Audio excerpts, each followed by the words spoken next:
I keep getting the stupid Crunchyroll thing on my Twitch. Like, there's always these things in chat that are like a promotion to whatever, what's it called, like the drops or whatever. So I never make a point to try to do them, but then I'm just too lazy to turn it off.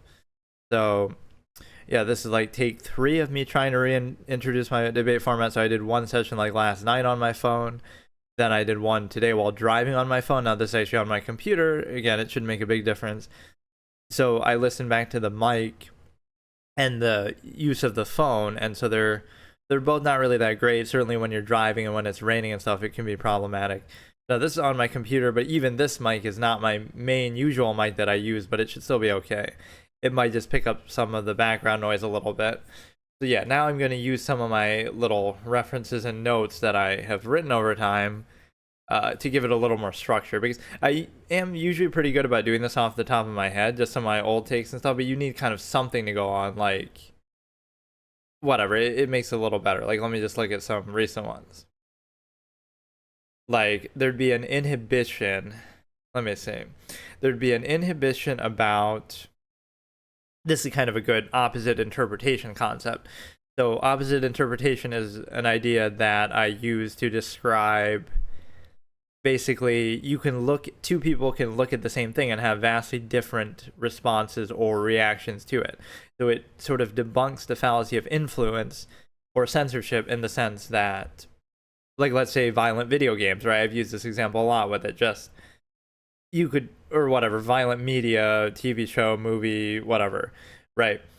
2 people watch it, right? One person is repulsed by it. One person is encouraged to do it themselves, let's say. That's the impression or the assumption, right? Why it's a bad thing. And then another person is repulsed by it. Oh, they want to try to prevent those things from happening in real life. And then somebody else would just be like, well, it's not real, so don't take it so seriously. You don't have to take a real position on the real world. But in other words, 2 people could look at the same thing. One of them is repulsed by it and is driven in the other direction, away from it. The other one is encouraged by it and emboldened to maybe do it themselves. So in other words, it's not the influence that's the issue, because you could have vastly different responses, right? You could look at that and say, oh, that's disgusting, that's horrible, I hate it. Or you could say, oh, wow, I kind of want to copycat and do it myself, which, it says more about you than it's, this is one of my logical razors too, is when something, I can't remember the whole thing, but it's like, oftentimes what is observed says more. No, not quite like that. It's like, oftentimes it says more about the observer than what is observed, right? What kind of like that. I don't know what the full sentence was, but what you see often says more, what a person sees often says more about the observer than what is observed, right? 2 people could look at the same exact thing but see something completely different in it. So it's like, you can't blame the influence and say, oh, let's censor that, right? Or blame that for something. With the exception of being at a very young age, I can understand that, where people are more impressionable. But generally, even then, there's a certain acuity that you have. But mainly, like, again, you can have vastly different impressions of the same thing. So that would be opposite interpretation, which ties back to the original point I was just saying, which is that opposite interpretation. Oh yeah. This is like the effort level that people would have, right? Let's say you're kind of quiet or you don't talk a lot, right? It could be one of 2 things. Society might perceive it in trying to reinforce its own false absolute contrivance state that, oh, it's uniform and it's sort of meant to be and it has to be done a certain way, right? Like social contrivance. That would be taken as uniform and for granted, right? It assumes the intent, like, oh, you're trying to do what everybody else is doing, or you're trying to do, social contrivance a certain way. But it could be one of 2 things. Like, society would project, oh, that's like a lack of confidence, right? You lack confidence or ability in that regard, not just that you have a different measure, like you just don't care, or you don't really value that, or you find it annoying, or whatever it might be. That might not be your intention. You might not want anything with that. But so it could be projected as lack of confidence, or it could be something else. It's like, it's not worth the effort to even do it, right? Like, you think, oh, it's not even worth it. You think other people are stupid. You don't want to dumb everything down to them. You don't want to have to do that, right? Or like they wouldn't get it. So right? So society would project, oh, you're not good enough at it, like social contrivance, or you somehow lack ability at it or confidence at it. The inherent, absolutist perspective could be, oh, you actually don't feel like it's worth the effort to bother doing it. You shouldn't need to do it. If what you're doing is efficient, actions, speak louder than words, you shouldn't need to rely on that. It's a sign of weakness. Like, oh, whatever you could do with words is just a means to overextend your self-interest. So if you were just do it, do the most efficient actions, and you wouldn't need words at all. It's just a way for a person to overextend their self-interest to a collective, and the collective to take something back, etc. And so you always want something. It's always incentivized. It's a zero-sum process. You can kind of dress it up and overcompensate and try to fluff it up with emphasis, but it's ultimately just trying to place undue emphasis on what should otherwise speak for itself, right? So reality speaks for itself, and then you try to misframe or do something to it to your benefit, or try to specify a situation that I say, like, how do you add propriety to something? Like, oh, why do we go to this store or this place instead of another? Oh, because of the the social contrivance emphasis that they place. Not because oh, they're so nice or this or that. Not because that's a bypassing aspect. This would be in direct contrast to absolutist philosophy. The idea that oh, it's because they're so nice or this or that. You would say, no, you care about only the quality. The quality speaks for itself. That shouldn't be used to overcompensate for or sort of distort the process. So let the value of something speak for itself. Don't overextend everything and say, well, it's good, it's equally good, it's okay, but we value something else that bypasses our critical thinking, like social contrivance and undue emphasis and all of this. Appeal to ego, emotionalism, irrational insistence upon the self, right? Pre-con basis. So the opposite interpretation comes back to, again, is it that you lack ability in that regard, or is it that you don't value the process? For example, you don't value the fact that oh, it's not worth the effort, right, to engage in social contrivance.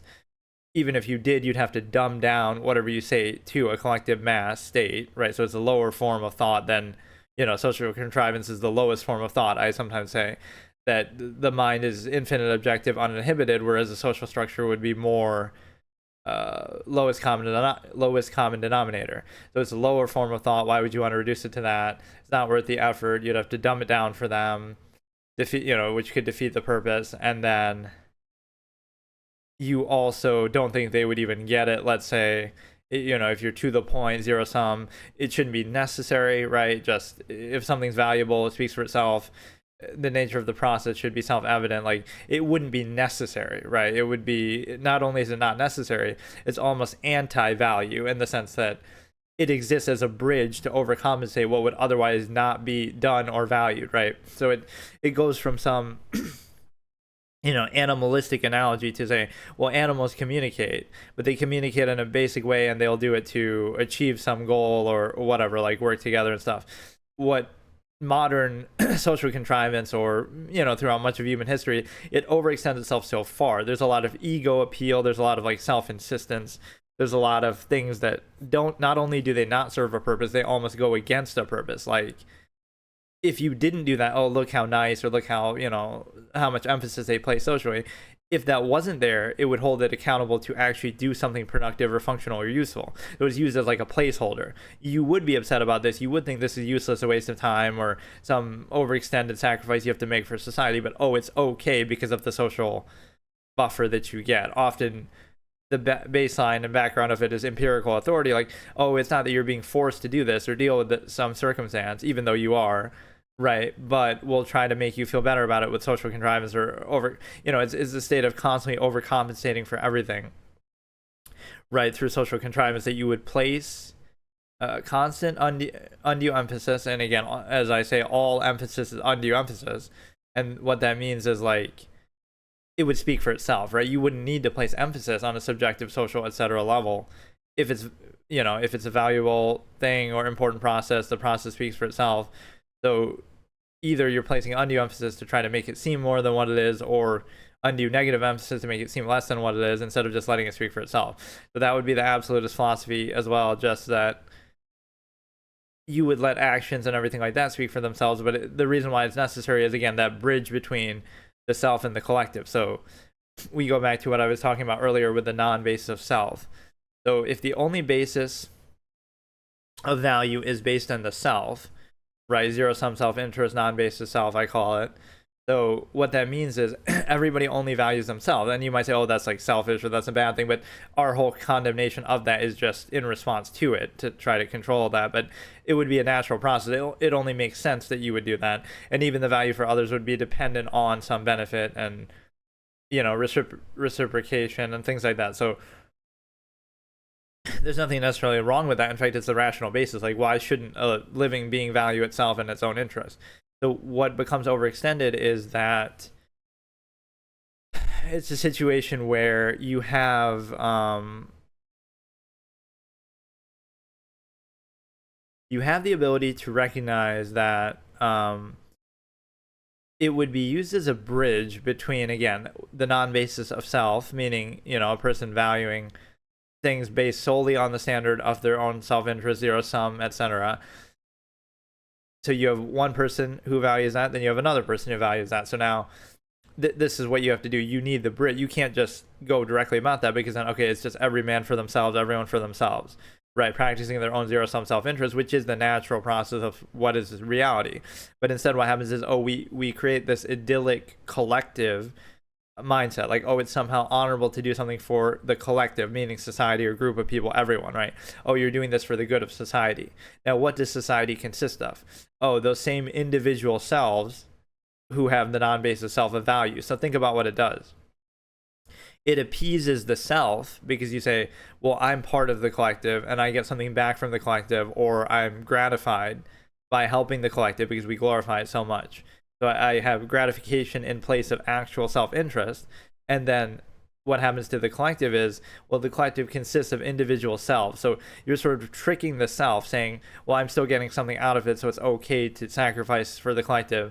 And then you're tricking the self, and then you're tricking the collective of people that, like, oh, see, I'm not doing this for my own self-interest. I'm doing this for the benefit of society and everyone else, even if there's a dependent element, like, you're doing it, but you're also doing it to advance something that would be for your own self-interest. Like when a company does, oh, we're doing charity, like, oh, it's for the good. It might be a net positive, but it's like they're still doing it to, make their company look good. And so there's always that overextension that you have to appeal to it and appease it, but it ultimately comes down to the same thing. So there's a bit of a tremendous cognitive dissonance, and just it's just dishonest in its face, because it wouldn't be necessary then, right? It would be just, okay, it's a zero-sum process, self-interest, collective.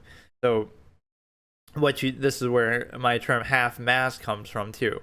So you would practice your own non-basis self-interest, zero-sum, at half-mast. So in other words, you won't just pursue it fully. You'll be inhibited and you'll practice it partially. And to make up for the part that you're sacrificing, you need all these other buffers: overcompensation, social contrivance, undue emphasis, some sort of dogma to bypass critical thinking. So whenever you see absolutes or false absolutes posed, or like meaning, right? People always say, oh, what's the meaning of life, or something that they're seeking beyond just the face value. The reason why those things are necessary isn't actually some inherent desire that people necessarily have, right? It's more so a reaction to an inhibited contrivant state. So for example, if people were just uninhibited in nature, that's not as big of a concern. Yes, there was still, cave painting, superstition, things like that, but it's more like when you're inhibited heavily within a society indoctrinated process, what happens now is that you need a way to justify it. Like, oh, you're being inhibited, but it's okay because God says so, or oh, it's okay because you're craving meaning to it, because it's an unqualified state that induces cognitive dissonance. So it's like, I feel like I had a better way to explain it, but just the meaning comes from the need of, like, you don't need meaning to just exist in a zero-sum state and just pursue your zero-sum self-interest, try to survive, preserve yourself, right, in wild in nature, you don't necessarily need meaning. The meaning is just survive, just do what you got to do, right, do whatever you want without inhibition. It's when society or someone tells you, right, authority, empirical basis, government, tells you you can't do this, you can't do that, you must do this, you should do that. Now you need meaning or value, because you say, what gives you that credibility to say that? Like, what gives, to restrict? Right now you need meaning or false absolute to bypass your critical thinking and to restrict you and reduce you to a half-masked, heavily inhibited state. Right? That's what you need meaning for, because otherwise you don't need it if you just, okay, there's no inhibition, you can just do whatever you want. That's it. Right? The world is your oyster, everyone for themselves. There's no longer any need for it. So the need comes from squarely the fact of how you're inhibited in every area, right? The half-masked state. It comes from the fact that you are constantly sort of, again, either inhibited or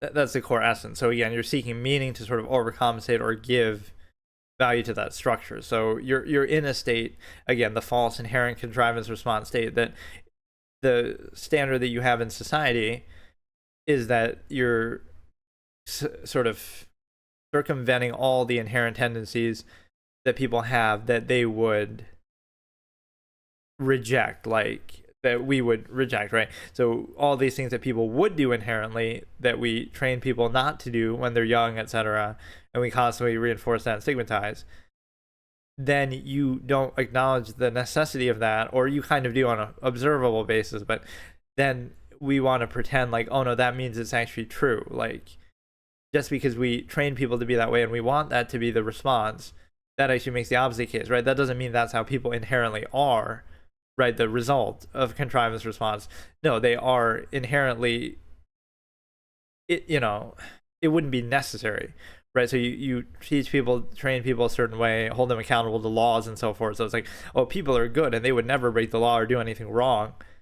But yet they still do that even after indoctrination, etc. But especially, that would be part of their inherent nature and tendency. That's the whole reason why you have to do that. So that's the point, is like, don't pretend that the way people are trained to be is the way that they inherently are, because obviously the whole point of having to do it would tell you that. But there is a strong fallacy of that, and it helps to create like this illusion that we often seek in society, right? Not only is it heavily structured and closed structure contrivance, I call it, but it even wants to pretend like nothing outside of it even exists. So not only it doesn't have that basis of influencing and then constantly reinforcing itself, but even the mere existence of, oh, people are inherently all the things that we condemn, or at least that would be part of their nature. That's why we condemn them. That's why we, indoctrinate people to not be that way, train them socially, etc. That is what it would tell you. So it's an observational, objective basis. It's not a functional argument to say, oh, what people should do. Should people then be their inherent state? But what that does is help to qualify then, if you're going to take away from that inherent nature, you better have a good reason for it. So some things we can agree upon, but it becomes so overextended, especially in the modern era, where it goes way beyond just simple necessity or anything. So that's just the objective basis. These aren't really even arguments. These are just like logical razors and terms from which an argument could be made. So you observe that objectively, like that, okay, this is the inherent nature and this is what we respond to, and that's why we have laws, etc., and social stigma. So we realize it's not absolute. Not only is it not absolute, but it requires constant reinforcement that we have through, again, social standards, stigma, and enforcement, like law. And so we'll just go through a whole bunch of different topics here, but I'm just kind of dropping a lot of my terms that maybe people wouldn't understand. But I did that one stream of this where I went through, like, that was in like 2022, where I just went through a lot of my terms and kind of redefined them. So this is one of my big phrases that I always use, is entry is consent. that if you enter into society, right, you're constantly being, assuming that you enter into it, like you were born in the jungle and you enter into it, right? That would be like, now entry is consent, because by being a part of it, like the social contract basically. But the problem with that is, even the majority of people, you're indoctrinated at birth. You didn't choose to be born in that particular society or any society, right? You're born into it, and then, oh, but you're taken care of by it and this and that, and you benefit from it. So that foregoes the consent of saying that, oh, I would, that you would want to be a part of that or vouch for all of its particulars and be indoctrinated by it. So the problem with that is, let's look at it from somebody, again, born in the jungle, and then they go into society. Now it's like, oh, entry is consent, to be constantly, inhibited, constantly judged. You need the permission of society to do countless things, anything almost. So you're constantly accountable to them, beholden to them, need permission for everything, constantly being observed, judged, inhibited, outward insistence from the contrivance state. So you're doing all that, but then at least in that scenario, you would have that choice. Whereas, again, the majority of people don't come from outside and then make that decision once they're old enough to think for themselves. You're already heavily indoctrinated to it, so now you're bypassing that. That's the level of objectivity that people simply don't have or don't manifest, because I call it the self-aware inherent base state. So pretend you were in that self-aware inherent base state. Like, you're born in the jungle, your parents raise you there until you're 10, 15, let's say. Now you can think for yourself. Now you would decide, right, with minimal influence, externality, minimal, any exposure to society. Now you could judge and decide for yourself, okay, do I want to be a part of that? Do I want to sacrifice, be inhibited in these ways for the supposed benefits, machination process, overextension, which that's always a bit of a misnomer too, is like the technology to say, oh, look, you benefit from all this modern technology. That's part of the reason why you sacrifice and be a part of that. But even that's kind of a bad argument, because think about what that actually is. So in other words, like you could solve that by being a minimalist and say, well, I don't need all that technology. It's a zero-sum process. Like, what meaning does the machination process or the net sum of technology available in an era? That's what it means, right? I always use that term. Machination process means the net sum of technology in an era. What meaning does that possess? What special value does that possess? Is it something more than a zero-sum process, or is it simply reaction and relief, which means you're taking some of the non-choice reactions that you have, like the need to eat, the need to drink, the need to have shelter, right? You're taking those non-choice reaction needs and you are overcompensating for them by saying, well, I still didn't choose to have to eat, but now I'm going to eat. You have an abundance of food, or you have better tasting food, right? Preferences, things like that. So it's still the same zero-sum process. It's still the same zero-sum process. So it's nothing more than that. It's simply, oh, now you can overcompensate that, oh, it tastes better, I get to choose what kind to eat, or I have more in excess of it. But it's still the same zero-sum process. So there's no special meaning in that. And also you have the ability to consider the fact that you're reacting, and again, you're relieving yourself of the same zero-sum ends. So if you look at it, what you're doing is, in other words, all of human technology and progress has done nothing more than take the non-choice reaction inherent needs that people have and simply make them easier, more convenient, simpler, maybe more pleasurable, right? Overcompensate for them. So it's almost like a spite that the human mind has, like, you didn't choose to have to do this. So now the only goal that you have in life is to minimize the effort put into it.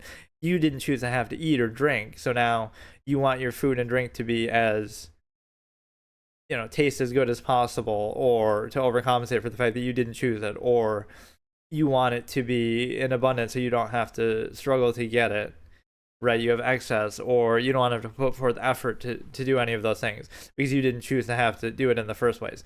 That is sort of the certain perspective here within non-choice reaction, that is all that human accomplishment has ever been. All you're doing is taking a zero-sum process that you didn't choose to have to do, right? Non-choice reaction, and you are simplifying it, or again, overcompensating for it.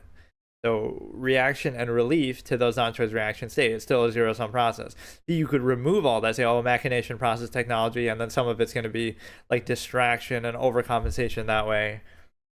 as in folly favoritism, meaning encompasses escapism and entertainment. What that means is, you could distract yourself from the cognitive dissonance associated with the contrivance state, or you could just say inherently that's somehow mentally stimulating, etc. But even that is, it's zero sum, usually just used to reinforce. Even that's the whole irony. Like you're looking for, is there something more than just a zero sum process? Folly favoritism might seem to fit into that because it's not about reaction and relief, but it may be just a way to distract yourself from the cognitive dissonance outside of zero sum function that you do, or associated with the contrivance state, so you don't question it or struggle with the cognitive dissonance of it. Or even more deeply than that, it even tries to reinforce you all the more to the indoctrinated state, like, the good guy wins, the bad guy loses, kind of a thing that's still reinforcing morality, even if in a different sort of way. So it still applies to that.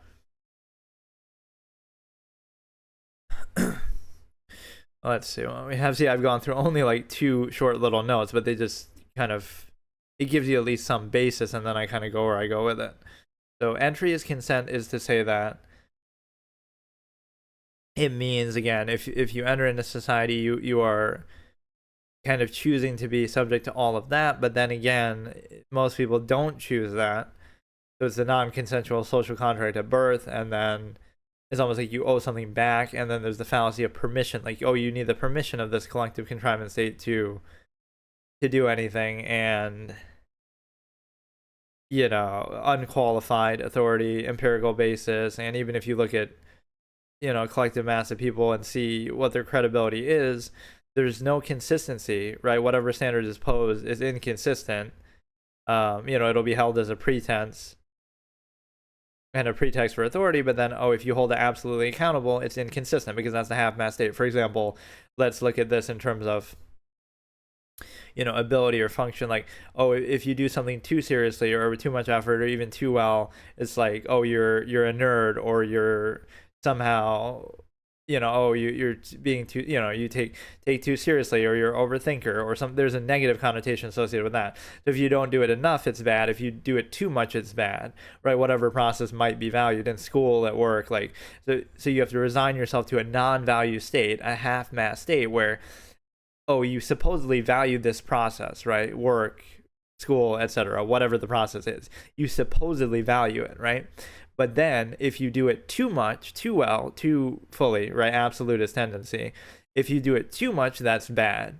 And if you don't do it at all, or too little, right, that's bad. So it's that half-mass state that, you supposedly value it, but then this is what the absolutist would do, a sense of finality, a sense of accountability, consistency. Well, if it is worth doing at a basis of value, then you do it fully. But then, it's merely an overextended half-mass zero-sum process that's meant to exist in an overextended zero-sum way, like just to sustain itself, longevity process as well. So it's, again, non-true value. So this is what the absolutist, let me pose like a hypothetical fictional example that I wrote a character like this in a short story. Actually in a couple, I use the same sort of ideation. Like this kid grows up, right?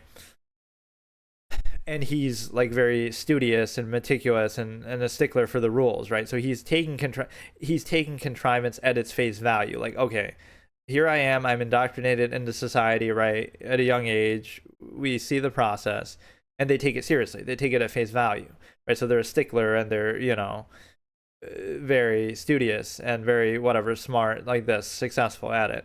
But then at some point, they hold it fully accountable. They keep doing that, and everything's like, they're taking it at face value, so they're trying to value it fully. But then they keep seeing the resistance to that. Oh no, that's a bad thing. That you're doing too much. You can't do it all the way there, right? So you realize, it's an assembly line process, right? It's not actually meant to be fully valuable. That's just the pretense of value is just there as a pretext for authority. But in reality, if you fully value it or value it too much, then you remove the need for the process altogether, or reveal the artifice of it. So for example, anything mass-produced suffers in quality for it. And so this logical razor would apply to many things, but like education, for example.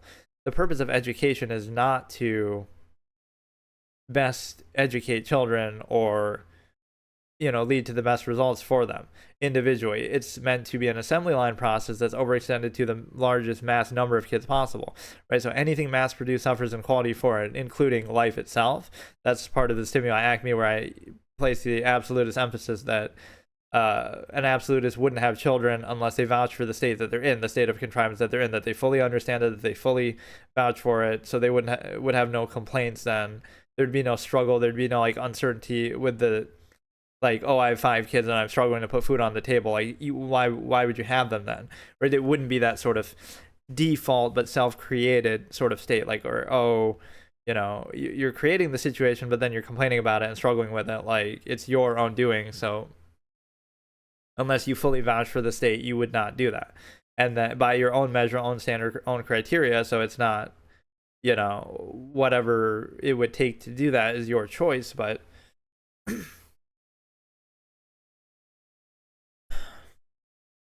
let's look at the concept there of the consistency, credibility, and outward insistence. So, for example, the same pretense of a standard that's valued, like, oh, this is meant to be some zero-sum function or some other whatever a principle is meant to show. Like, okay, your goal is to be as efficient as possible and productive as possible, but it's actually not. Your goal is to overextend and mass produce. So again, everything mass produced suffers in quality for it. So this is what overextension means in all my writing, is that you can use it to refer to a mass of people and all of the processes that are necessary because of that. So in other words, it's not a valued process where you're fully valuing something, anything, anyone. It's about, oh, there's a mass of people, so many people, that now you're reducing everything down, right, to a lowest common denominator. And so again, it's more about that mass produced mindset with everything, including, again, even with life. So if you had true value for life, you might not do that. Again, absolutist perspective, the village of 100 concept, like, you would place much more weight and thought into doing that, which of course people do not do, clearly, as observable practice would show you. But it's sort of like what an absolutist would do is, number one, there's a sense of finality with everything in a high standard. So it wouldn't just be like, again, they would either vouch for the process or do something fully, or they wouldn't do it at all. So they would end the process. So then there wouldn't be a next generation because they wouldn't have kids, because they didn't vouch for the state. So either they would place that onus that this must be a state we vouch for, this must be done to its fullest, or you're not going to continue. You won't perpetuate the state, right? This was a joke quote that I made actually on this the other day.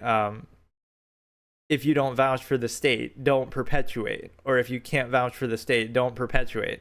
As in to say, again, the absolutists wouldn't perpetuate a state that they don't vouch for by reproducing. So that's what it would mean. It's like a play on, obviously, if the glove don't fit, you must acquit. But that's the point. You wouldn't vouch for the state by doing that. So that's where the stimuli acme comes in as far as a very significant basis, because you would perpetuate it sort of mindlessly without thinking, and then just reinforce and react and struggle with it, but it's of your own creation. So, and there's a certain entitlement to go with that, like, you're choosing to do it. So what else do we have here? I'm just more so laying out a lot of terms and different things, but oh yeah, I didn't finish that thought though. Again, what credibility does society have to empirically enforce certain standards and inhibition, etc., on you? So look at the consistency, credibility, and outward insistence. So again, as I just demonstrated with the half-mass state, there's no consistency, because any pretense that is presented, like, oh, the reason why we have this authority or process is because of blank, right? We're trying to be as efficient as possible, or we're trying to learn, or we're trying to do some zero-sum process. But if you do it fully, if you do it too much, that's a bad thing too. If you don't do it enough, that's bad. If you do it too much, that's bad, right? There's some confusion with that, oh, you have to do it only within these approved terms. So again, it's meant to be overextended, it's meant to be controlled. So those are the two priorities. Something is meant to be mass produced to a large number of people, more so than it's about quality, and something is meant to be reduced to a contrived structure where you have to appease that first before you do even the zero sum process or the pretense that it's supposedly about, right? The actual goal of it or supposed goal. You have to appease that and say, oh no, we have to do it within the terms of this. So that's not truly the standard. The standard is secondary to the contrivance state. And you see that a lot, like with governments, like you could be the best at your job, you could be cutting edge, you could be, doing some really great work, but that doesn't matter. What's more important is you have to be loyal or somehow appease the government first. Otherwise, they're not going to let you do it. Or, especially if you do something negative to them or whatever, right? In contrast to what they want. So I'm sure there's some good examples, but I can't think like some great scientists, but they would have been ostracized because, oh, they're not in line with the state or whatever. So they get kicked out. So it's clearly not a matter of efficiency, and that is disqualifying of a structure because, again, then it can't claim to have any basis of value. The basis of value is first, okay, we're established structure, power, that comes first, and then everything else comes second. So you have to be beholden to that first. So those are the two priorities: mass production over extension, over quality, and also the thing like deference to authority, contrivance state, etc. Comes first. And then what you get to do beyond that is, so it's not consistent, right? And then credibility, whether on the individual basis or the same basis I just explained. Look at what people actually value: folly, favoritism, the inconsistencies, the fact that RBO protocol, which I won't explain again, but I talked about that yesterday, basically just going by appearances, initial basis, like such an uncredible, not credible criteria that is used. So there's no credibility, there's no consistency, right? The consistency, like let's say of the structure, power structure, or any sort of established structure would be like, okay, we value this, but then you have to defer to the contrivance state first, and then you can only value it partly. If you value it fully too much, right, outside of those confines, that's a bad thing. So you don't truly value it. And then on the individual basis, there's no credibility because, again, this is an example like longevity process, right? So this is the assumed measure of most people in society, right, in life. What is the goal is to live as long as possible, right? Or at least that's a core tenet. The goal is to live as long as possible. So is that consistent with human behavior? And the way that it could be shown that it's not consistent or credible at all, right? Okay, it's longevity process, you're trying to live as long as possible, but then why do you smoke? Why do you drink? Why do you do things that could shorten your lifespan that right, or about that? So what you're actually doing is practicing half-mass hedonism. You're not practicing a longevity process because you're not truly committed fully to the measure. See, this is a good example too of what this is about. You're not claiming what the measure should be, right? It's not saying, oh, I think the measure should be longevity, you should try to live as long as possible. Or I think the measure should be hedonism, you should try to, you can circumvent that as much as you want for the, sacrifice longevity or whatever for hedonism, pleasure, right? You're not saying which or any standard that you should have, but it's more that you for yourself should have to define a standard and then be consistent with it. Otherwise, you have no credibility. It's just arbitrary. It's just random, right? So now that would be, again, it's half-mass hedonism because you're not doing a longevity process because you're not trying to live as long as possible. You're not fully committed to that. And you're also not in a position to be a hedonist because you're inhibited in other ways and restricting that. So you can't decide, you can't make up what your mind even is as far as what your measure standard is if you even have one at all. So you have no credibility. You're inconsistent half-mass hedonist. And then, so again, that's not saying either of those standards is good or bad. It's just saying you're not consistent or credible at all within them. And then therefore you have no credibility to outward insist, because one other fallacy exists here is the assuming intent. So you assume the intent of somebody else, and society assumes the intent of everyone, like, oh, this is what you're trying to do, or this is what you should do, so therefore it's okay to empirically enforce that, as in, inhibition or some other mandate of a contrivance state would be like that. Like, oh, you have to do this, but you're assuming in forcing people to do that what their intent is. What if somebody doesn't care about that? Like, okay, they want to be a hedonist and it doesn't matter. So that, you know, you're assuming that they want to live as long as possible, or you're assuming they want to let me think.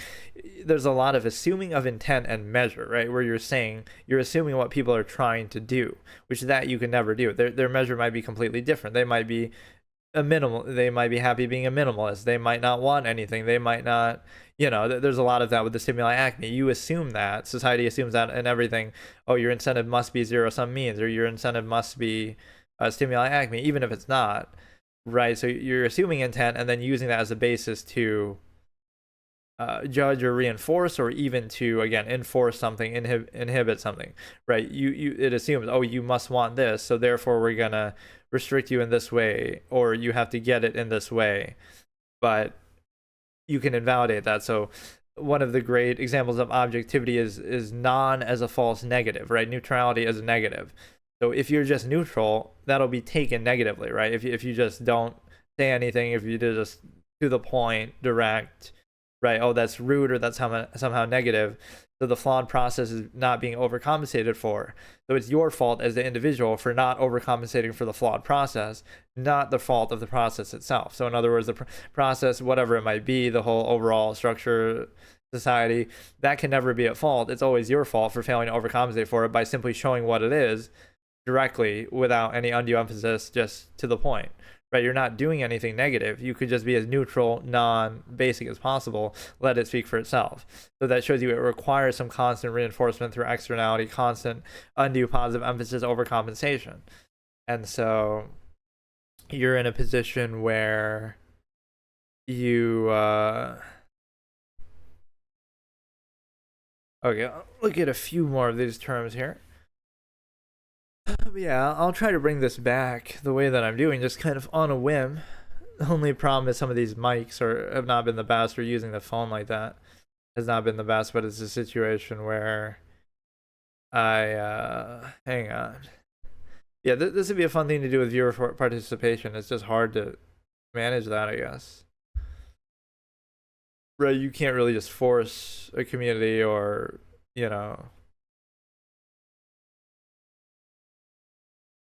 you can't really do that on a whim. And again, it's either that this sort of space has become more competitive or common, or something else has happened with it where you feel like, I won't even generalize and say, oh, people are just dumbed down and they wouldn't want to do it, but it's just different, right? My way of doing things is very different. And so even at the time, it was maybe novel and especially different, but let's see, I'll look in a second for something else, and then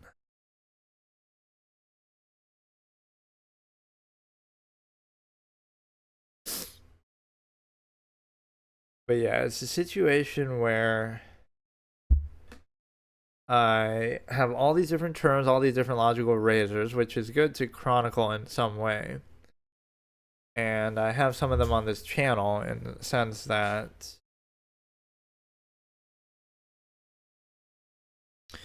it's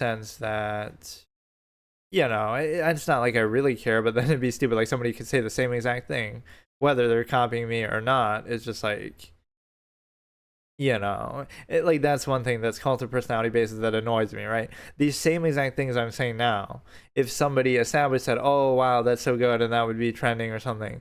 But if you know how that is, like anything, just undue emphasis, cult of personality, exposure, again, that topic I was talking about before, like exposure, pre-con, you have preconceived notions, so you go in with a positive or negative preconceived notion.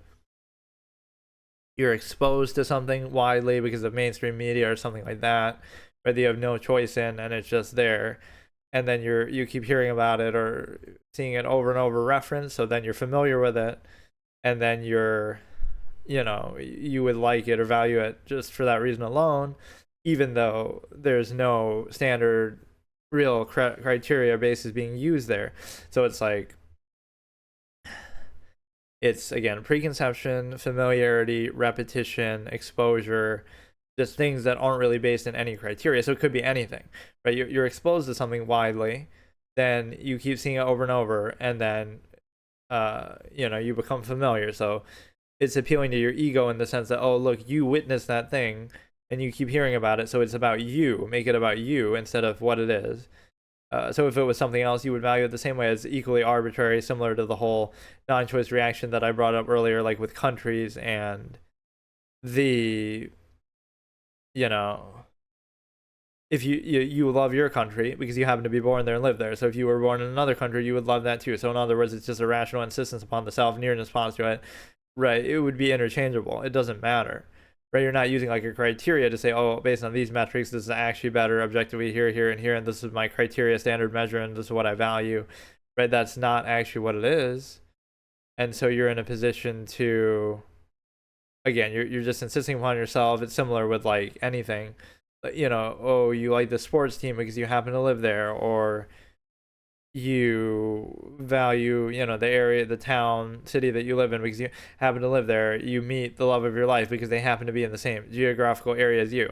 So this is a fallacy, like to do with dating sites and stuff that people say, which shows you a certain antiquated logic that people use. Like, this is the machination process here. Like, oh, back in the previous generations, people didn't have access to those kind of options, like dating apps and talking to people all around the world and things like that. They just didn't exist, right?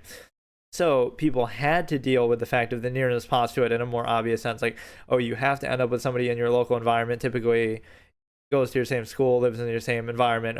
Back in their day, they would just ask a girl out to the diner, and that's how they met their wife and whatever, right? So the problem with that is the simple fact that what you're doing is you're actually condemning options that you didn't have just because you didn't have them. And so you have to pretend that the manner in which you did things was necessary, even though, or was somehow ideal or a higher standard, even though it was just necessary, right? You had to pretend like that process was actually solid because that's all you had. You didn't have an option of talking to 8 billion people around the world, right? So who maybe you could have found some other criteria-based, standard-based, higher standard match or situation in that. And the same thing applies to a lot of things, like when you see the glorification of functionalism in a base sense, like all the technology that you have today, right, that would make certain jobs easier, and you say, oh, back in my day we used to do that manually. Okay, so, and you would feel kind of gratified about it. So if that's so gratifying and valuable, then go ahead and do it the old-fashioned way and make it harder for yourself to achieve the same zero-sum process. So you realize the antiquated cognitive dissonance there. You're realizing it, like, it makes you feel almost stupid, or like you wasted your time and effort. Like, look at all the effort they put in to do the same thing that's nothing more than a zero-sum process that can now be done so much easier. So the point is that you condemn something that's better and more effective and more convenient just because you clung to glorifying, right, the gratification of, oh, look at the hard work and the zero-sum process. But if that was really the basis, then you could just go back to doing that, or go back to even before that and make it even harder for yourself, and you'll feel gratified for it. So in other words, that gratification might have been necessary to rationalize doing it at the time, but in and of itself, it's not valuable at all, because if you have a more efficient way to remove the need and do it with the help of technology, then you would do it, or that's what people do naturally. So you're condemning that and glorifying doing something in a previous way, less efficient, just because you were forced to do it, or it's like sort of antiquated logic, right? You're insisting upon what you had to do because you had to do it, and you were kind of brainwashed into taking gratification for it because that was necessary to sort of rationalize you doing it. So now you value that almost as an inherent sense, like not the zero-sum process for the zero-sum result, but no, you've sort of been convinced to value the process of how you get there because that was necessary or useful at the time.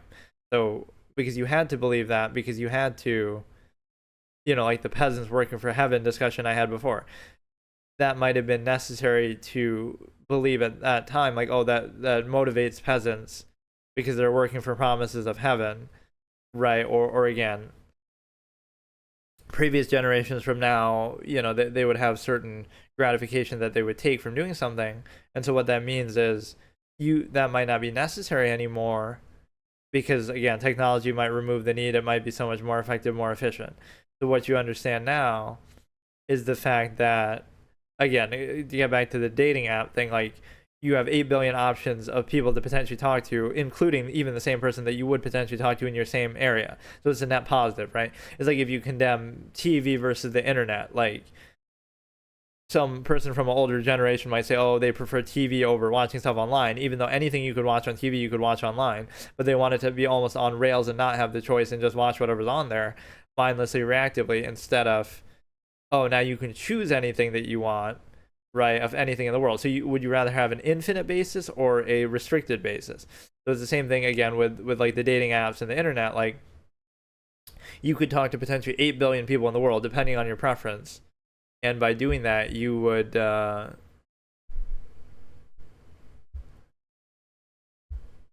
love how it says it's deleted, but then it's still right there and you have to reload before it's, well, I guess it only says that because it's me. For anybody else, if it was your chat, it wouldn't show that probably. But yeah, so it's somehow a bad thing to have 8 billion options that you could potentially assess and talk to. Because why? Because older generations didn't have that option. So now, instead of acknowledging we didn't have the option, so we had to settle for what was in front of us, near in response to it, because of the lack of machination process. Whereas now you have all the options in the world. That's somehow a bad thing, to have more options that could still lead to the same result that you ended up having anyway, right? You could end up still meeting somebody locally who lived around you, who just because you're using that and potentially talking to 8 billion people through the internet, right, through any means, any, collection of sites and so forth. Just because you have those options, you could still end up being, if you're the one you're meant to be with happens to be in your local area. But it just shows you the artifice of the process, right? People valued that. People had to pretend it was more than what it was to justify specifying it and dealing with that nearness posture. It. So like, oh, it's love and it's meant to be, right? Even though you know that it was based in the convenience and the geographical limits that you had there. So it makes them feel kind of stupid or limiting that way. Like, so they have to condemn it and say, oh no, these dating apps and these things are a bad thing because they give people more options, which include the same options that we would have had. And that's somehow an argument against it. Like, it's a net positive, and so it's condemned just because they didn't have that option and they had to settle. Whereas now you do have the option, so right. So options are bad because people have to pretend that their options are better than what they are just because they're limited to them and they have to settle for them. So that's a big part of undue emphasis that you have to. Undue emphasis and a false absolute that you have to present to try to specify a larger process. For example, the stimuli acme, as in relationships and sex and so forth, that would mean that, oh, there's 8 billion people in the world. What is your criteria? And whatever criteria you supposedly pose would not really be consistently held or assessed, right? Like, oh, they're attractive in this way. They're funny personality, but you could assess then everybody on the planet and see, oh, by your same criteria, subjective attractiveness or whatever, somebody else would satisfy that to a greater degree. So really what you're doing is fooling yourself and saying, oh no, this is an absolute soulmate meant to be. You're doing that to appeal to your ego, bypass cognitive dissonance, and specify a larger process by placing constant undue emphasis, censoring reality, even like limiting options and other things. And so what you're doing is you're allowing yourself to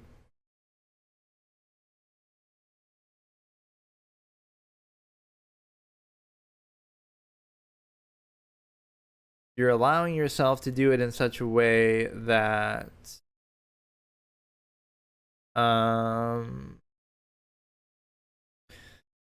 the sort of antiquated logic is the one thing with the options. Again, you condemn something just because you didn't have the option to do it. You glorify something just because those are the only options that you had. So again, the undue emphasis is not to say what you should or shouldn't do. It's to say that, how does a person rationalize, right, being with one person and one person only when their inherent tendency would be more uninhibited and free? Again, it's not a functional argument. If you want to, like, even make the functional argument directly, then say like, it's the reason why you're with the person you're with, right, your wife, husband, etc., the reason why you're with them is because it's easier for society to control that, and it's creates a family system that's beneficial to the kids, that sort of environment to raise them. So say it like that. That's why you're with that person. Not, oh, it's love, it's meant to be, it's you're the only one, you're so special, all these kind of undue emphasis. Say it like that and see how people think of it. The functional basis, yes, it's easier for society to control. It's easier to create a family system. Right? If you're willing to make that sacrifice and you're happy with that, fine. But instead, what you get is all this undue emphasis, a false absolute to specify that you get. Oh no, it's an absolute, and then you use that absolute to justify specifying it, because you have to sort of appeal to the ego and bypass your own cognitive dissonance to say that you're again, it's easier to, this is the old expression obviously that everybody uses in a lot of contexts, just it's easier to fool someone than to convince them they've been fooled. So it's easier to just tell them, oh no, it's love and it's meant to be, and it's your soulmate. It's not just society's need or desire to control this process of the stimuli acme that would otherwise roam free and run free, which it already still sort of does, right? That you would never settle or specify or do that, or it'd be much more uninhibited. So it's not just society's way to control that tendency and specify the process. Oh no, it's see, everybody has their own special absolute. What are the chances that all 8 billion people have this special soulmate and there's only one of them, and even no matter how many relationships fail, you'll just eventually, it won't be so obvious or clear, but you'll eventually get there. You see how it's nothing more than a process to bypass your own critical thinking and just get you to do a process that is not absolute, but treat it as though it is absolute, just because, again, it's easier to specify and control it that way. So that's the best way to control people, is to make them think like, oh no, it's not just this process that exists to control and tame this tendency that otherwise would run wild, and that would be your inherent natural tendency to do, right? Uninhibited, free, multi-person relationship, whatever the case may be. It wouldn't be that. It would actually be,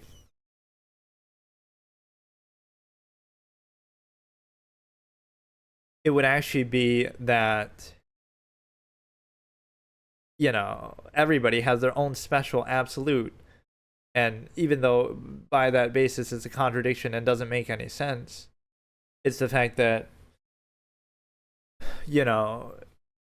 it's everyone has their own own individual absolute. So that means it's not absolute or special at all, but everyone can kind of have this little thing like, oh, it's absolute and it's meant to be and it's soulmate and it's 1 in 8 billion people, and oh, you have that too, and everybody has that. So it's some ordinary process that's interchangeable, and that even as you're posing that as a hypothetical, you would say it, okay, it's love, and then it ends badly, and then, oh, but it's not, and then so it's a non-accountable false absolute, right? When it doesn't work out, that doesn't discredit the process, but when it does work out to whatever struggle, constant reinforcing sense, then that means it's validated, right? I use the same argument for religion, like when a storm, a hurricane happens, right, and your house is destroyed or your area's all flooded, you don't say, you're not cursing God for that, right? You're not blaming God for that. But when it's over, you'll say, oh, thank God for saving us from it and for ending it.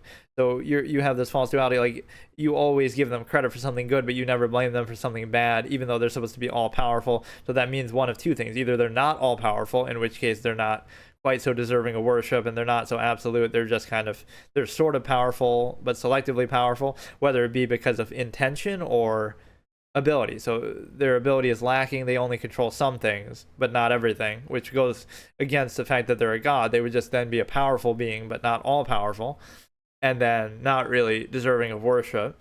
Or number two is their intent. They maybe they do have absolute ability and control, but they just don't care about us or our problems. Like, it doesn't revolve around us. So it's like nature. Then you don't need to worship nature. It's like, it's going to do what it does. There's going to be storms here and you can account for them, and just don't live there. And it's not operating with an agenda that revolves around you. Like, there's going to be storms, there's going to be things that happen, and you just have to deal with them and figure them out. So it's not like praying to them would affect it. Clearly they don't care, or it doesn't matter, or they're going to do what they do. Either they're a sadist, or they're just indifferent, or it doesn't revolve around us, so it doesn't matter. So it would be one of those two things: either they're not that powerful, or certainly not all powerful, or they just don't care to do anything with their power if they are. So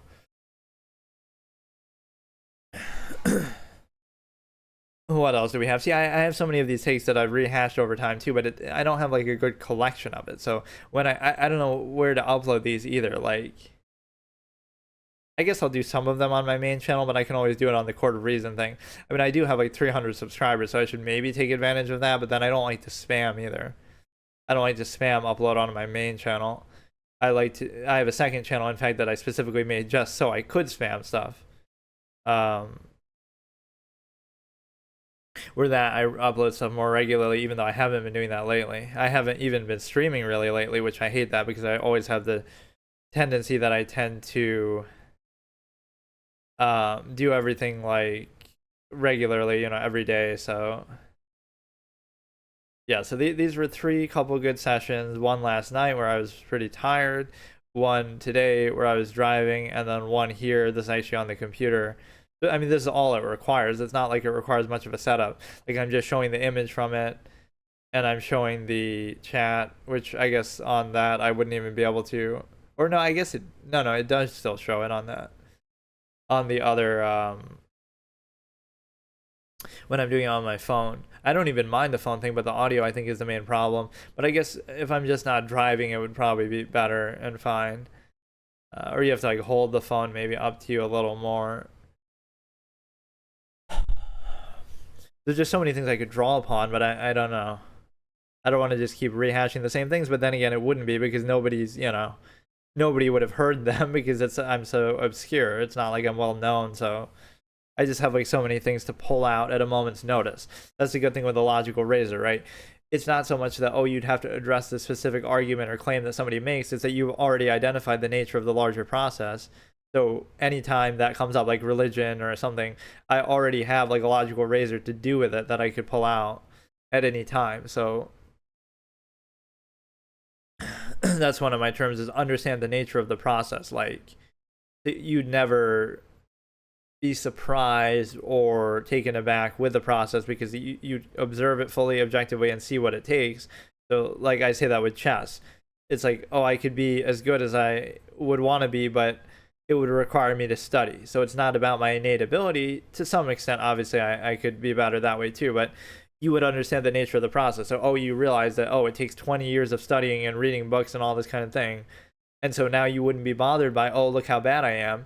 But you're only bad because you haven't played enough, or you're only bad because you haven't studied enough, or you're only bad because you're not putting forth the effort. But like, so you would understand the nature of the process fully, so it wouldn't be so intimidating or strange anymore. It'd be like, well, that's what it takes, so that's fine, and you fully understand it.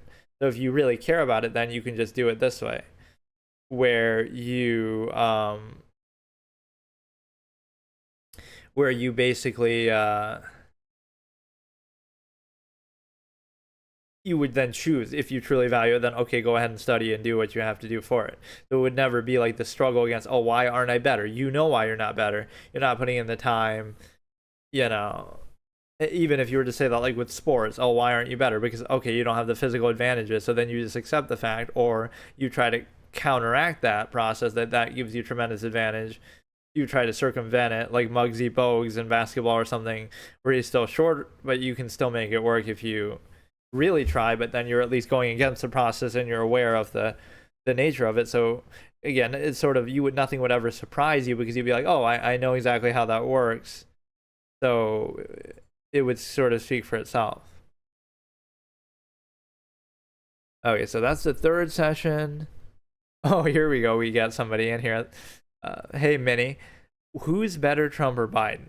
I mean, I did vote for Trump, so I don't think much of Biden. Certainly at this stage in his life, he's just totally over the hill. Even there was something recently I saw, he had some diagnosis. I forgot what it was, but maybe they're finally coming out with the fact that he actually did have dementia or something. But yeah, Biden was just a figurehead, basically. The thing with Trump that's good, even though there are a lot of things about him I don't like, is he's usually pretty straightforward. Like, he was talking about tariffs, and now everybody's upset about tariffs, but he told you exactly what he was going to do. So, you know, you could dislike it, but he's at least upfront. He was very clear about it. I think sometimes he's just too big of an ego that he tries to do things just to make a point, but generally, yeah, he's much better. And I mean, he definitely got vote totals that were very validating. Like 74 million, even when he lost, was a record, for an incumbent. So he definitely has validated himself. And a lot of the theories about Biden have been probably validated here too. Like, obviously, he wasn't really in charge, or didn't really know what the hell was even going on. Let's see if I can do one more topic here. It's interesting that I guess that's how people perceive debates. Like, people always think of politics, even though my whole thing was more a background in psychology and philosophy. Straightforward as increasing the military budget. I mean, I don't think he's really shied away from doing that. Although the whole irony of that is he was actually the peacetime president. That he was no new wars, and he was like, known as not really being in that corner. But I mean, I guess every president has been big on the military. Like, when have we seen a big reduction in military spending in the modern era? I don't think any president has really done that. And yeah, as the US dollar is about to collapse, that was one of the discussions we had before. It's going to be the worst budget. Yeah, I mean, there's definitely problems, no doubt. The US dollar is going to crash, so then we need our military to. There is actually like a real theoretical political value in that. As the US dollar is about to crash and an empire is about to owe 30 trillion, 50 trillion in debt, all this kind of thing, pump all your money into the military so that nobody can come to collect. Because I never said that they're good necessarily. They can be good in certain ways, but no, like, nobody can come to collect. So this would be like an empire on the verge of decline. So just pump all your money into the military just so nobody can come to collect the debts that you owe. And now you just have to defend yourself that way instead of actual, the value of your dollar is gone. You have all these bad debts. It would be like a last resort that you'd almost have to do, but obviously nobody's going to say that outright. How are tariffs good? Yeah, I wouldn't necessarily say they're good, but then again, a lot of countries have had tariffs on the US for a long time because, so it's sort of just circumventing that. The whole core idea is it would force you to just want to buy American and produce American, which is a good thing, but it's a bit of an abrupt way to do it. Like, 90% of our medicine comes from China or something like that. So you can't just expect tariffs to solve that overnight, right? You still need production here first before you can punish them and do tariffs. So that's the main thing that would be good about it. How are Republicans good for the economy when they have, he's sort of presenting straw man arguments that it's not like I'm saying any of these things, but how are Republicans good for the economy when they have crashed the economy in the last 25 years? That is a fair point. In fact, there's a pretty good statistic. I think, was it jobs gained or something like that, where it showed no Republican president had increased jobs in like the last 3 or 4 terms, whereas it was always Democrats who did that. That's true, but I mean, you're looking at it in a false duality sense. Like, it doesn't mean I agree with everything he says or, anything like that. I just thought it was better than the alternative. Right, obviously Biden currently in office, things like that. The border was obviously a disaster, so there's certain key reasons, but I still have my reservations. Policies are horrible for America. Some of them can be. I mean, I'm definitely not a Dougie. I'm not a, Democrat or Republican. I'm more, I would have voted for Joe Jorgensen last time. In fact, that's what I was telling people to do in 2020, because it would have been, that was the perfect example, actually, of a false duality. In 2020, people use the same logic that I just said, which isn't necessarily good, that like you're almost voting against somebody, right? So in 2020, they said, we're going to vote against Trump by voting for Biden. But instead, couldn't you have voted against Trump by voting for Joe Jorgensen, an independent? So it was the perfect excuse because people didn't have any conviction in Biden. They just did it as a default. So if you're going to do a default, you may as well do an independent, and it still satisfies getting Trump out of office, but it goes in a different direction. I think that would have been much better. Immigration good for the economy in a manner of speaking, but not when it's just totally unvetted and totally chaos the way it was. I don't think anybody really disputes that now. Jo Jorgensen has zero political power. I mean, if she had won, though, she would have had power. She would have been president. I like how you wrote it as Joe, too. Jo Jorgensen with an E. But no, it's like, that would have been a great move because, again, think about the criteria. Everybody, people hated Trump, fair enough. They don't want him to win again in 2020. And then, Democrats have libertarian right. I mean, just an independent in general then, right? Even if it wasn't her, do Jill Stein, do whoever you want. But yeah, she's a libertarian, yeah. Oh, I thought he was saying like the libertarian right, like the right side of the political aisle. Yeah, immigration is good for the economy, but at a certain point, it was just sort of being unvetted and chaos. And I'd love to hear actually what Democrats think of that in terms of how would they explain even the border crisis that did happen under Biden? Like, what was the incentive behind it? The best argument people could say, okay, they're doing it for votes because they think those people will come in and vote for them, right? Even if oh yeah, this is a good use of my logical razor. Even if it wasn't because of that, and they're just being sloppy and careless on the border, then that's bad too, right? And if you want to change the border policies to make it easier to come in, that's fine too. But you don't just not enforce the laws that are already there. So that was the whole argument that was very successful for Trump, because cheap labor, I mean, that's good for big corporations more so, but that could arguably be bad, because then you say that's stealing jobs from people who are already here and sort of lowering labor standards then, because if they can get cheap labor, then why would they pay people better wages and stuff? Isn't that the whole libertarian thing? It can be. I mean, I'm not necessarily a libertarian either, although Ron Paul was ahead of his time with the economy, so I always liked him. With the gold standard, like, he's looking like a prophet now, obviously with the way the dollar is going and everything like that. What was the this was a logical razor, like, whether through error or ulterior motive, something that's bad is still bad. So for example, if people were to say, oh no, it wasn't some conspiracy to try to get votes to let people in, right, illegally, and then have them vote for you, okay, so even if it wasn't, it was still bad because it was they still let it happen. So they were just so incompetent that they let it happen, or they had an ulterior motive. Either way, it's bad. Ron Paul is he's Rand Paul's father. See, he should have won in 2012, and then we would have been way ahead of our time with the economy. Going back to the gold standard. I love those kind of individuals in history, because it's like everyone called him crazy at the time, but now we're dealing with exactly what he was talking about. Like, so if you're too ahead of your time, you get ridiculed for it. And then, but no, George Bush was a clown, obviously. Unconvicted war criminal. That was one of my recurring takes in the past.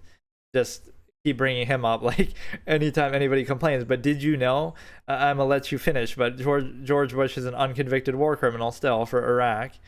And then Obama dropped so many bombs on the Middle East that we actually ran out of bombs. And then Trump was the peacetime president, was at least one good aspect of it. The funny thing is, the most complaints people have about his first presidency was COVID, which really is hard to really blame somebody for that. So if you take that away, does that mean he was actually good? Or laissez-faire, the reason why we had an economic crisis in 2007 and in the 1930s. I'm not 100% sure of that, actually. You might be right. I'm just not fully. Let me actually look up something.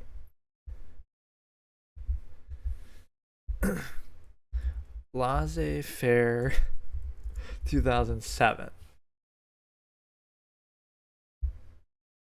Economic system where transactions are free from intervention.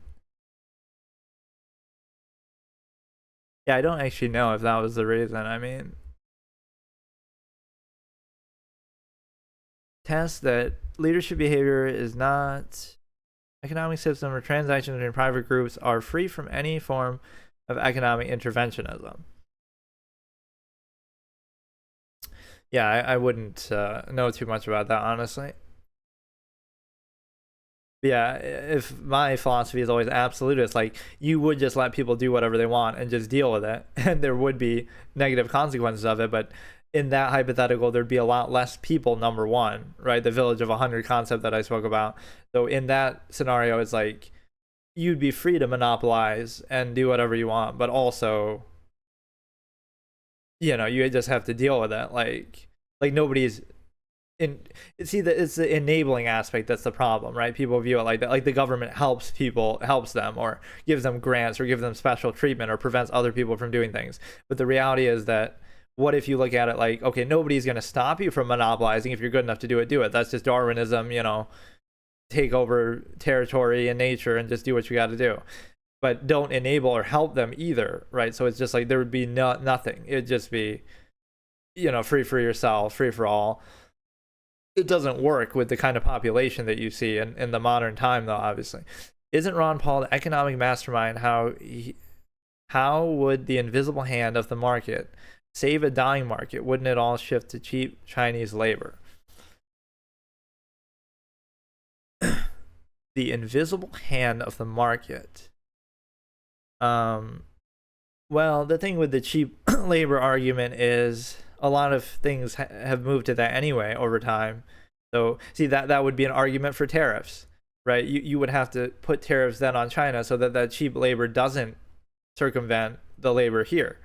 So you'd say you'd buy cheaper products from China, encouraging the cheap labor. So we have to put tariffs on them to make that cost more, so that now, despite the cheap labor, it's still equally here. Like it's artificial, but that would be one way to combat it.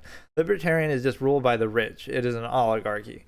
I mean, that's not the intent of it, obviously, ideologically, but that might be the result in some cases. When have we really seen that happen, though, right? Like, you could argue early America was libertarian a lot, but, in the modern era, we haven't really seen a libertarian win or be in, the major position of power. So, and again, I'm not even necessarily that. I was just praising him. Intent better than result.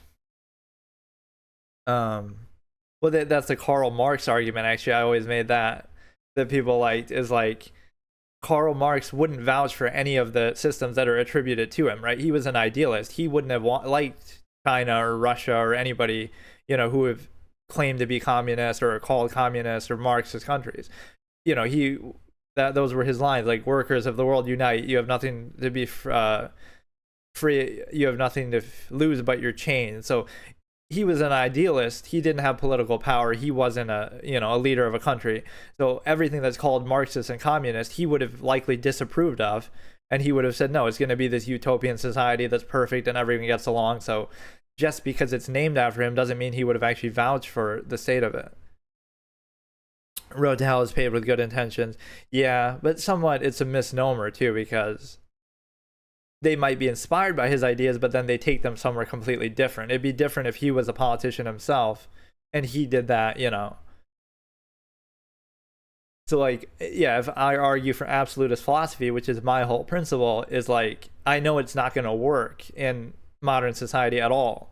So it would be a disaster if you were to try to do it now, right? It would go back to like Dark Ages. People would just kill each other because it would be more like the fend for yourself mentality. Very minimalistic, very, even conservatives are called that just in name only, but that would be the idea, like just completely get rid of a lot of things, right? Just the bare essentials.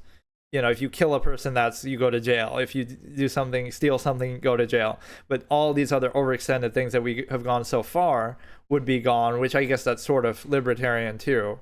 But they don't take it that far. I should do a political compass test. I did one a while ago, but my whole thing doesn't even fit on there because it's like you have to know what state people are in a certain time, right? Like it just wouldn't work because of how dependent we are on technology or because of certain other things.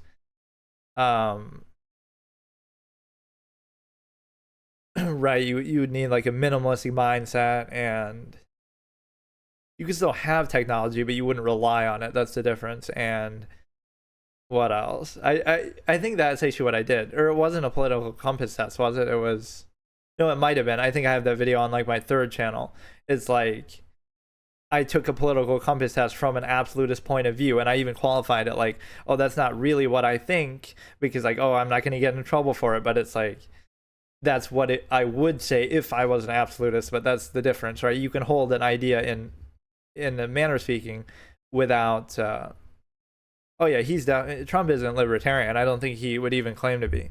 He's an opportunist, which in some ways I actually respect him for, because again, the same people who said he could never win, and I this is one of my expressions that I've used in sports too. Like, I love people who prove me wrong. So like, I never thought he would win in 2016, right? I thought it was just funny. Like, that's interesting. When I looked at him and Hillary, I almost looked at them the same way. Like, oh, they're both going to just be for the rich or whatever they're going to do for the elite class.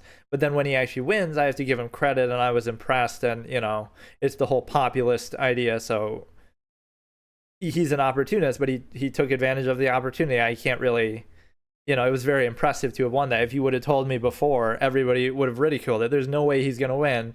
But then when he wins, not only do people not give him credit, they use that against him. Like, oh, that somehow makes him bad or worse. So if he loses, he's bad, right? Like, oh, that proves he's not good and people don't like him. But then if he wins, he's still bad, right? Like, at some point, you have to give him credit for something. Even, again, I don't agree with a lot of things, but it's always a reflection of the time too that you're in. Like, there's a reason why people are upset and want somebody like that to win, because they feel like they've been betrayed by winning an election. Well, I didn't say that, but hey, SJ, how's it going? That doesn't make it true, but see, that's how the other side would have argued for it. They would have said, oh, he lost in 2020. That means his policy was bad. That means that we're right and validated, right? That's not how it works in either way. Winning doesn't make you right. Losing doesn't make you wrong. It just means that for various reasons, you're more popular at the time. And usually the best way to say is like, whenever you win, or whenever you're the incumbent president, you're always going to be under fire, right? Like a punching bag. They'll just say, oh, everything that's bad is your fault, even if it's, not always under your control. It's all your fault, so we're just going to vote for somebody else. That happened both in 2020 and 2024, right? Not everything was Trump's fault in 2020. Not everything was Biden's fault in 2024. But you're just going to get that response. I didn't state that. I'm saying their policies are awful. I mean, some of them can be, definitely. I'm not a Republican, so I'm not really defending everything. But what views do I have? I would be much more minimalist. I call it absolutist philosophy, which is my own thing that I sort of created on this format back in the day. But basically, think of it as very minimalist, like maybe libertarian, since we were just talking about that, but it would be more minimalist than even that, which, again, I acknowledge the lack of practicality with it. It's just an ideal that you would have very little established power. Everything would be sort of, free for all, fend for yourself. You would have government for very minimalist purposes, like if somebody kills somebody, well, I love that. Anarchy.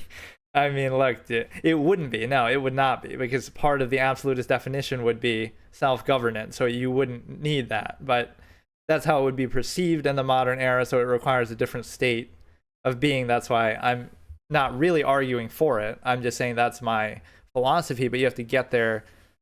If people are capable of self-governance, then yes, you could do it. But ideals that cannot be put into practice, yeah, well, that's the Karl Marx argument that I just talked about. Like, he was an idealist. You can have the ideal, but it's not entirely practical. But what I would argue for is get people to the point where they are able to do that. You're authoritarian, really?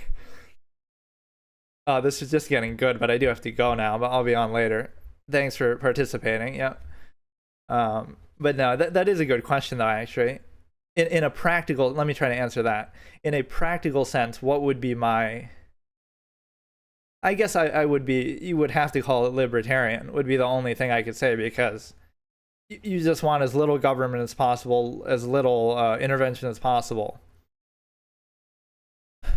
So yeah, vote for Jo Jorgensen for the millionth time, even though I don't know if she's even going to run the next time. But even in that sense, I would just say vote for an independent, because you're, that at least breaks the false duality of the two political parties. So, in fact, that's part of the reason why I like the whole Trump thing, is because even if you don't like him, it sort of showed you an outsider to politics could suddenly win. And, that's actually part of the reason why I was opposed to by the corporate media. Somebody comes out from an outsider and just wins and makes everybody else look stupid in both parties, right? Even Republicans didn't like him at first. So that opens the floodgates for, oh, now anybody can just run, right? Anyone who's not in politics, not in a party, can just do it and potentially win. That would be a good thing, an independent, right? Not beholden to either party. Even libertarian ideas don't pass the test of governance. I'm Muslim, so I want Sharia. I don't know what that is, actually. Let me look it up. I guess I don't always have to show this logo. I could just show stuff on Google and stuff. Islamic law based on teachings of the Quran, a wide range of legal, social guidelines, obligations like prayer, fasting.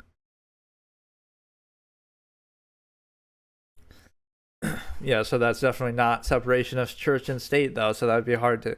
It's not a false duality, it's the reality of U.S. political power. It can be the reality, but what if in 2028 independent wins, right? What if they win? Then you can break that. This guy thinks that we should cover... Okay, well, I don't know. That might be part of it. The test of governance. Okay, I'll be back later on. See you guys. Okay, so yesterday I did another one of these sessions, and towards the end we actually finally got some viewer participation. Some people came in, and what I'm getting the vibe of from that, not that that's a great, that's just a couple of people, but it seems like people would enjoy, in this context, discussing more so politics and things like that. Whereas, again, my niche and background was more so, it can apply to anything. Again, that's the whole point, that it's not just, oh, I'm debating random stuff. It's that it's a whole format that has logical razors and different considerations to it that would inform any sort of topic, any sort of debate. I can talk about gaming, news, or whatever. Like, you can analyze anything from that framework. So it's very broad and open-ended. So that seems to be what people would prefer, though, just based on that impression. Like, talking about Trump and stuff. Like let's actually analyze what they said just off memory. But this was from yesterday, and unfortunately I had to go right around then, so it's almost like I'd have to do it on a regular basis, like do it every day and do it like for long periods of time, and then you start to get that. Obviously you can't expect a community right off the bat, especially with this sort of thing. So like that's the same thing that happened with chess. I didn't immediately, it's true, like you got to look at it backwards. Like, don't go into it and be like, oh, I'm going to stream this category today for the first time, and then if I don't get a following or a lot of viewers or a couple of viewers, I'm just not going to do it.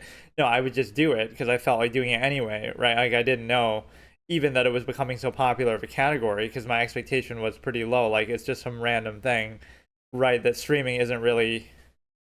chess isn't really big in the streaming community. I wasn't really, super keen on the Botez and all that. So because of that, I didn't have any expectation, and I just did it. But then I started to do it on such a regular basis that then people would start coming in regularly and start knowing me from that, which is kind of funny. So you can't look at it like that, right? You say, if I, when you go in with a goal, like, oh, if I don't get this many followers or viewers by this period, I'm going to stop doing it, instead of, oh, I'm going to keep doing it until I get that amount of followers. So it's sort of like another philosophy I say, like with commentary. Some people will be like that, oh, you have 0 viewers, so like, why even bother talking, right? You wait till somebody comes in and then you react to what they're saying and you're kind of talking to them, right? Instead of, oh, do it more like you're a Let's Player. So whether somebody's there or not, you're always giving commentary, you're always giving a running, your thoughts or whatever your style is. So you're doing it regardless, right? You're not doing it because of something else, viewers and stuff. You're doing it, you're going to be what you are, and if people come, they come. If not, they don't. Instead of like, oh, you're waiting for it, like, oh, I'm waiting for viewers, then I'll talk. That's the better philosophy to have, right? Do what you're going to do, be constant regardless, right? You're a Let's Player, you're giving commentary, and then if people come in, fine. If not, fine. But you're still doing what you're doing, right? You're not waiting on them or relying on them. So some of the things that they were talking about yesterday, I don't remember their usernames exactly, but this one guy was saying a lot of stuff to do with Trump and criticizing him and tariffs and things like that. So he was sort of either straw manning, which is fine. Like, he kept saying, things that aren't necessarily my position, but just, this is what Republicans are doing, or this is what how are tariffs good? Or I never said they're good, but so it doesn't always have to be personalized. Like to me, he's just suggesting the topic to discuss, so that's fine. So like, he's presenting a bunch of ideas. Republicans are doing this badly, or this policy is bad, or Trump is bad in this way. So that's fair enough, and you can debate that. I guess the one thing that you could say injected me into that is, oh, I voted for Trump, right? This time, so 2024, obviously. So you could say, oh, therefore I take ownership of some of that, but not really, because you can't pigeonhole somebody into that and say, it doesn't mean you vouch for everything they do. It doesn't mean you like them. There's much more nuance with somebody like me when I'm doing that, right? In 20, I have certain credibility from that. In 2020, I would have told people, vote for, or I did even say that to whatever extent I was streaming and stuff, or I wasn't even streaming at that point, but whatever. I might have discussed it in some capacity, like you should either vote for an independent or Joe Jorgensen or something like that, and so break the whole false duality of the two-party state and system like that. And so what happens is again, you're pushing for that in 2020. That would be my position, but because people are too stupid to do that and they're just saying Trump's bad, so let's just vote false duality, the other party, whoever happens to be on the ticket, regardless, somebody we don't have a lot of faith or strong feeling about, we just do it as a default, basically, just to get rid of the big bad Trump. Now you end up in a position where now you're almost forcing the hand. Like if you had listened then, right, in 2020 and broken the two-party state and done an independent, right, that could have led to a different path. But now you're stuck in the same false duality. Even though I recognize the fallacy of that, it was still arguably necessary. See, it's the closer of the two, right? The whole irony being that, oh, I'm arguing for independence and I'm not, just two-party state kind of thing. But then guess what happens? Oh, you end up voting for Trump, but why? Oh, could it be that Tulsi Gabbard is in his cabinet? He was associated with her, and RFK and all these Democrats, right? The outsiders to politics. So the whole thing with that is that's like the unity party. That's like showing, okay, fine, you're gonna be stupid and not vote for an independent, but then this is the closest we're going to get, right? It's still a step in that right direction, even if it's a very small 1% step with a lot of flaws, with a lot of issues still. That's the lesson that should have been taken out of like the last 8 years. And that's the problem with Democrats, is they're never introspective. Like, pretend everything you're saying about Trump is correct and valid, right? He's as bad as you say. Okay, fine. Imagine how bad you have to be, like Hillary in 2016, or obviously Harris at the last second you switched out, which was stupid, but Biden or Harris, like how bad would they have to be that you're losing to this guy, right?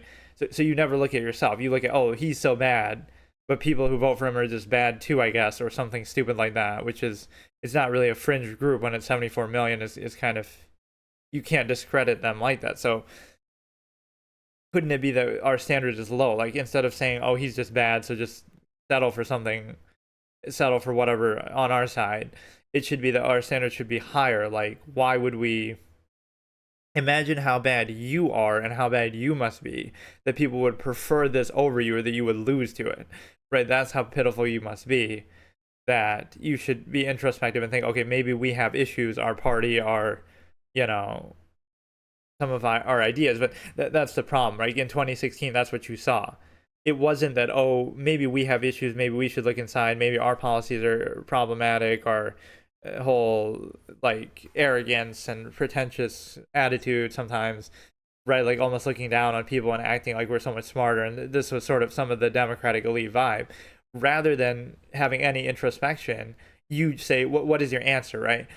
If Hillary won in 2016, what would you have said? Oh, that means she's good, and that that validates her, and that means that Trump is bad, or all the negative things that said about him are validated. So when he wins, you don't give him credit and say, okay, maybe he has a point, maybe there's something good, and maybe there's something issue with Hillary and with Democrats. You don't say that. Instead, you say, oh, he's still bad, right? That's like your head being dug in the sand. You say, oh, he's still just bad, and it doesn't mean you have to like him or agree with everything. It just means like, if he loses, he's bad. If he wins, he's still bad.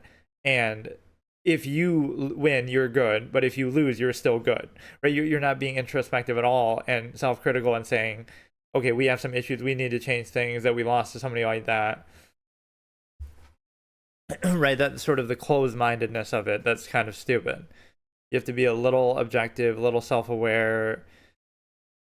But yeah, that's some of the topics that were suggested there. And again, a little bit of straw manning, but that's fine. Again, it doesn't have to be that. It could just be he's posing different ideas that are discussed. So I'm perfectly fine with that.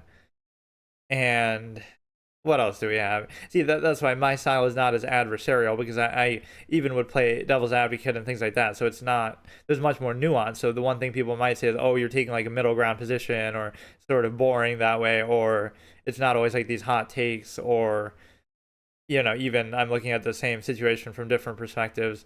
So it's not as, there's just much more nuance instead of just trying to get like one clear, absolute, like, oh, this is just bad, this is just good.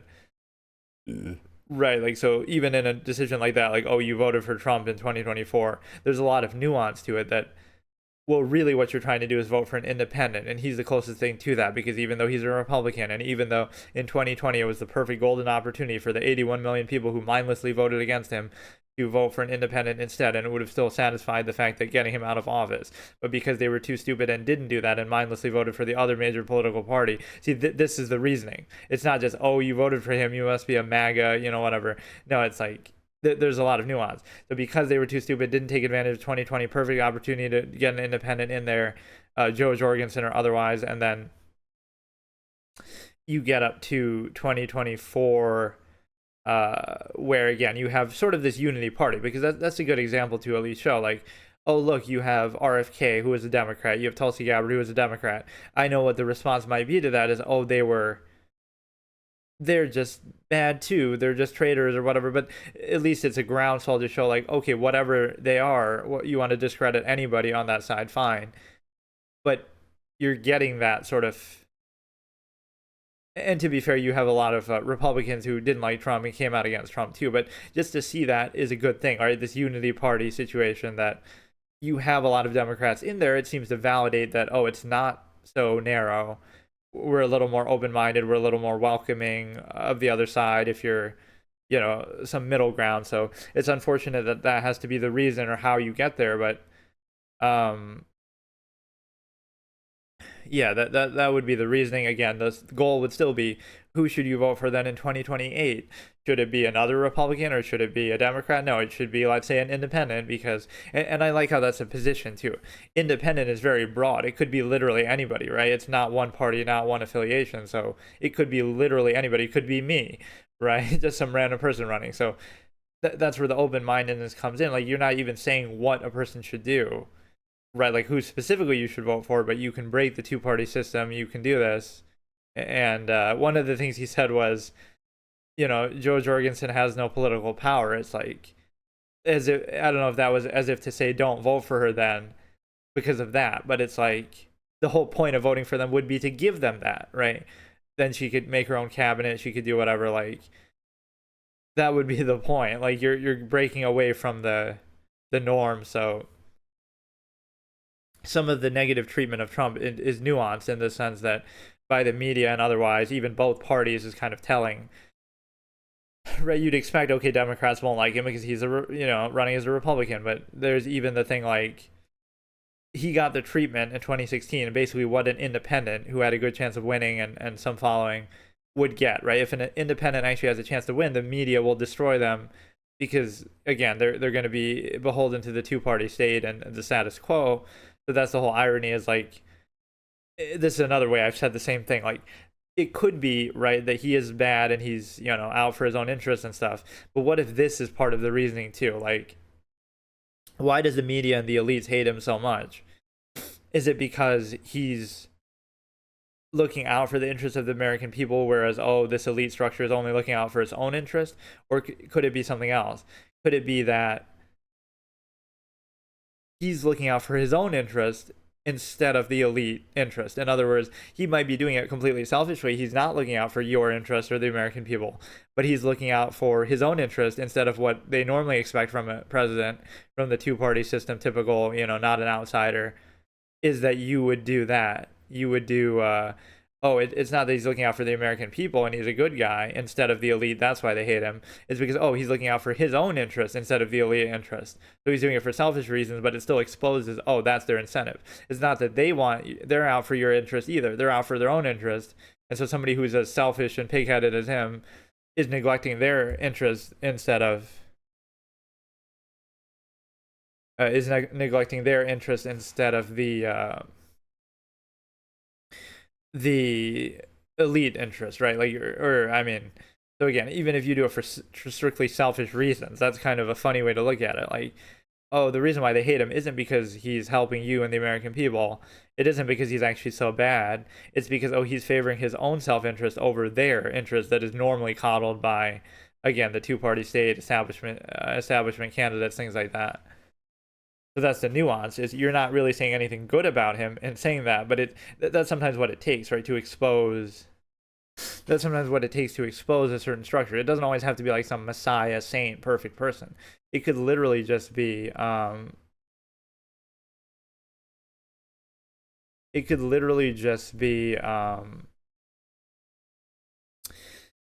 somebody who's flawed, somebody who's, again, out for their own interests, and they use that to break through the interest that's already established. So again, pretend, even forget about him, but like pretend I ran for president and I'm completely selfish and evil and I only care about my own interest.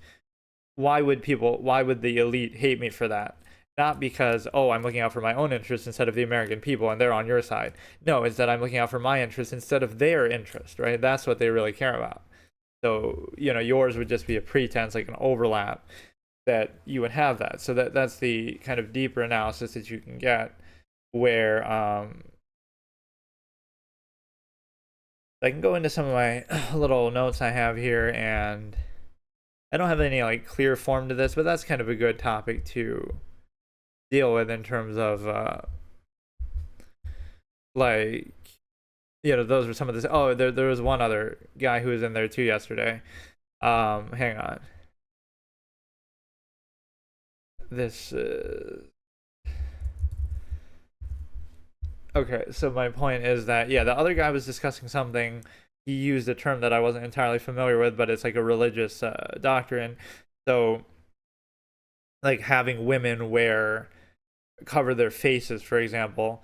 So let's look at this from an absolutist perspective, from a functional basis. The idea that, forget about moralizing it and saying like, oh, that's bad, that's unfair to women, and forget about saying, oh, God says you have to do it, so you have to do it unquestioningly, right? Like, let's get rid of those two perspectives and just say, what is the functional basis? Like, if you were to try to vote on it as a society, should women have to do that, like cover their faces, etc.? What purpose would it actually serve? Like, why would you actually even do it? And I guess the argument would be like sort of concealing them because for like sexual reasons. This could fit into the stimuli acme, but even there, a true absolutist wouldn't need to do that.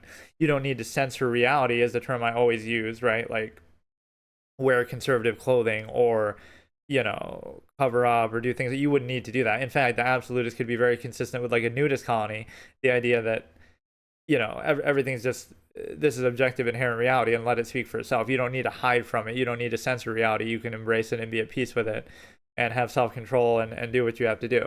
So you would be at peace with your inner natural self. You wouldn't be hiding from it. So that's the whole irony, is, again, the absolutist doesn't make a moralizing position like, oh, that's so unfair to women and things like that, right? It's more so a functional basis to say, what purpose does it serve? Okay, you're trying to conceal that because you're so obsessed with, or you perceive people as being so obsessed with sex that that's how they'd be perceived, instead of saying you would have the self-control, or it wouldn't be, this is one of my expressions, is repression leads to obsession too. But the fact that you repress it, this happens even in Western society that's not as conservative, but like, because sexual desires, etc., are so repressed in everyday life and society, that's why people act out in extreme ways sometimes, or overcompensate, right? Because you're so obsessed with sex, like, oh, look, we saw this little nip slip, or oh, look, we saw this little whatever bikini strap or something. The reason why, oh, that's such a big deal and people are so obsessed and excited about it, even though it's just a natural, the natural body is just, everybody has those body parts, it's not that big of a deal. It's because it's inhibited and restricted and censored so much that now any side of it becomes a big deal. So it's a false duality that you're creating yourself. Let's inhibit and censor something, and then we'll obsess over and make a big deal about every occurrence that we do see of it, instead of just looking at it for what it is. Oh, it's just a natural process. It just is what it is, right? The nudist colony example. So it would be a non-emphasized state. It would just let it speak for itself. And so that would be the point with this, is what is the functional basis of that? Like, you're covering the face or conservative aspect. It shouldn't be necessary, because again, you can have that self-control, and so you wouldn't rely or depend on externality and the structure, reduction to structure like that. Like, you have to abide by this to make it happen, instead of just inherently being at peace with the process. So the stimuli acme would be, still subverted, and well, it would be the vouching, my expression I was bringing up yesterday. Like, if you vouch for the state, or if you don't vouch for the state, don't procreate, in terms of like, you wouldn't sustain it and have children and things like that. But if you don't vouch for the state, society, whatever contrivance state you're in, right, you wouldn't do that unless you vouch for the state. So yeah, the idea that you would have to censor reality and do that shows you a lack of control that you have, lack of self-control, lack of any measure or value that you have, that you're just reacting mindlessly to externality. It also shows you something else, that you're obsessed with this and you have to hide from it. Basically, you're not at peace with yourself or the inherent nature, the human body, right? Just natural things like that. You shouldn't need to do that. So again, and repression leads to obsession, so it also creates a false duality that people will act out in that way. So that would be the functional argument. So you see in that, you're not addressing any sort of thing like, oh God, empirical basis, you have to just do it because of that, or even the moralizing approach that, oh, equality, it's unfair to women, things like that.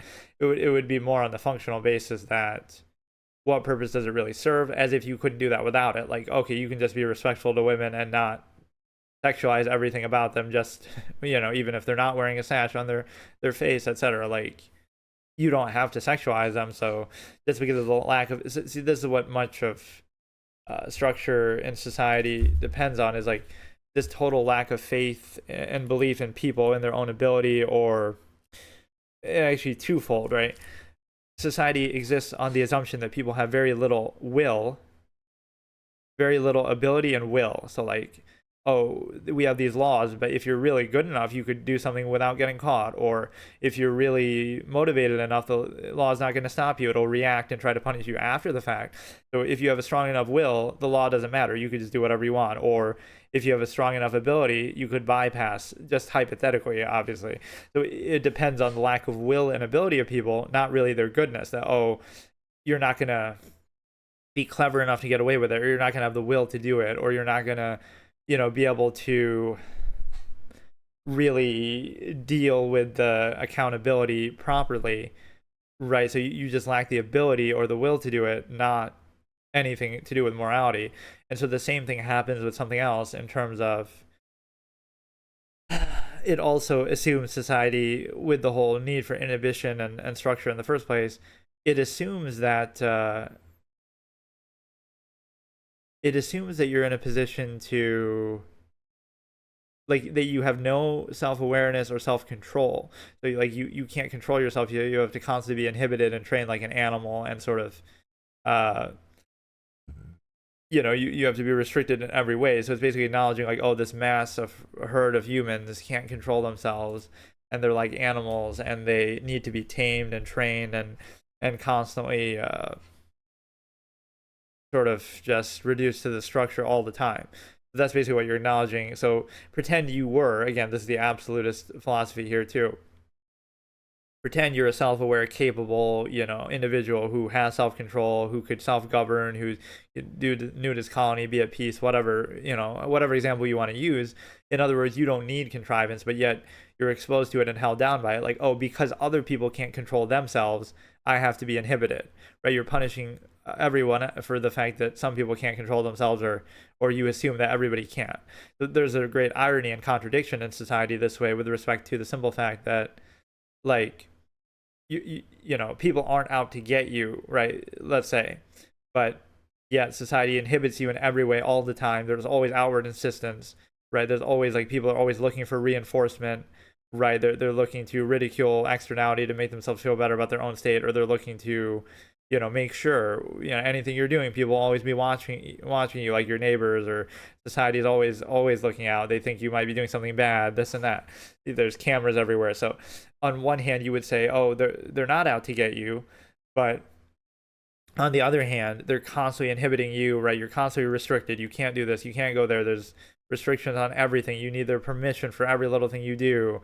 You need to, appease them, abide by them. You're constantly, they're looking for reinforcement, externality. They're nosing into everything you do. This is the societal basis of what happened. So sort of, they are actually not so much out to get you, but it's more just this outward insistence that you're constantly being inhibited, constantly beholden to the contrivance structure. And then the other point in this is like, oh, you should trust people, right? This is the opposite interpretation is my concept for this. Like, you should trust people and don't be so skeptical and, suspicious of them or cynical. At the same time, the entire basis of society that you're inhibited by and reduced to, that you have to endure so much inhibition and restriction and indoctrination, etc., enforcement, accountability, constant contrivance, all this, again, inhibition that you have to deal with, is because people can't control themselves. Apparently, this is the premise, their inherent nature. People can't control themselves. That's why we need laws and indoctrination and constant social stigma and all of this. So you're acknowledging people can't be trusted at all. They're not at peace with their own nature. They can't control it. They're not even aware of it. They deny it. False inherent contrivance response state, right? Where you pretend that the reaction to the inherent state of man is the actual state of man. A lot of the time is what happens. So people can't control themselves, right? They're like wild animals that need to be herded and tamed and controlled all the time. But yet, oh, you should trust them and don't be so cynical of them. But the same ones that for whom you have to sacrifice so much and be inhibited so much, right? Constantly, all the time, because of the premise and the assumption that, oh, people can't control themselves. They can't be trusted. They can't do anything, right? They have to be made to do it or made to be structured.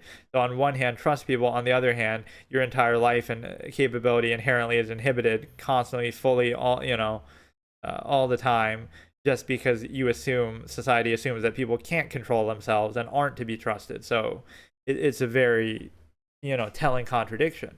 And so let's see what else we have here.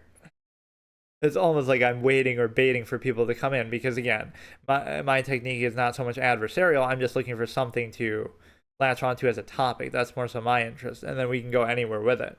But I guess politics doesn't interest me that much these days, but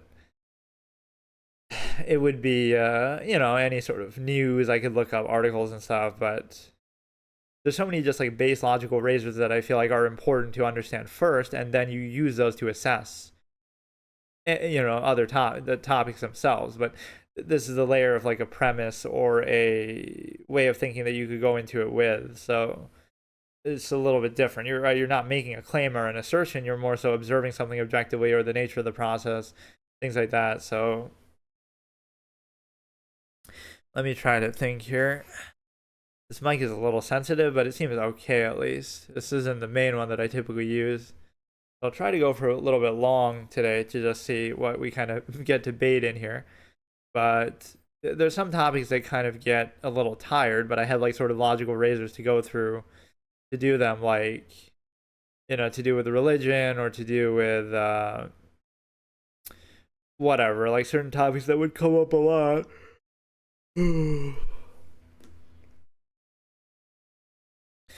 So I can look through some of my notes here that I always take just whenever I feel like. So there's a lot of good little logical razors in here too.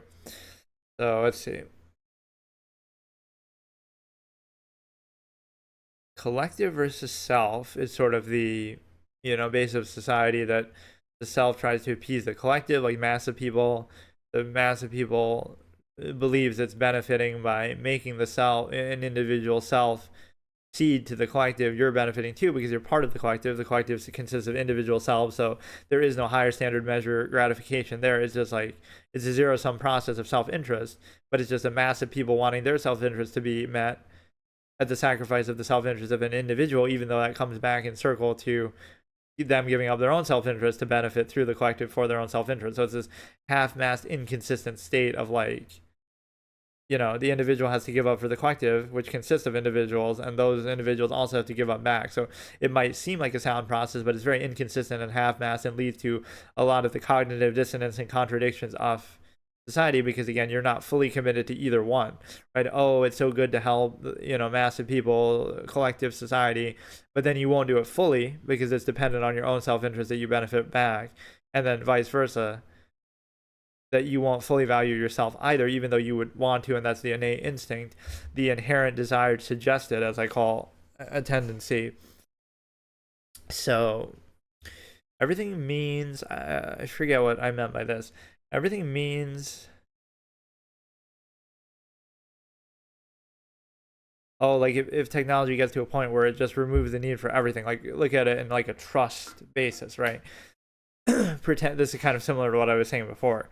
Like, oh, there's cameras down the street everywhere. So it's like this fallacy of if you're not doing anything wrong, you shouldn't be bothered by them. So like the same, let's say the same could apply in your personal life. Like you have cameras everywhere to everyone you know, and you get to watch everything they do. So like your partner, right? So your girlfriend or boyfriend, husband, wife, you get to watch everything they do all the time. And if they're not cheating on you or doing something bad, then what's the problem, right? Why would you be worried about it? Why should you need to trust them if you could verify? I have an expression like that. Why should you need to trust when you could verify instead, right? Why should you need to believe something when you could know it instead? So in that sense, like, oh, they're not doing anything wrong, but then you should be able to see everything they're doing. So it implies that they have something to hide, or it implies like, oh, that's a certain freedom and trust you have to give, but there is a certain contradiction there. Like they're not, somebody's not doing anything wrong, but then you should be able to watch everything they do, and then there'd be nothing wrong. So the only reason why you shouldn't be able to do that is because there is something wrong. So like, right, not saying you have to go out of your way and do that, but it's just a hypothetical. Pretend you got to see everything all the time. You get to watch everything everyone does all the time just because technology allows it. Then what would you think? You'd realize, oh, all the things I think they're not doing or pretending they're not doing, they are doing. Even though you could imagine that, oh, I'm sure they do this, I'm sure they do that, but you just don't think about it. Like, it's like when people are uncomfortable with seeing like something, let's say stimuli acme based, people are doing it anyway, but oh no, if you get, it's like this initial minded perspective that, oh, everything is just based on externality and what we perceive with our senses. You could imagine, oh, I'm sure this person is doing such and such within the stimuli acme. It's not hard to imagine, but actually seeing it, oh, what a big deal. But just imagining and being aware, oh, I'm sure they're doing it. So it's like you lack imagination and you rely fully on externality for everything.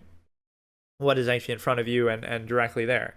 You can't imagine anything, you can't understand anything in your mind. You have to rely on only the physical, only the externality, only what's in front of you, only your base senses, which are limited. And so that's, for example, why you would need like drugs or alcohol. Whatever drugs and alcohol do to your state, like heighten it or lower your awareness and so forth and judgment, you could do the same thing, right? You could behave the same way, you could do the exact same things without the need of that. But that's how the mind in society or a contrivance state is restricted and structured and controlled so much that you would require your mind is in this state where you're not really in control of it. You're sort of constantly reduced to structure, whatever you're part of. Like at school, you have to be a certain way. At work, you have to be a certain way. At home, you have to be a certain way. So you're always inhibited. You're not truly actually free or in control. So the only freedom you get is there. Like even to do that, you can't do it yourself. You have to, I have to use drugs or alcohol to do that, even though I could just do it anyway, right? Your mind is capable of objectivity of anything, right? You can think anything at any time, that freedom. Like you're so used to the not free state that you require, again, always reacting depending on externality. So if you're at school, you're reduced to that mindset. If you're somewhere else, you're reduced to that mindset. So even for a free mindset, you're not really free. You rely on, I have to use drugs or I have to use alcohol to even be free or think in a certain way, right? You rely on that, but pretend you could do the same thing without it, which again, everybody's capable of doing, like thinking a certain way or being sort of free of inhibition. And so you're always looking at that, like this initial reactive state where you're defined fully by externality and what is around you instead of some self-aware, self-actualizing state. So everything is like whatever is in front of you or whatever is external to you, you rely on that and require that. You have no actual control or acuity yourself, apparently, within this premise. You always rely on something else, right? You can't just be at peace in the mind and self-aware and self-actualized and do or think any of the things that you're capable of doing. Instead, oh no, I need like the permission of society to do it, or I need some substance to do it. So that's a sign of a heavily inhibited and, again, initial minded reactive state. So let's look at a concept here of like you get this empirical indoctrination that leads to the state of society, which again is unqualified, not critically thought about. It bypasses critical thinking because, again, from a young age, people are indoctrinated, and then they are constantly accountable to social structure, stigma, constantly conditioned, constantly, beholden to authority figures, things like that. So by the time they're old enough to think for themselves, they're already very ingrained into it and constantly indoctrinated at that point as well, accountable, enforcement, etc. So when people get to a point of authority themselves, they almost sometimes have a spite, like they have something to prove, right? That all their exposure to contrivance and inhibition was somehow worth it or validated, or they want to show off or prove something, or how can I describe it? Or they want to make sure other people are adequately indoctrinated as well. So like let's say somebody just is a minimalist and removes the need and just goes on their own and does their own thing. That would be intolerable by society because, oh, look at all the contrivance that you had to endure, all the inhibition you had to endure, so you're bitter that somebody else can bypass it. And also the special meaning that is associated with it. Like, it's not just that, oh, you did it for a functional basis because you're being controlled. Oh no, it's gratifying and it's meant to be. And oh, look how hardworking you were, and look how socially skilled you were. All these things that are functional basis, right? That you're being controlled by, but you pretend like there's something more because it helps to appeal to the ego and gratify you. And so what happens is you're in a position to. Okay, sorry about that. What was I saying? Just that. Yeah, you almost have something to prove, or you want to hold other people down as well, because like technology is a great example of that. Like, let's say you were living in the 1900s, right? Whatever exact time period, you see people do this, right? You condemn the next generation and some of their tendencies, which are defined by technology. Like, oh, look at everybody on their phones today. Well, I can guarantee you, again, people are defined by their technology and the era that they live in, machination process. So if you were born in this period, you would probably be on your phone too. The majority of people, right? You were doing something technologically then, like, oh, look at those people driving their cars back in in your time, 1900s. Look at all these kids driving their cars now.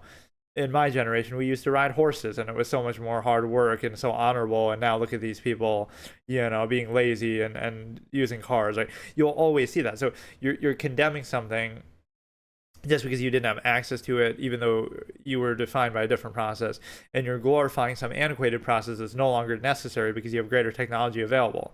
So you're not really making any point at all, but it's sort of like this irrational insistence upon the self that, oh, my era was better because we gratified ourselves by doing something that was arguably necessary and functional at the time because of what we had available. But instead of recognizing, like, oh, it's just a zero-sum process and now we can just do it better and more efficiently, we feel almost betrayed or stupid, like, oh, look at all the effort we put in that we wouldn't have had to put in if this technology existed.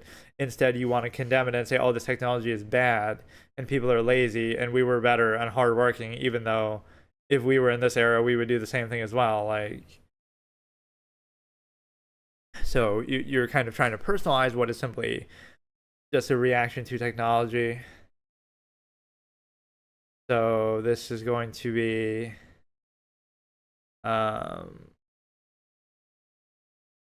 everything, is preconceived basis that, like, I have a few expressions for this where, the thing that the belief in society often that things are the way they are because that's the way they should be, not just that it's a random assemblage of different, leaders and ideologies over time that you just happen to arrive at the state, right? It's not like some perfectly planned, perfectly rationalized, qualified state. It's just, it would be a combination of subjective individual subjective ideas that just happen to lead to the state, but you don't critically think about those. But then if a new idea was introduced to you, like, oh, maybe we should do this instead, then you would critically think about that.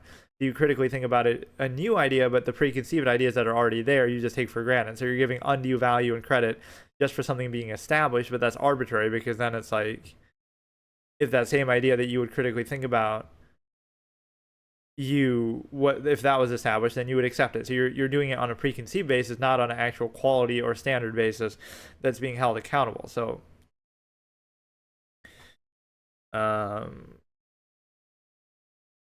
let's see what other, I could just like look up random topics, I guess, in like news, but I'll go through some of my logical razors for now. So like, think about an absolute standard of like, everything should be consistent, everything should be, sort of perfect, I guess isn't really the right word, but based on a standard, versus like undue emphasis that you have to place to make it seem okay and overcompensate for the fact that it's not. So that would be a good way to describe, the absolutist principle. People would have their own measure, like standard of value that they present. So for example, it's not uniform. It's not saying this is what you should value or shouldn't value. That would be the point, is that there are no absolutes. You would decide for yourself what your priority is, what your standard is. But then you would have to be consistent in that. You would fully value. So we could have two different measures, and they're completely, different from each other, like mine versus yours or anybody else's. So that's fine. But it would be that, you'd have to fully and consistently pursue yours, right? Your standard, your measure, instead of a more half-mass state where it's sort of inconsistent, where you hold that as a pretense, where you don't even have any standard at all. You just kind of go along and accept, again, whatever externality and preconceived notions blindly and just reinforce them. So it's like sort of the unwillingness to be puzzled, that you wouldn't think for yourself or define that for yourself. There's a false absolute state of like a half-mass practice, a specific contrivance state, a preconceived notion. So that would mean that, again, to have any credibility, you would have to be consistent. So it doesn't matter what your measure is, but you have to be consistent with it, and you don't get to assume the intent or measure of somebody else and outwardly insist upon them either. So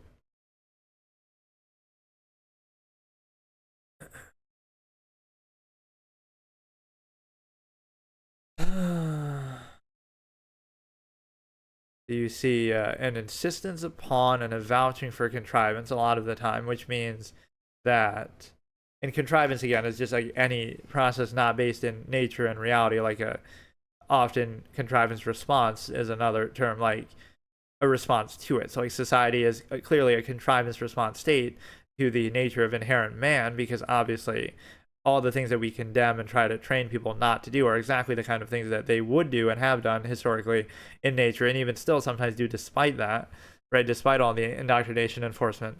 So the point there is the simple fact that it's a contrivance response state to the inherent reality that, people would kill each other, or they would do this or that.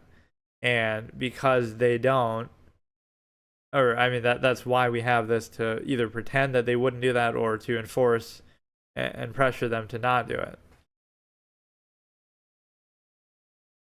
You would insist upon or vouch for it by, then you should have no complaints, right? Especially if you reproduce, that's an absolute tendency here. Like, don't procreate unless you vouch for the state, as in then you should never complain. So if people say, I'm struggling to put food on the table for the kids, then you shouldn't have had kids. It's a choice. It's a circumstance where, if you insist upon and overcompensate the contrivance state versus you might do it. So like, it'd be like almost like with spite, but not really. Like, you might do a zero-sum process, like, okay, you have to do this to survive, even though you don't have to. You could be a minimalist, you could remove the need. There's all kind of absolutist considerations here. It wouldn't be that specific contrivance state. You could do something else. You could, rise to the top of a contrivance state, but you could also just not be a part of it, remove the need for it. It's a zero-sum process. So what happens is you could, that's one of the key absolute phrases, is to remove the need. That, like, rather than trying to struggle against an artificial self-created process, you could just remove the need. Like, okay, you're just going to be a minimalist. You're just going to live off the land. You're going to be away from society, so you don't need to struggle against some artificial, self-created, half-mass inhibiting contrivance structure. And so, again, just because you're a part of a process like a zero-sum situation doesn't necessarily mean you vouch for it or that validates it. So, like, the absolutist could practice the process with still some spite or reservation, or, again, just neutrality. Like, you're doing a zero-sum process because let's say you have to, quote unquote, but then you don't necessarily have to vouch for it, and you can still see its flaws, etc. To be aware of it is not to be above it, is the old term I would use. So, and like, here's a good point of, like, this could even apply to my streaming or anybody, going into like fiction and entertainment, right? Let's say your overall goal is to do something of substance, like you're trying to philosophically, psychologically address, base fallacies and tendencies of people and things like that, right? You're trying to bring about some actual epiphany or change or whatever, right? So you'll realize what appeals to a mass of people, and then you have to dumb everything down to a lowest common denominator. You might have to go into fiction and then try to filter through some stuff into that, right? Or you might have to appeal to stimuli acme and filter in some positive things into that. So that might seem to discredit you, like, oh, look at you, you're working at, you're streaming games, or you're working in TV or fiction, movies and stuff, or, oh, you're using the stimuli acme basis and things like this. You might have to do that, though, to an extent, because that's the kind of thing that appeals to people, and that you would have to sort of filter through.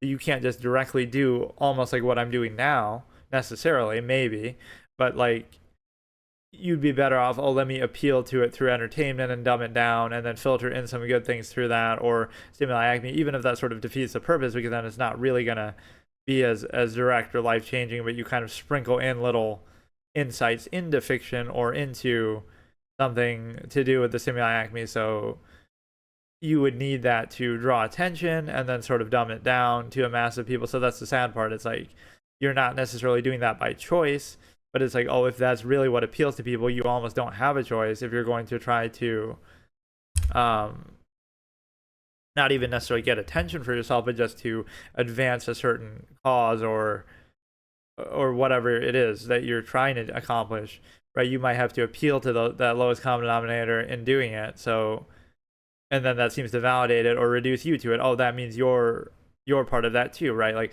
oh, look at this person practicing folly favoritism, which is entertainment escapism. That's the term I use to encompass many things like that. Look at this person practicing folly favoritism, therefore they have no credibility, even though they're doing it to appeal to a massive collective of people who do, who are appealed to by that.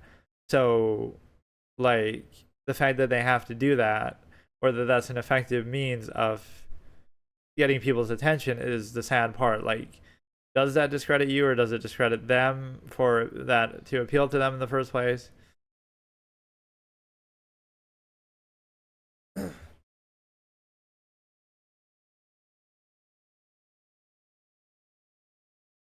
Let's see, what other topics could I do here?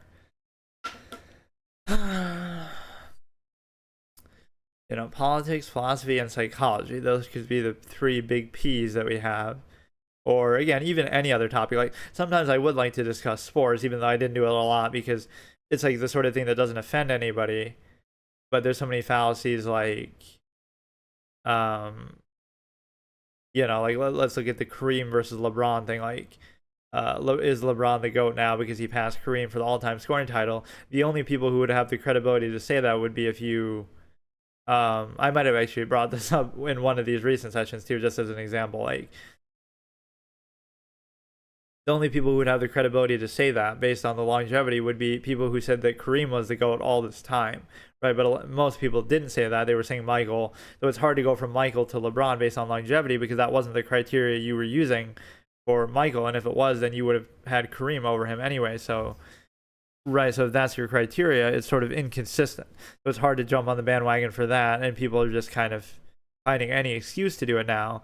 So I could at least respect that position. If you always said Kareem because he's obviously all-time great, but also has the longevity, now you could go to from Kareem to LeBron and say, oh, that's why he surpassed him because of that, but instead you'll say, oh no, he surpassed Michael, even though Michael never had the longevity. And so now it's inconsistent because your criteria couldn't be the same, right, between the two. It's more about other things. So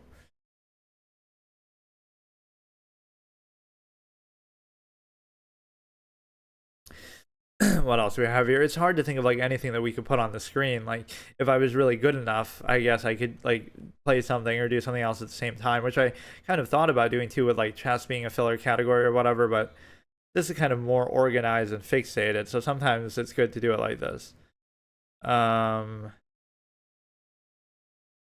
If you have no measure, you feel like you have to prove something, which is to say that a measure being like kind of your standard or priority or, you know, set of like what is sort of your self-defined purpose. What is your measure in life? Like what are you trying to do? Are you longevity process, like you're trying to live as long as possible? Are you hedonist, you're trying to have as much pleasure as possible? Are you somewhere, you know, whatever it is, you have a specific purpose, like, oh, I'm trying to accomplish this, not something vague like, oh, you're just trying to survive and get by. Like you would define some clear criteria and standard and practice that you have, that you are, you know, what your focus is. But most people don't have that or don't pursue it or aren't consistent with it, and so therefore they have to like overcompensate or do something within the confines of what is nothing more than a half-mass zero-sum process, which is sort of less than nothing. This is an expression I would use to say that, you know, less than nothing, as in, let's consider life as a zero-sum process, right? All you're doing is reaction and relief to non-choices, in other words, non-choice needs. So in other words, you have the need to eat, drink, etc., right, to try to survive. You didn't choose those things, so all you're doing is reacting to them. Okay, you're eating, you're, you know, staying alive, doing what you have to do. So you're reacting to something you didn't choose and trying to relieve yourself of those sort of things that you didn't choose and that are natural processes. So now you go into that and you say, well,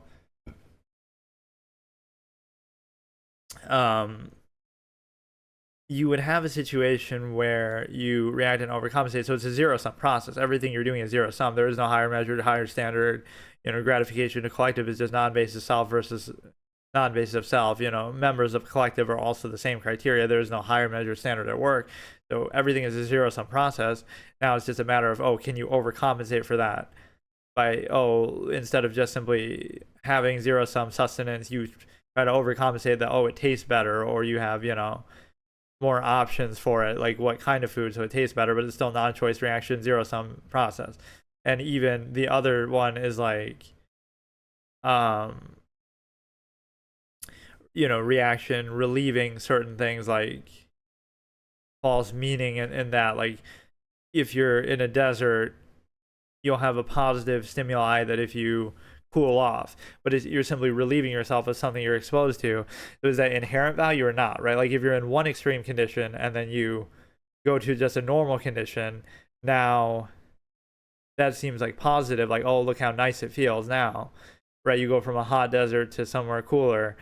All you're doing is relieving yourself of something rather than actually doing anything inherently of a standard basis or value. You could always create that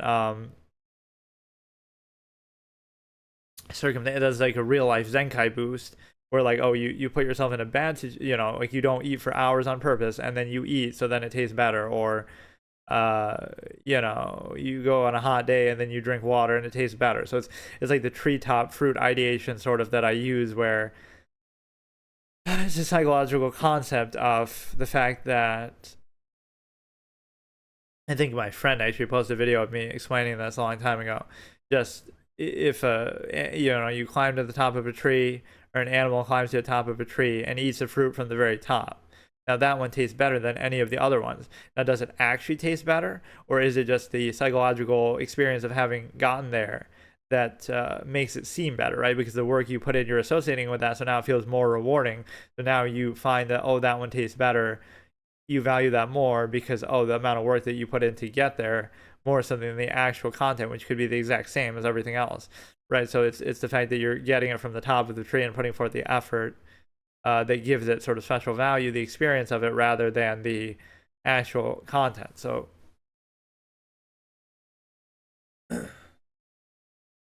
Yeah, the zero sum process. Okay, everything is a zero sum process. You're just reacting to non-choice reaction needs that you have, or you're relieving also, you're just relieving something that is a negative stimuli, right? Like again, oh, it's hot, so now you go to a cooler place, so that seems better.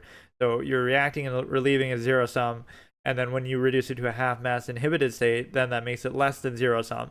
So it's in existence as less than nothing, right? The half mass human functionalist state. So for example, the idea that you have the ability to consider that, again, it's a zero sum process, but then you're constantly inhibited in even practicing that. And so you see like an overcompensation in technology and machination, but it's not actually any basis of value, assuming that couldn't exist without it either. So it's like a small concession that like, oh, look at all this technology, but look at all this inhibition that you have where you're supposed to be unqualified, or you'd have to go through and justify it. So you accept the inhibition and you overcompensate and say, oh, but look at all the technology, machination, convenience that seems to make up for it. But those are two separate things. Like one is reaction, relief, again, non-choice needs. So, and the other is inhibition. So they'd be two separate things, but it's sort of a fallacy that the machination process is used to justify that, where you could say it's totally unrelated and could theoretically exist without it. So let's look for something else here. I could do this for just like an infinite amount of time just because I have so many different topics to go through, but let me try to just pick something to latch onto for a minute here. So you have those non-choice reaction needs. That's always a very important concept that I bring up. Just like, you have these non-choice reactions, so then the only meaning or value of all of human achievement over history is nothing more than taking those non-choice reaction needs that you have, like the need to eat, the need to drink, whatever, and just making them either more convenient so you don't have to put as much effort into them, and to make them sort of better experiences, like, oh, you have to eat food, but at least you get to choose what, and at least it tastes better. So the whole meaning of life then through human progress and achievement would be that all people have ever done is to simply take those non-choice reaction needs and make them, again, more convenient, more comfortable. So in other words, the whole pinnacle of human purpose could be, as an alternative to the stimuli acme, would be just, oh, let's just make it as pleasurable as possible to fulfill those needs, like overcompensating with taste and things like that, or let's just remove the need altogether. And that could be absolutist concept, that you remove the need, so let's take a pill that now we never have to eat again, or we, somehow people are adjusted that way, some surgery or some state that we get to, we don't have to eat anything anymore, and we don't have to drink anything anymore, and so we don't have to do any of those things. So that's the meaning, or all the net sum value of human accomplishment is nothing more than taking a zero sum process and trying to remove the need for it, reaction and relief. So now, okay, pretend you're in a state where you have that, right? You take a pill at birth with no negative effects, no side effects, and it lasts your entire lifetime. You never have to eat, you never have to drink, you never have to do anything, like you don't have to use the bathroom, you don't have to do any of those things, right? So now what do you do at that point? And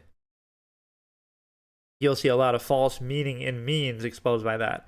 So that term I always use to explain that there's a false meaning and value of something in what is nothing more than zero sum means to sustain an existence. So like there's some special value or meaning associated with what is nothing more than how did I exactly explain that? Like, zero sum sustenance for existence does not give a purpose or value or meaning as required by an inhibited half mass state, does not give meaning for it, right? So the means to sustain the existence are simply a zero sum process, but that doesn't necessarily give meaning to why or purpose to the existence, again, which is only necessary arguably because of a heavily inhibited unqualified state, that okay, we have to rationalize why it's necessary or we need special meaning to overcompensate for the inhibition, not so much inherently. Inherently, you could say, okay, it's just a zero sum process. You're just trying to live as long as possible, just sustain yourself, whatever, non choice reaction. But now, when you introduce all this inhibition that you have, where you constantly can't do so many things and you're constantly being held back and just restrained, now you desire meaning to overcompensate for it and sort of qualify or justify or bypass that. So in that sense, meaning is a construct to try to control people or satisfy the fact that they're in a controlled, inhibited state, and again, try to overcompensate for it.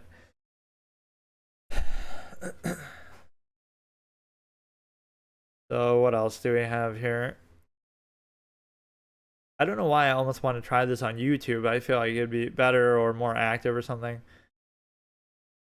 It's hard to tell with what kind of content, but Twitch is just so big and so competitive now. Not that YouTube, I'm sure, isn't, but the way that the YouTube gaming page was always done was so awkward, though. It was like, I don't know, it was just odd because it was sort of out of the way and just, I don't know. So let's look at a concept of embarrassment. The fact that, you'd be embarrassed about something, right? Like if somebody's watching you, but you shouldn't be if you're at peace with the measure and the process. So it shows you it's something like, oh, I can't think about this process, but I'm still doing it anyway. And the act of thinking about it would embarrass you. And so it's not the fault of the observer, like, oh, I'm being watched. If you're at peace with the process, you should be okay with that and it wouldn't matter to you at all. So the fact that it requires some sort of censoring of reality, some closed structure contrivance, you're not at peace with it, you're constantly inhibited in the process, probably assuming to do with the stimuli acme, but it could be something else. And so what that means is you're blaming the observer for that, but really you're just not at peace with it yourself. So if you were to think about it fully, clearly assess it, you would realize one of two things. Let's just use the stimuli acme as an example.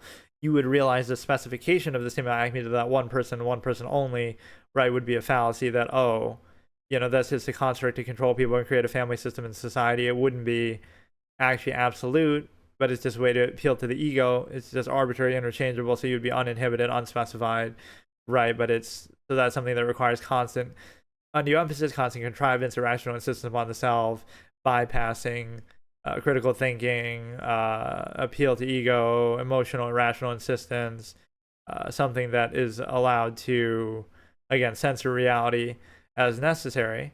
So the fact that you need to do that shows you it's an artificial process. So you're creating a false absolute of what is just otherwise a natural process, and that to specify it. And then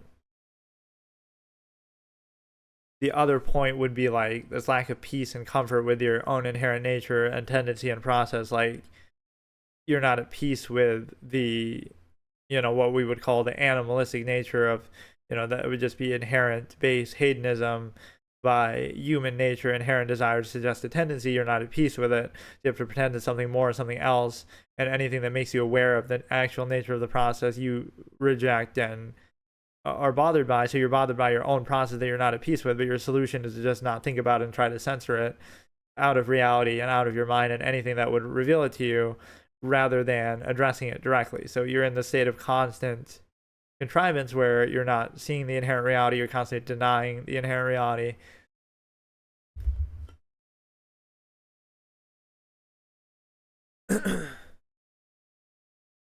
So the initial lowest common denominator basis, where everything is reduced to externality, everything has to be physically, in front of you, your limited senses versus the infinite objective mind, obviously, that we all have. There's no imagination, there's no thought or objectivity, there's no self-awareness, no self-actualizing of everything. It's all reduced to structure, zero sum.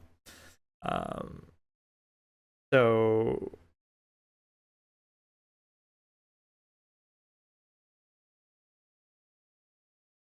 you would somehow see that turn on thought itself, that like thought is somehow condemned, like, oh, don't be an overthinker, oh, you think too much, oh, this or that.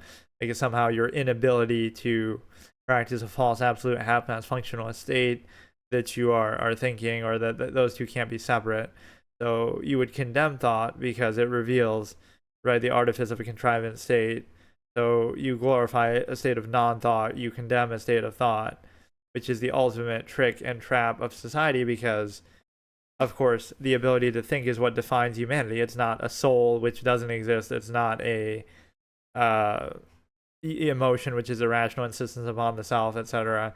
It is literally the ability to think, which still dictates what we call those things, like the morality, etc., that we would associate with the soul comes from the mind still, and the emotion that we obsess over, insist upon, would still come from the mind in a form. So the ability to think is defining of humanity, but then we are somehow taught and trained to reject it because it would expose the artifice of a contrived state or a process inconsistency, because again, you can't assume the intent or the measure, so you can only bypass the critical thinking and try to make it uniform, even though it's much more broad than that. So you would see somehow a glorification of a non-thought state, constant social contrivance, which is sort of anti-thought, that you're trying to constantly react to it and appeal to the ego and satisfy that. See, because people have this constant ongoing mind, right? The mind is always thinking. So you can either be in control of it or you can be controlled by it, like a base tendency. So like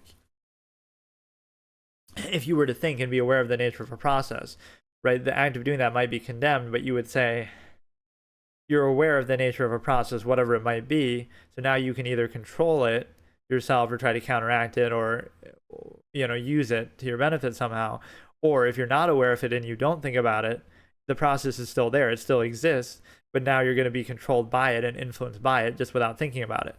So the act of thinking is like condemning the act of thinking is like shooting the messenger, right? It's not the fault of thinking, right, or a person for thinking. It's the fault of the process itself that you would be observing or reflecting. So if the solution or the need is to just not think, then you have a situation where that is necessary. Like, that doesn't mean that it validates it. It just means, if you have a problem with this, it's your fault for thinking about it. So you're blaming the observer for what is observed. Like,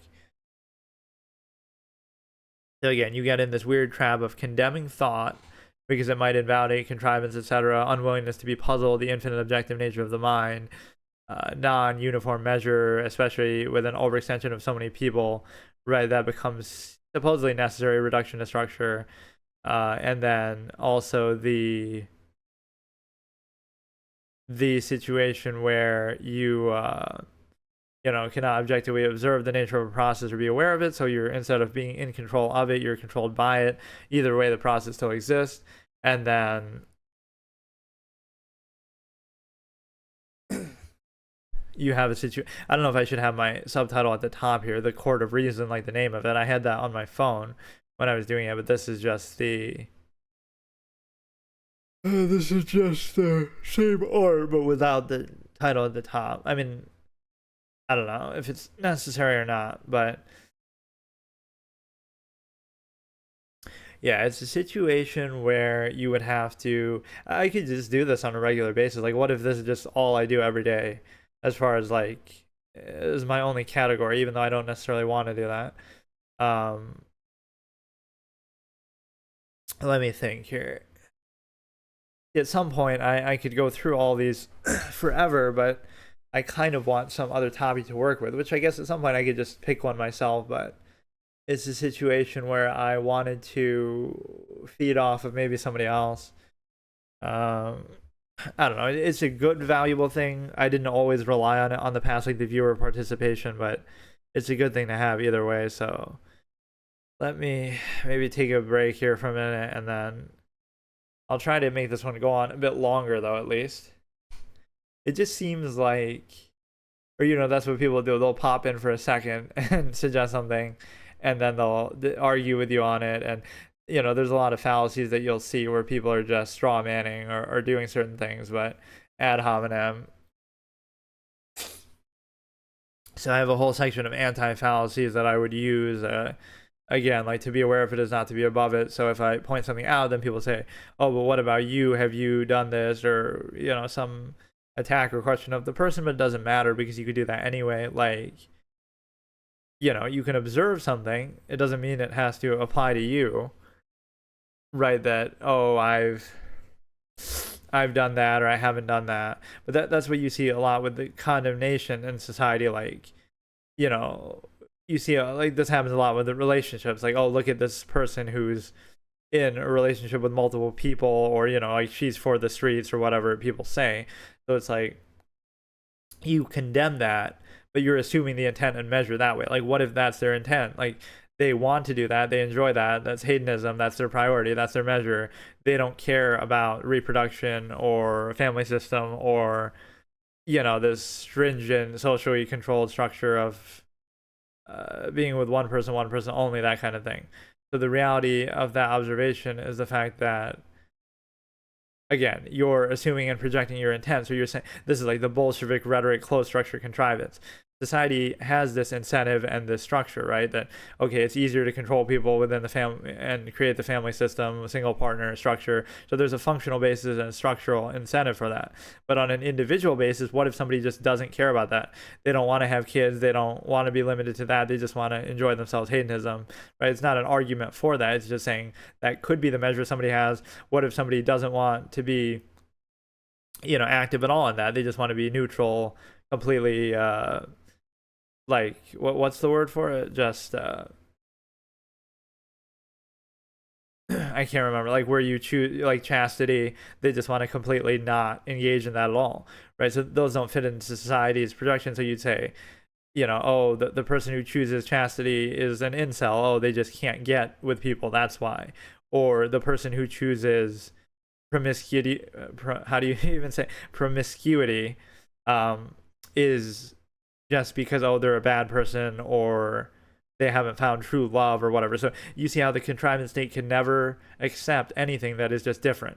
Somebody couldn't possibly have a different priority or preference. Somebody couldn't simply, just not want to do what the contrivance state wants them to do. So it's an absolute, and anything that doesn't fit with the absolute doesn't disprove that it's absolute. Like somebody has a different priority, preference, measure, anything. No, it must be all uniform, even though on a practical level that doesn't even make sense, because what if you're you're just not into anybody, right? You're asexual, or there could be so many different considerations with that, like, oh, the family system, but you can't even have kids. There could be so many exceptions to it, right? Where non is sort of a false negative and sort of invalidates and reveals the nature of everything. Like, what if you don't even want anything in that capacity? And then the other situation is the fact that you have the ability to consider that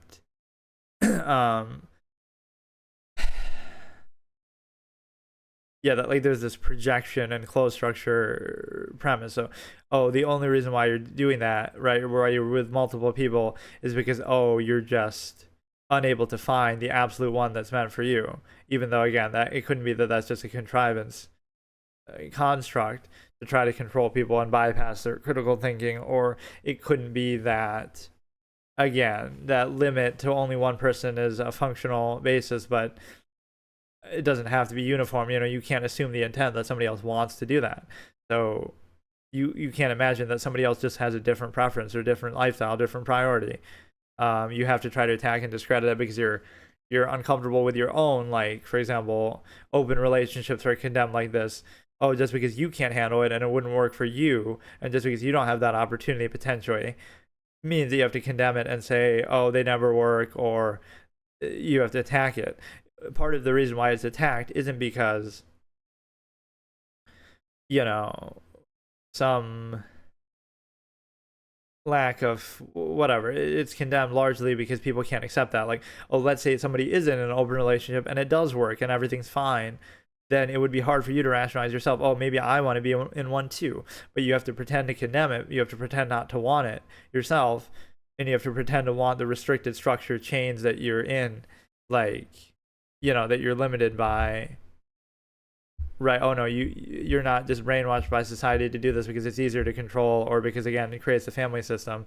It's actually because you actually want it, and it's absolute, and it's meant to be. And you're so much at peace with that you have to actively condemn any other lifestyle that exists, even if nobody's telling you to do that lifestyle, but the mere existence of it is a threat and a source of cognitive dissonance for you, because it means that it shows you, oh, if somebody can be happy in this lifestyle, then why am I in mine? You could do theirs instead, or you could try it yourself. So You have to pretend like, oh, it can't work, or it's negative, or it's bad, and you feel gratified. So that's the other reasoning, like, oh, the reason why somebody would be with multiple people or whatever is that they're just a bad person. So you'll condemn them within your social stigma, but you don't realize what that actually means. In other words, it's the sort of thing that people would want to do and would inherently do. And so you have to stigmatize it to stop them from doing it. Otherwise, they would do it. And even despite that, they still do it. And so, and you have to glorify and take gratification from restricting yourself and being with only one person. So you're seeing the means by which you're trained and controlled, but instead of identifying that, oh, this is the means by which we're trained and controlled, you pretend like it's absolute or reality. So now it's not that gratification is just a way to convince you to do something that otherwise you wouldn't want to do, or that condemnation is a way to convince you to not do something that inherently you would want to do. So it's like you're kind of trying to fool yourself. Instead of, again, absolutist tendency here would just be, you would just acknowledge the nature of the process. So for example, you would say, okay, it's a functional basis because it's easier to control a mass of people in the stimuli acme by doing that, and create a family system. So you're willing to sacrifice your inherent desire, suggested tendency that would be to be with multiple people, no inhibition, hedonism, unrestricted. You're willing to sacrifice that, not because of any moral, gratifying, absolute God saying it. No, it's literally just because you can't control it, you can't handle it, right? Because you're just an animal who needs to be trained and tamed, or because you can't control it, or again, it's easier to control you with the structure. So you would rather appeal to the ego and make people think it's an absolute. Everyone has their own special absolute, even though they go, 1 in 8 billion soulmate meant to be, even though the presence of an absolute for everybody would tell you that it's not absolute, right? It's just like this little fantasy everybody can imagine to specify what is a larger process that would otherwise be very interchangeable and difficult to specify and control and structure in that way. And one of the great ways to demonstrate that too is a nearness postulate, like, what are the chances that out of 8 billion people, the one who's meant for you and the absolute and one and only happens to live in your same geographical location as you, right? Like, what are the chances of that? So it can't be that it's not an absolute process and you just have to pretend it is to specify it. But, it's like all these things that people innately recognize, but they still pretend to try to satisfy, again, their own ego and bypass their cognitive dissonance and critical thinking, right? So you're constantly trying to subvert that. And the only way it comes out is like in fiction or in humor. So I have an expression like that where first of all, again, as I said, humor is nothing more than cognitive dissonance or, subversion of expectation and preconception. You have a false absolute expectation or worldview, and then you see something else. So it's like you can't accept that your worldview is just subjective and narrow and arbitrary. You have to laugh at the existence of anything else that way that would contradict or just be different from it. But also the fact that you would find often more truth in fiction than in reality, than in society, the artifice of contrivance versus the artifice of folly favoritism. Because why is folly favored? Like, why do people like entertainment, etc.? Because number one, there's no burden of consequence, like, oh, you can, it's not real, so you don't have to worry about it in that sense, versus the real world. Number two is the fact that you would have this acknowledgement that it's not real, so then you can just embrace and enjoy it. Whereas with something like religion or society, you pretend like it's real, even though it's not, and you have to constantly uphold the appearance of it being real, right? So that's the difference. Like, there's more truth in fiction because you're at least acknowledging it's not real and it's not real, versus, again, something like a belief system that you would worship it and you would pretend it's real and insist upon it in a dogmatic way. So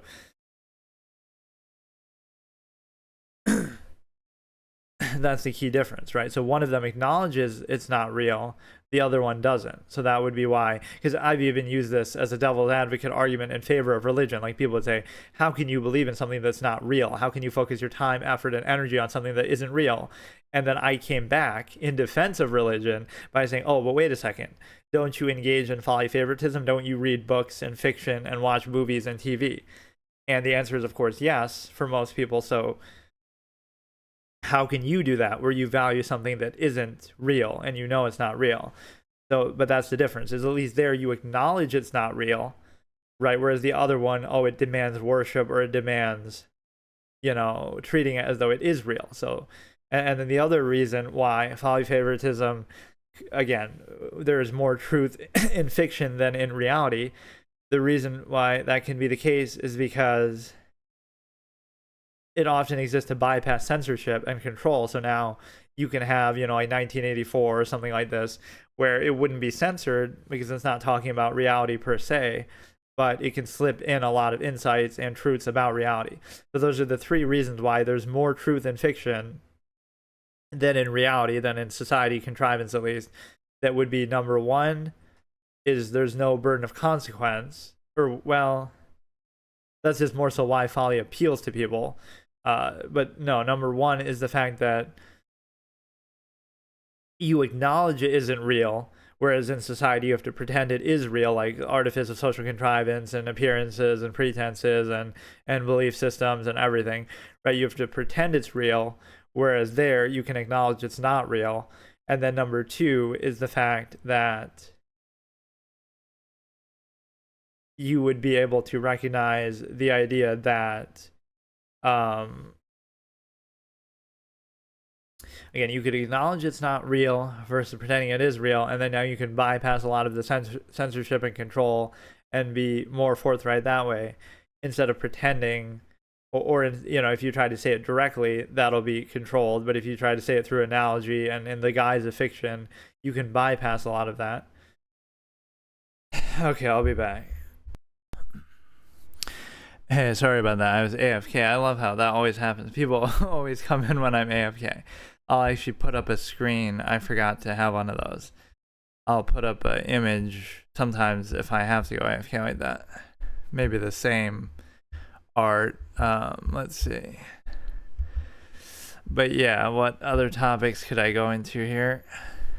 I should have like different sections, like where I go based in, hang on.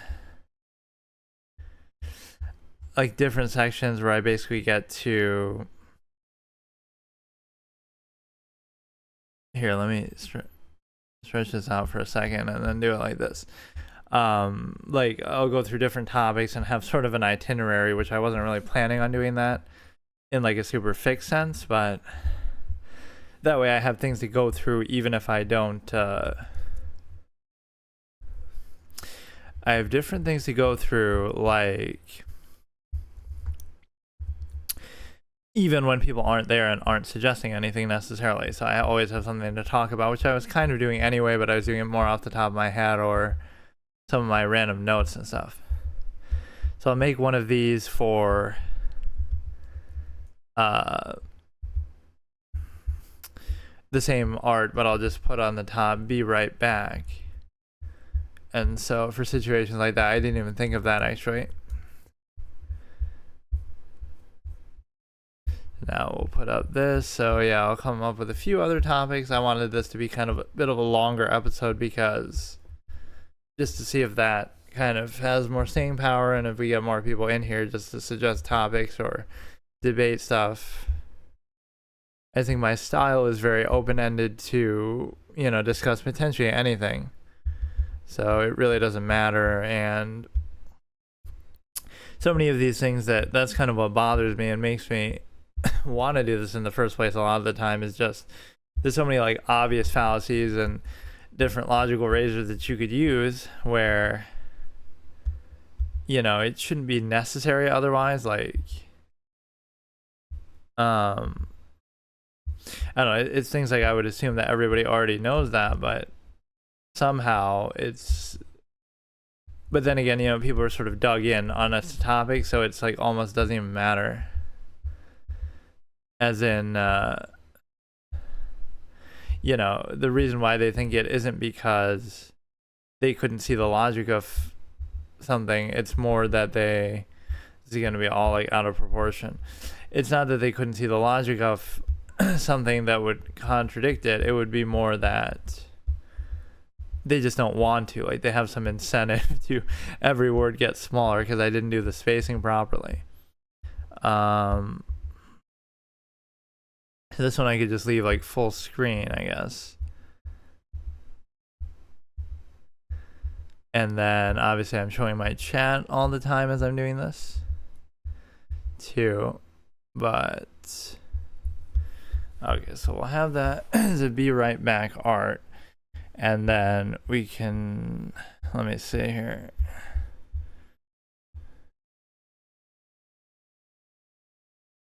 Wait, how was I doing that while wait, how was I doing that even while I was using this? That's weird. Okay, so yeah, that one's there, and then that'll be full screen, and then this one will be the one where I could stretch it in a little bit to, wait. Oh no, I want to turn this one off and then go. I might have messed it up. I don't know what I did. Okay, this one is be right back. I somehow made them both like that, and I somehow was editing the one that was already there. Hang on. But yeah, this is gonna be a format I can do a lot of the time, and I don't remember where I put this now.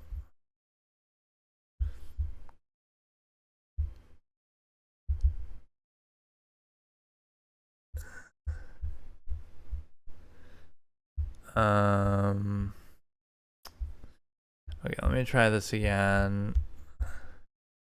Should just be one of these just with no text on the top, or I could even do one like where it just says Court of Reason on the top also, but I guess if it's in my title it doesn't really matter. But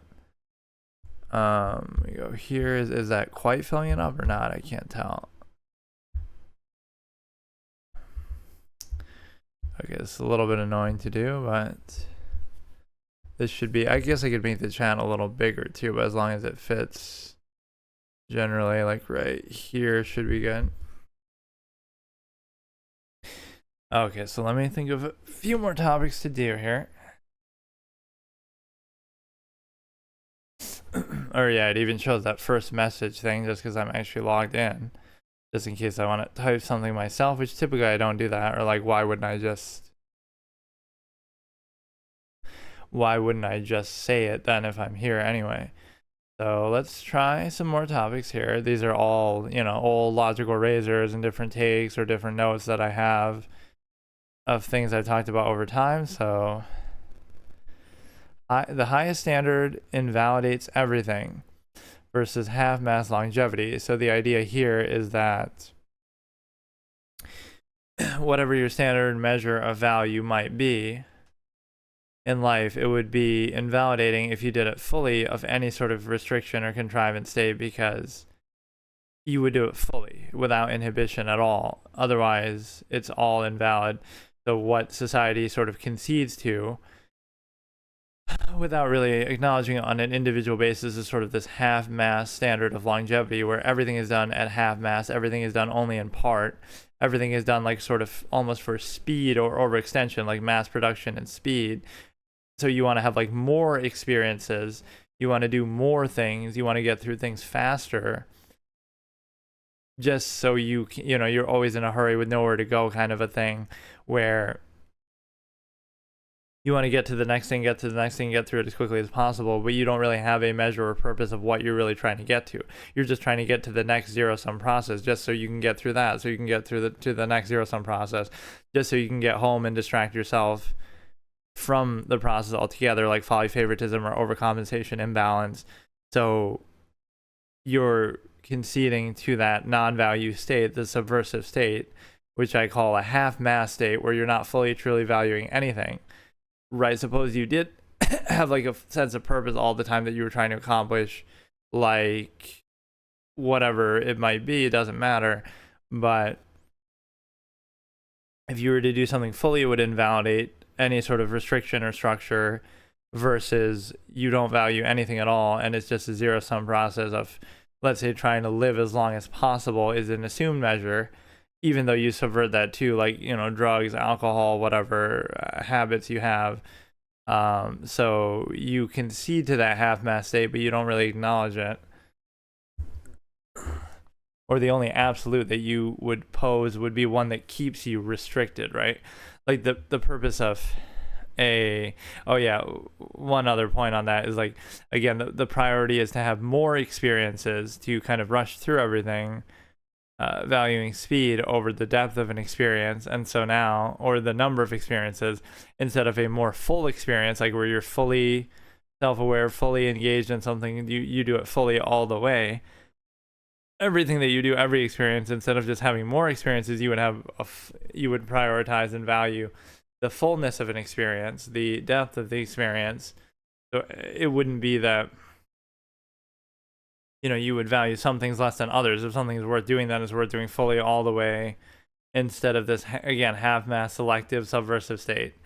And then the other point is that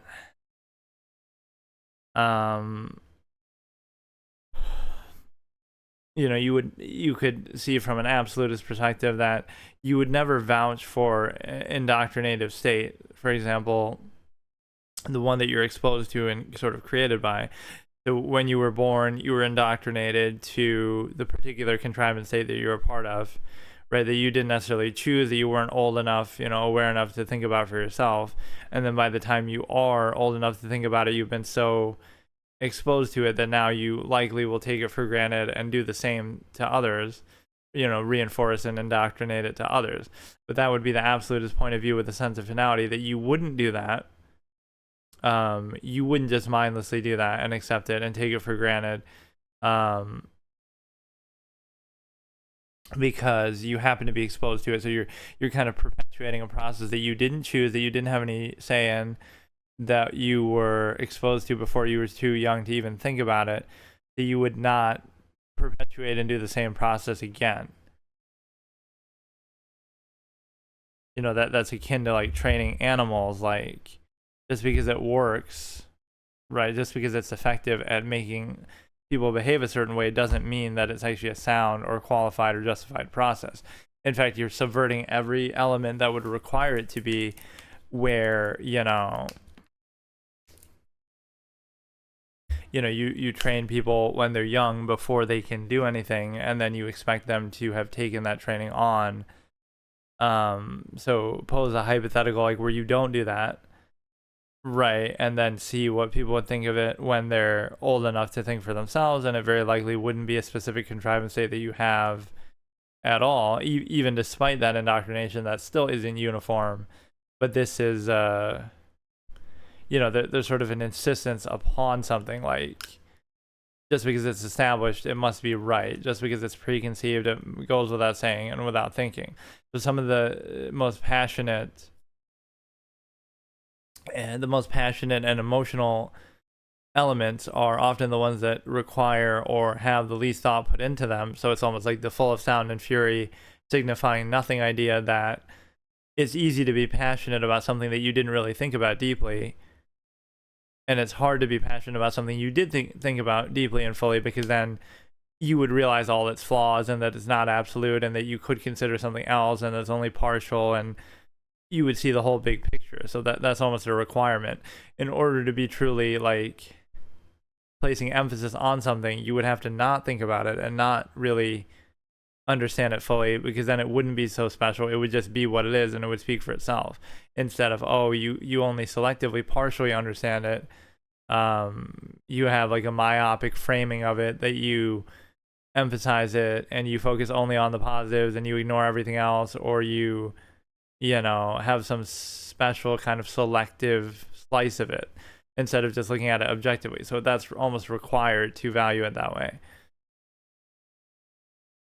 right? That you can't have a pure objective perspective. So oftentimes the things that you take most for granted are the ones that you put the least amount of thought into, not because, oh, it's so absolute and it goes without saying, but rather that it's so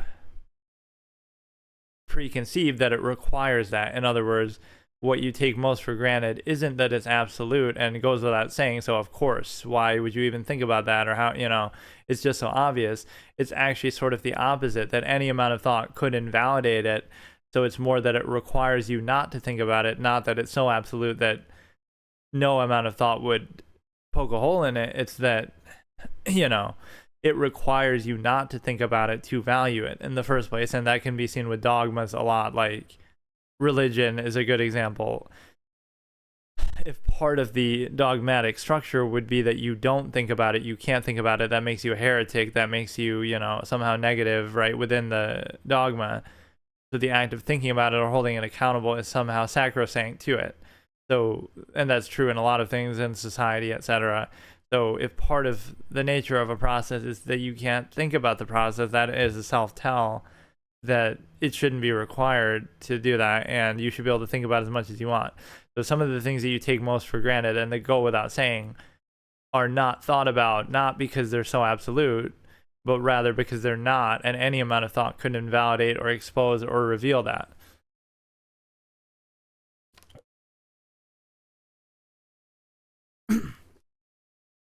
And there's this one really bad take to do with faith and belief systems in this sense, like, oh, do you believe in things that you can't see? Like, oh, you can't see God, so you wouldn't believe in that. Or, it's not absolute or 100% sure. And then one of these guys, Cliff, his last name starts with a K. I've seen this and other similar clips. Like, he says, like, oh, but do you know 100% that the car you drive isn't going to explode? Or do you know 100%, where you're, I'm even extrapolating and maybe helping him out, with this. He might not have said it exactly like this, but, or like the food you eat could have salmonella or, some kind of thing. It's made in a factory halfway across the world. So you trust in that, you trust in the car that you drive, even though it might not be perfect. The difference there, though, that's the fallacy, is that it's the difference between some cautioned reservation that you have about human technology and, whatever, an assembly line process and technology in general. You can have reservation about that, and so you don't have to do it completely blindly. You don't have to even do it at all. You could just walk, then don't drive a car. You can be careful about it, and you can have like a general, consideration of the odds, like, oh, the likelihood is that this is probably safe, but I don't 100% believe it. So I can be a little careful and have some reservation about it, and maybe even not do it at all. So you can make an informed decision that way. So again, just because you do it doesn't mean you have to vouch for it fully or 100%. You can have reservation about it. But the difference with faith would be, oh, you can't see it or you're not 100% sure about it, but you don't have to be just because you're not 100% about a lot of things you do in your life. But the problem with that is one of them you can do with skepticism and be careful about it, even if you still do it. You can still, have reservation. The other one is not only that you are not meant to have reservation, but you're even meant to worship it and completely, defer to it. So that's the difference. One of them is calling for worship, even though, oh, you can't see it and it's uncertain.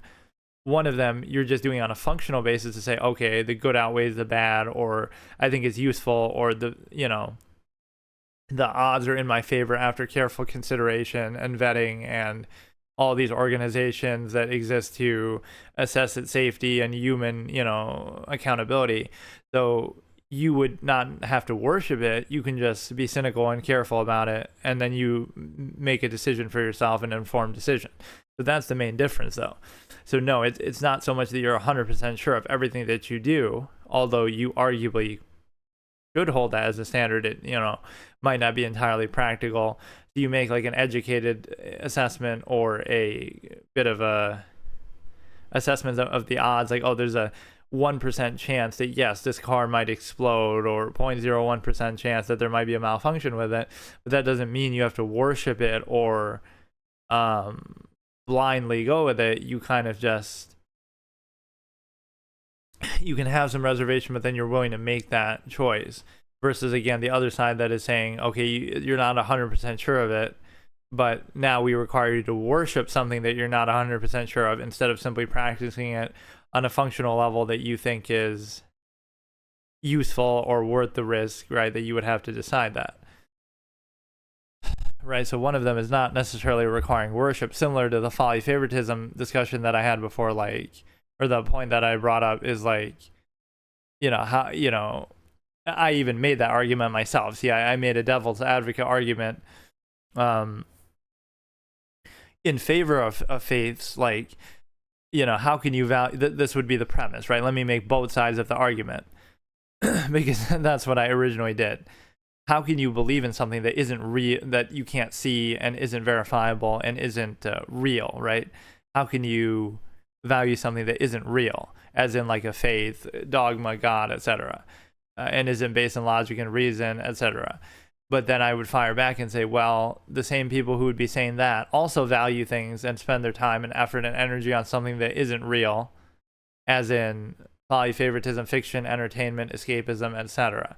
So they value stuff and put time and energy and effort into something that isn't real. So the argument there could be, okay, so they're a similar process. They're not real, but they can have a positive psychological effect on you. It can give you structure, give you peace of mind, etc. So that would be a similar process. The difference, though, is one of them, you at least acknowledge it isn't real, right? Fiction, escapism, entertainment. You acknowledge the whole time as you're doing it that it isn't real, even if you want to be fooled and you want to be immersed. It's not real. Whereas the other one, you not only pretend is real, but you worship it and you treat it as an absolute. The other one you're treating for what it is. It's escapism, it's folly favoritism. It has no impact on your life in an actual tangible, meaningful sense. And so in that sense, you might think maybe you wouldn't value it there, but it could be a similar psychological process that could be positive. Like, okay, they both give you peace of mind, structure, comfort, whatever it might be, right? Stimulate your imagination, senses. But one of them you acknowledge isn't real. One of them you pretend is real or treat like it's real and absolute and worship it. Whereas the other one you can just practice as a process as you choose. So that would be the meaningful difference between folly, favoritism, and a dogmatic persuasion, faith, etc. So it's a great way to look at them in a similar psychological way. So let's see what else we have here. I love that, though. I'm here waiting for any sort of interaction, right, with people to give me ideas too of what to talk about for like an hour and a half, and there's nobody here, which is fine, it doesn't matter. But then, or at least nobody talking in here. There could be some viewers, but and then as soon as I get up to do something for a little bit, go AFK, right, I then somebody says something. I love that. So people tend to have a need collectively to, in a mass state, to find motivation in externality and to find something to react to, instead of a self-aware, inherent base state, as I call it, where you can have a measure and a value and a standard inherently. So that's sort of the core one of the core contradictions of society in a mass overextended state, is that you would not have any higher measure or standard than mere zero-sum means, zero-sum sustenance, zero-sum self-interest, half-mass hedonism. But so it's just a zero-sum process, but then you would practice it at half-mass and overextend it to a collective state. So you pretend there's a higher measure of like deferring to a collective or mass of people, and you would pretend, in some higher measure, just so you can reduce it to a lesser state. The expression I would use here is you pretend it's something more than what it is so that it justifies you reducing it to something less. So it's a zero-sum process, but you pretend like, oh no, it's more than that. It's morally gratifying, and it's meant to be, and it makes you a good person, and it's absolute, and it's God's will, and it's morally right, and it's it's meant to be, and it's absolute, right? You pretend like it's something more than a zero-sum process of just zero-sum survival, sustenance, self-interest, whatever. But then you do that to justify inhibiting and reducing it to a state that's actually less than that, because now you control it and say, oh, you can't do it in this way, you must do it in this way, you can only do it like this, you can't do it some other way. So you use that's a major contradiction that creates a half-mass state, is you pretend like something is more than what it is, like the nature of a process, again, just so you can reduce and inhibit to a state that's actually less than the zero-sum uninhibited natural state of the process, how it would naturally be, right? Where people would practice it in an uninhibited way. So motivation through externality, and then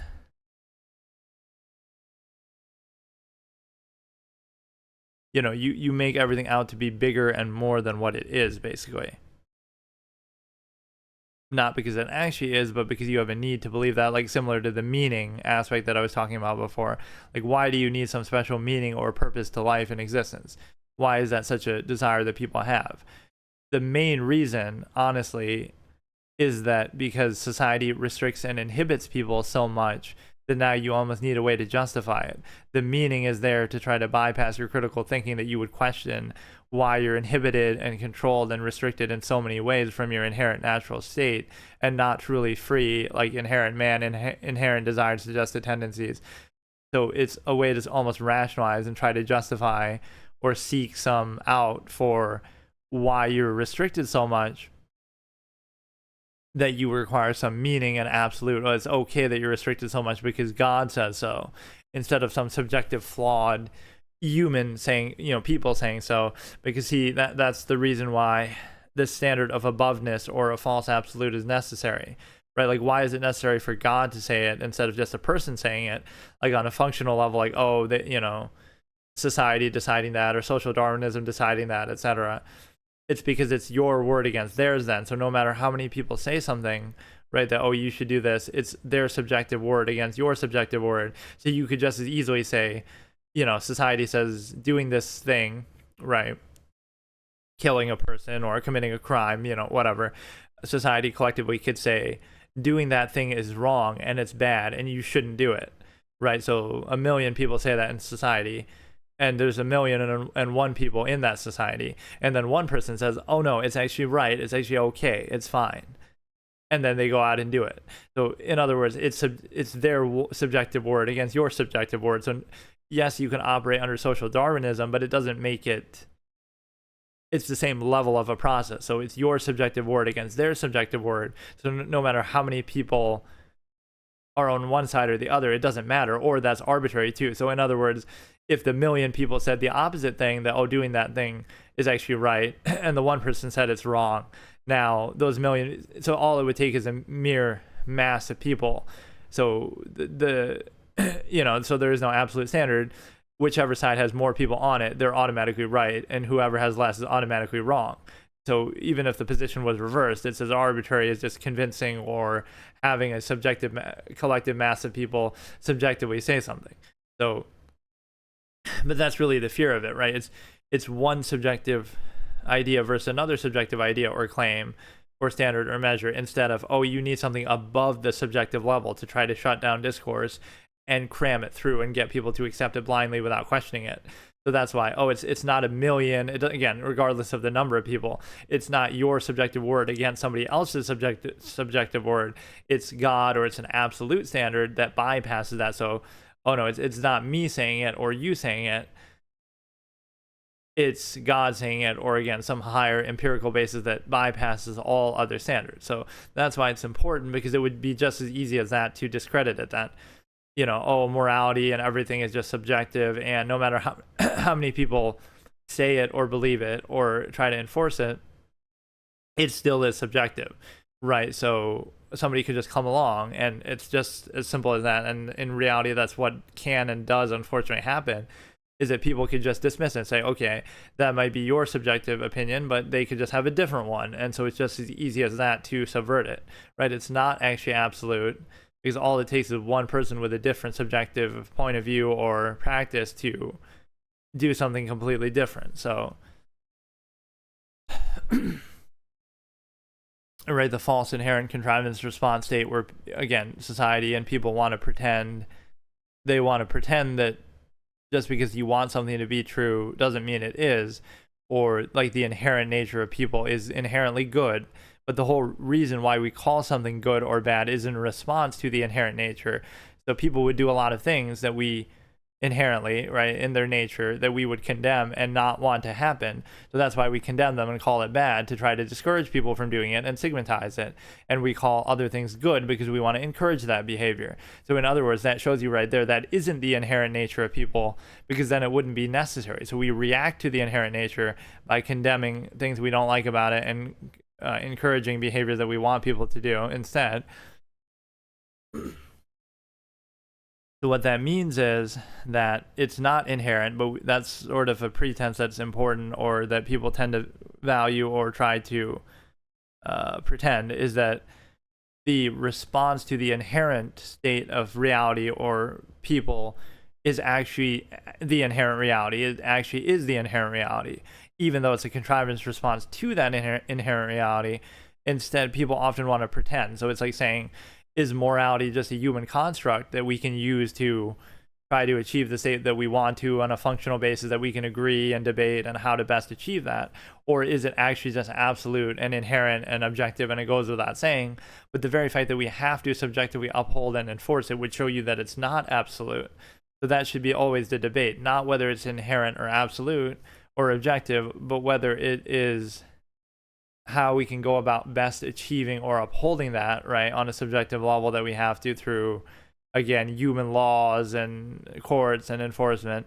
So there's always this like empirical basis that people almost want to believe in, that something is absolute. Otherwise you break the illusion and say, well, it's all just man-made. It's all just arbitrary, subjective, imperfect, flawed, idiosyncratic people doing this and upholding this.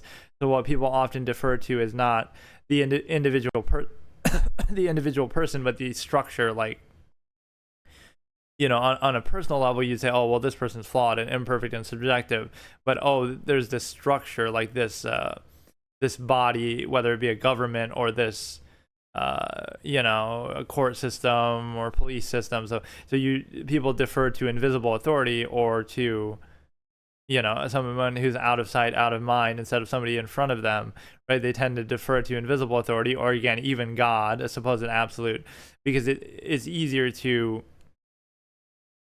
glorify unquestioningly something that's out of sight, out of mind, instead of something that's right in front of you and accountable to you. That you know, you see this even through the media, like with leaders, that, oh, you'll only be shown the positive and never be shown the negative.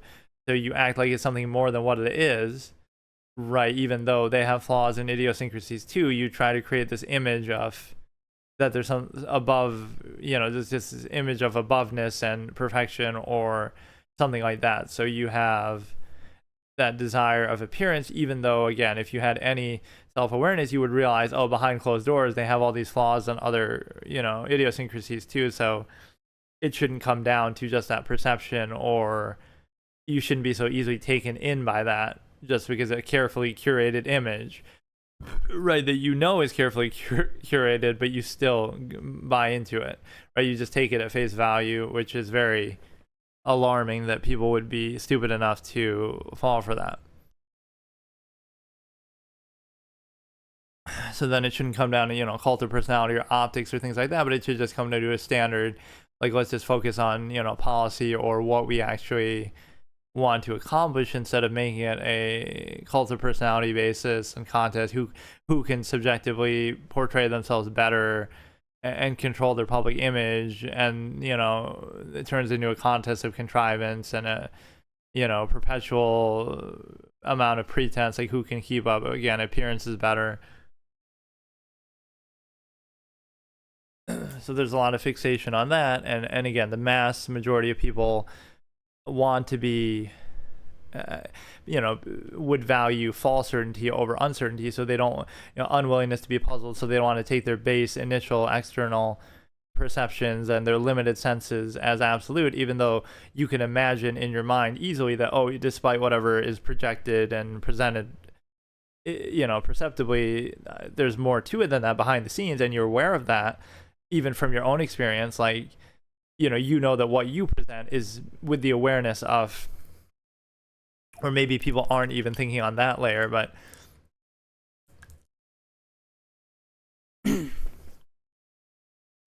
you know that what you present is with the awareness for how other people and society and the external world is going to perceive it. So you know that's not entirely authentic. You're presenting it because that's what you want people to see, even if you're not fully aware of that. So you would also know that other people are doing the same thing, that they're presenting what they want you to see or what others to see. So that doesn't mean it's actually true. So if you thought about it a little bit, you'd realize, oh, they're going to have flaws and idiosyncrasies too. So why would I define them fully just by what they present to me and what is at face value? I know behind closed doors they could be doing literally anything and I wouldn't know it. So the key isn't what is actually true or real or complete. It's just what you selectively choose to present to others, and then others take that generally as an absolute because they don't want to think about or be puzzled, so they take it as an absolute. By the uncertain or by what they could imagine or consider or be aware of as part of just human nature and tendency, and everyone does this and that behind closed doors, or if they did do that, they wouldn't show it to you, so it doesn't matter what they show to you. They're only going to show to you what they want you to see. So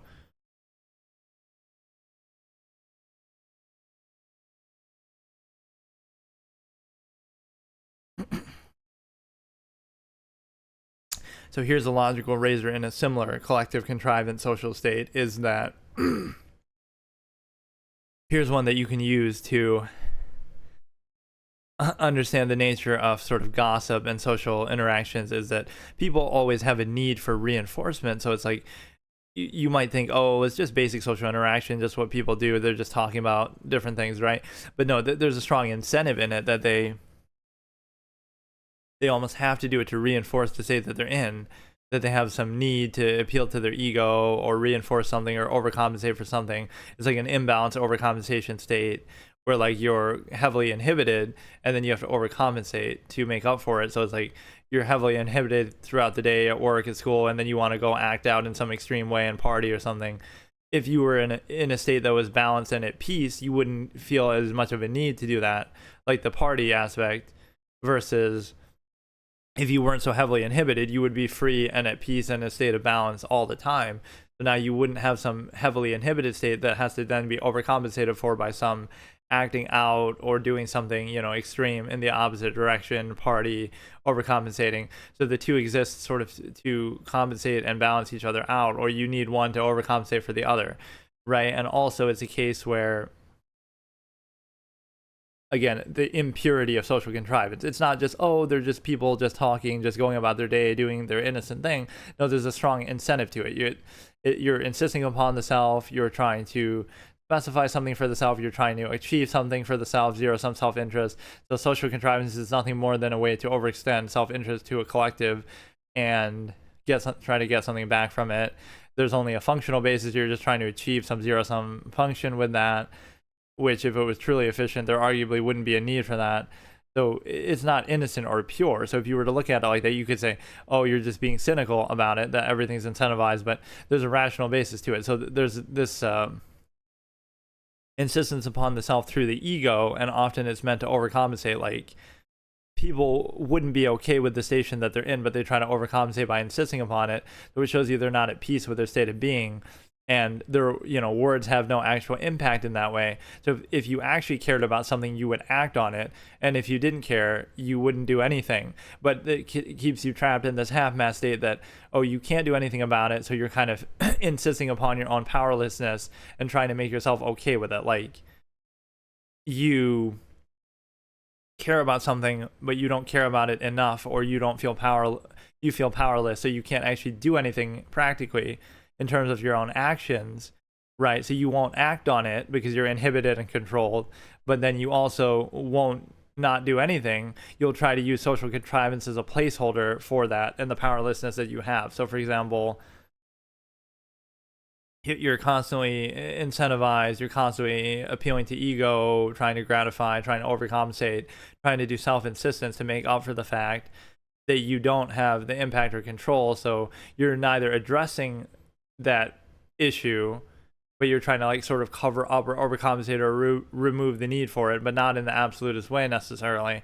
Remove the need for it. So like you have some imbalance or issue with the state that you're in of inhibition and contrivance, but instead of addressing that or removing the need for that, you are trying to satisfy and placate it by appealing to social contrivance and talking about it. So it sort of relieves the issue. It's like, instead of addressing the issue through action and removing the need, you sort of address instead the psychological aspect by saying, okay, I'm going to talk about it and do some social contrivance about it, and that's going to somehow resolve it psychologically, even though the issue still exists.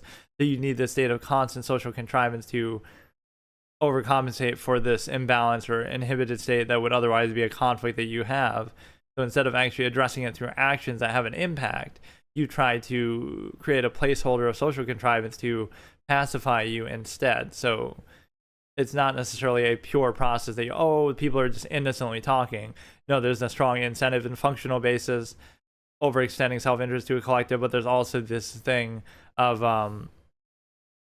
trying to reinforce a state that is at constant odds with oneself.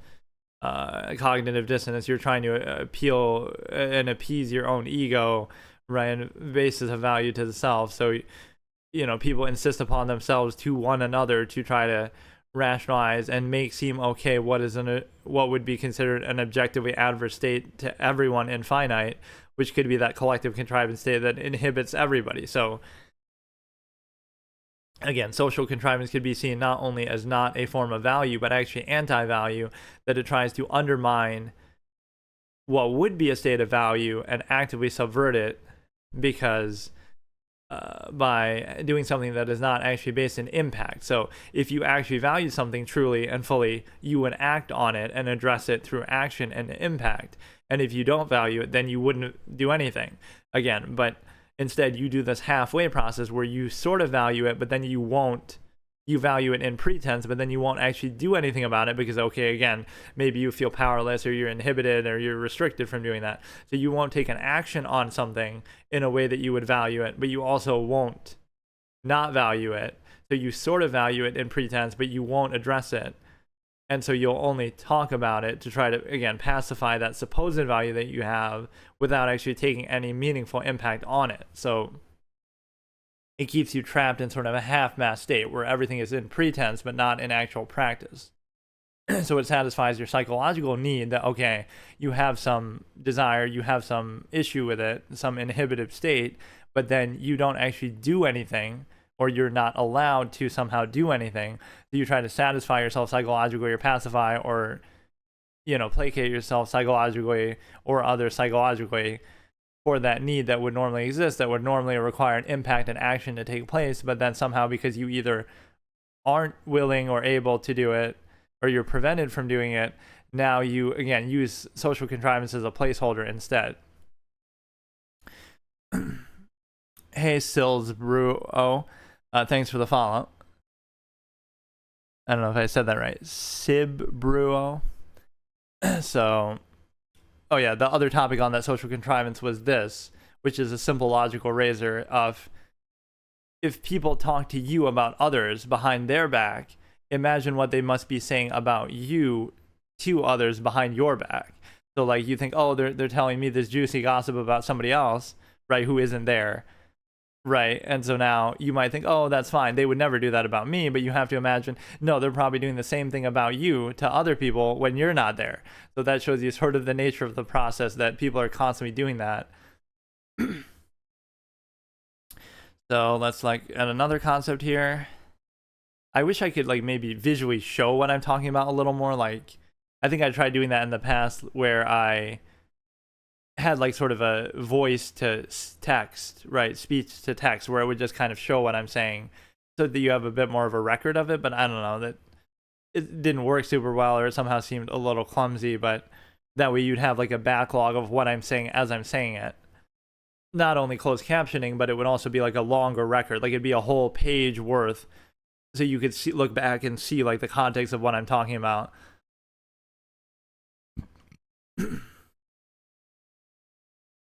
Negligence of value. Okay, I'll skip that one for now. Let me think. I'm sort of doing most of this off the top of my head, but I sort of am going back through some of my notes to just give a little more structure to it.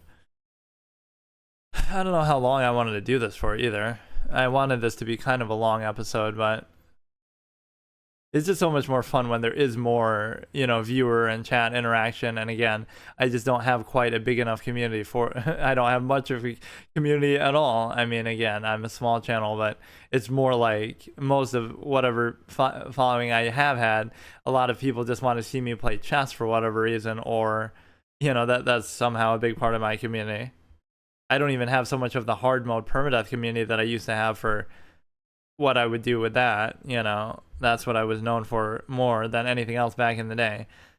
So, oh yeah, here's kind of a good concept. The idea of being free in mind and not restricted to externality or your physical state and structure. So for example, if you have this sort of base and neutral and monotone and objective and kind of neutral state of being, this is the sort of thing that people would almost fear or consider crazy, right? Because it's like, you can't read that sort of person or judge that sort of person, and so you condemn it. But think about it this way: that person represents that they're free in their mind. In other words, they're free to do anything at any time. So people are taught to fear this in society, that's a bad thing. It's bad to be free in your mind because, oh no, that person could go out and do something terrible. They could go out and hurt somebody or kill somebody unpredictably because you can't read them or judge them, right? Because they're not wearing their thoughts and bases on their sleeve, and they seem to be in a neutral state or a pensive state where, again, you can't judge them, you can't read them because they're not controlled by and reacting to externality around them directly, right? They could just be neutral to it. They're not controlled by it, reduced to it, reacting to it, and they're also not, again, wearing everything on their sleeve or showing everything in a performative aspect that you would expect them to do normally. So if they're a very neutral, sort of almost bland or boring person, you can never predict seemingly what they're going to do because, they're free from all those restrictions. So they're self-actualizing or defining themselves, so they're free to do anything at any time instead of being defined by what is around them physically, externally, the initial, surface level of what is there. So people are taught to fear that because, they could do something terrible at any time and you would never see it coming and you would never know and they would never show it in their performative aspects and they wouldn't be defined by the externality around them or reduced to it or controlled by it. But the flip side of that is they're also free to do anything also that could be positive, right? It's only looked at in a negative way.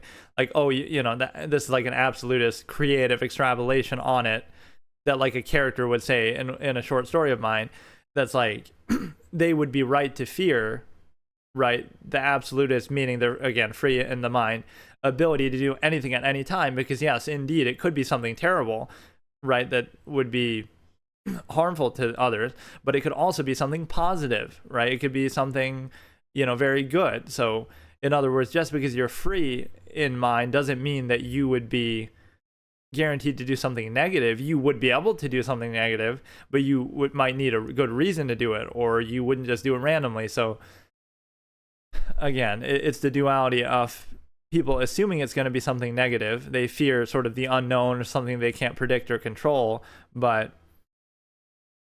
that's the sort of state that would be shown like this person isn't clearly easy to read or judge or predict, and they're not completely just reacting initially to what's around them.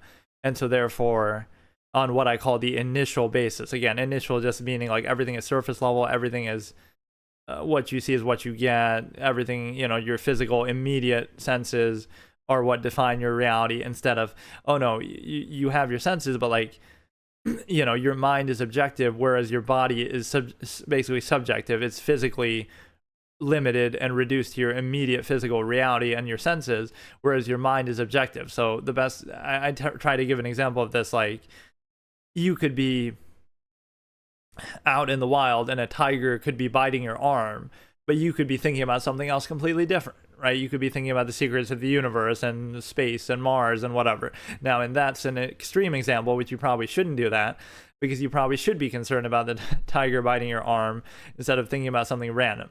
But in a more basic sense, as you go about your everyday life, your mind doesn't have to be reduced to your limited physical state. You could be thinking about anything at any time, right? Infinitely, objectively within your mind, whereas your physical state, it's like a constant contradiction that you have, right, with people where their mind is infinite, objective, and without limits, but their body is physical and subjective and with plenty of limits and restrictions, and your senses, like your five senses are very narrow and limited and myopic. So it's a question of, do you try to raise your body to match the infinite objective state of your mind, which you really can't even do, even with the help of technology? Or do you limit, and this is very common on what I call like human functionalism, or a person is a human function who does this instead of a human being. And of course, in society, collectively, basically everybody is encouraged and feels like they have to do this, so it's a commonplace thing. But do you reduce your infinite objective mind to your limited, narrow physical state? So you only think in terms of that. And again, it can have its certain functional basis, like, okay, at work, you have to focus on your job, and I get it, right? But do you reduce your infinite objective mind to your limited physical subjective state, your narrow initial, again, limited to your senses?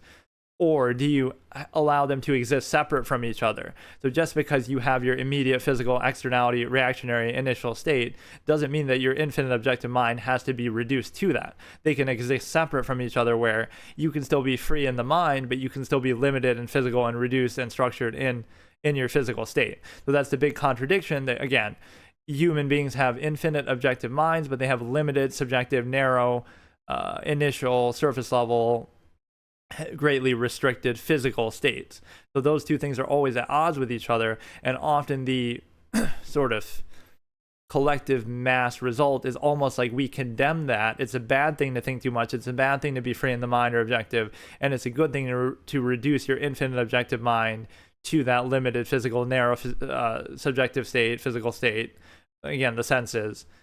So within the absolutist philosophy that I've talked about, it would be sort of a condemnation for that, like the initial mindedness is flawed and limiting and myopic. So even to best achieve your supposed self-interest or whatever standard or measure you have, it's not very credible, right? It's just, oh, you see what is only presented to you, and it's often presented to you by others who know how limited the human perception is. So they'll only show you what they want you to see, whether it be just other people or society itself or media or whatever, politicians.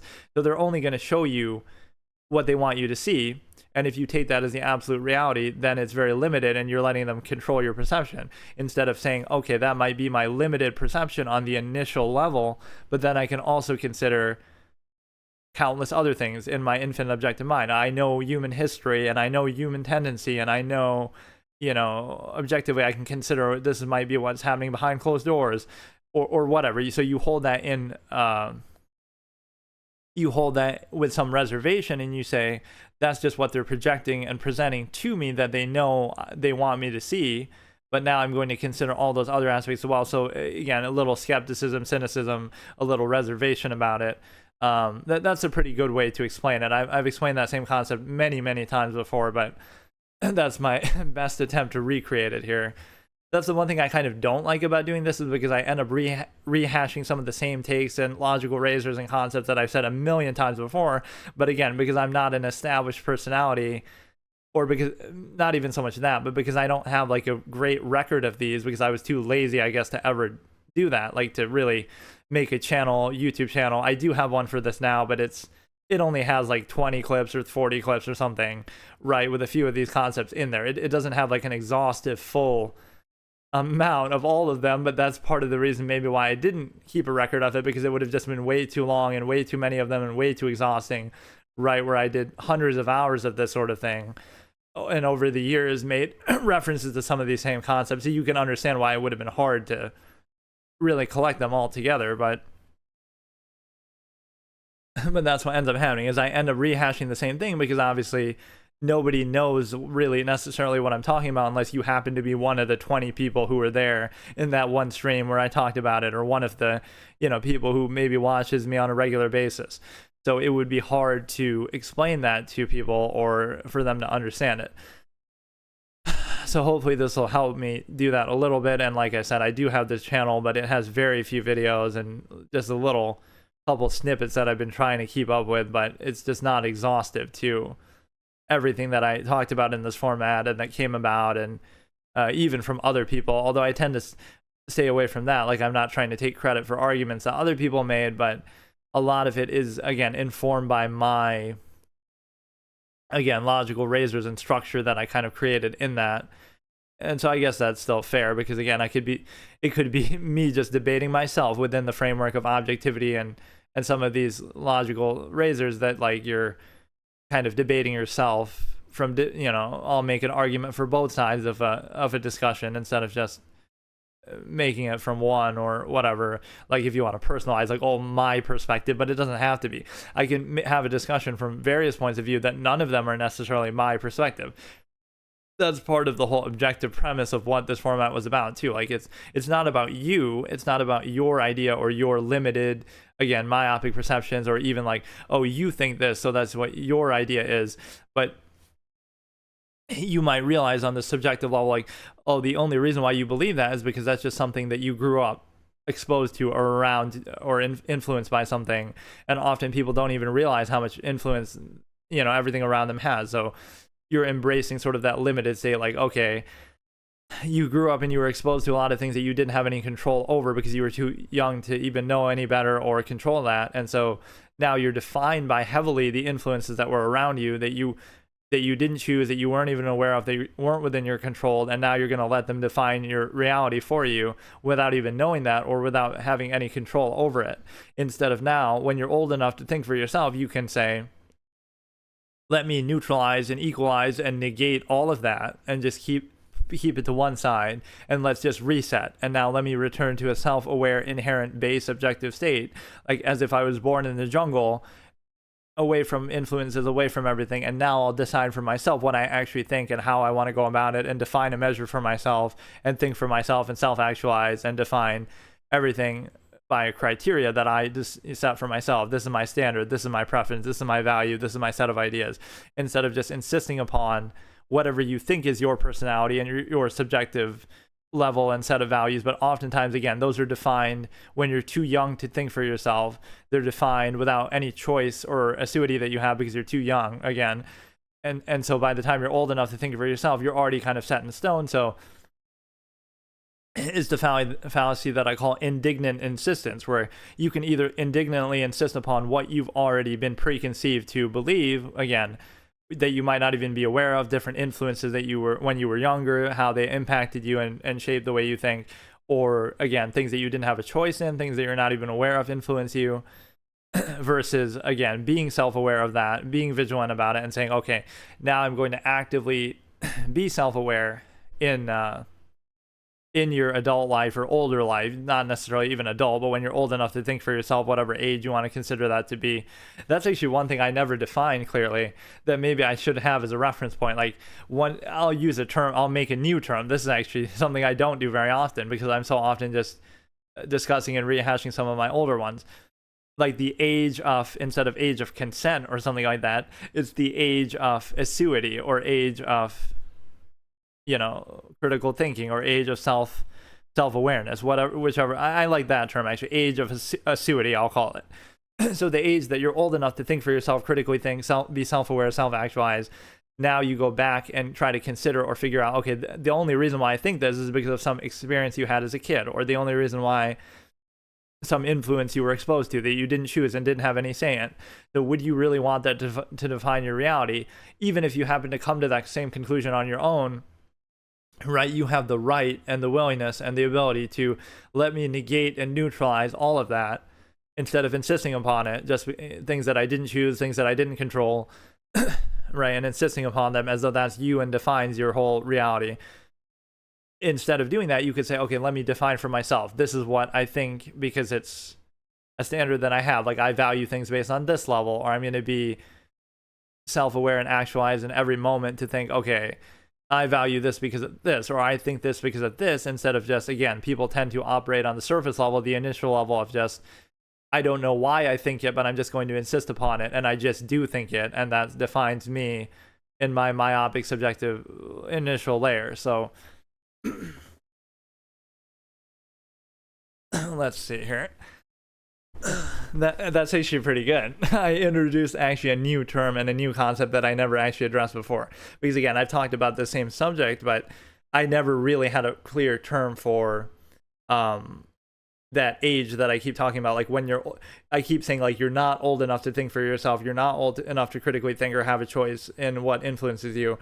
So again, at the age of acuity, you would be able to decide that okay, now you are old enough to think. And I always say this term, self-actualized from an inherent base state, which basically just means go back to the beginning, right?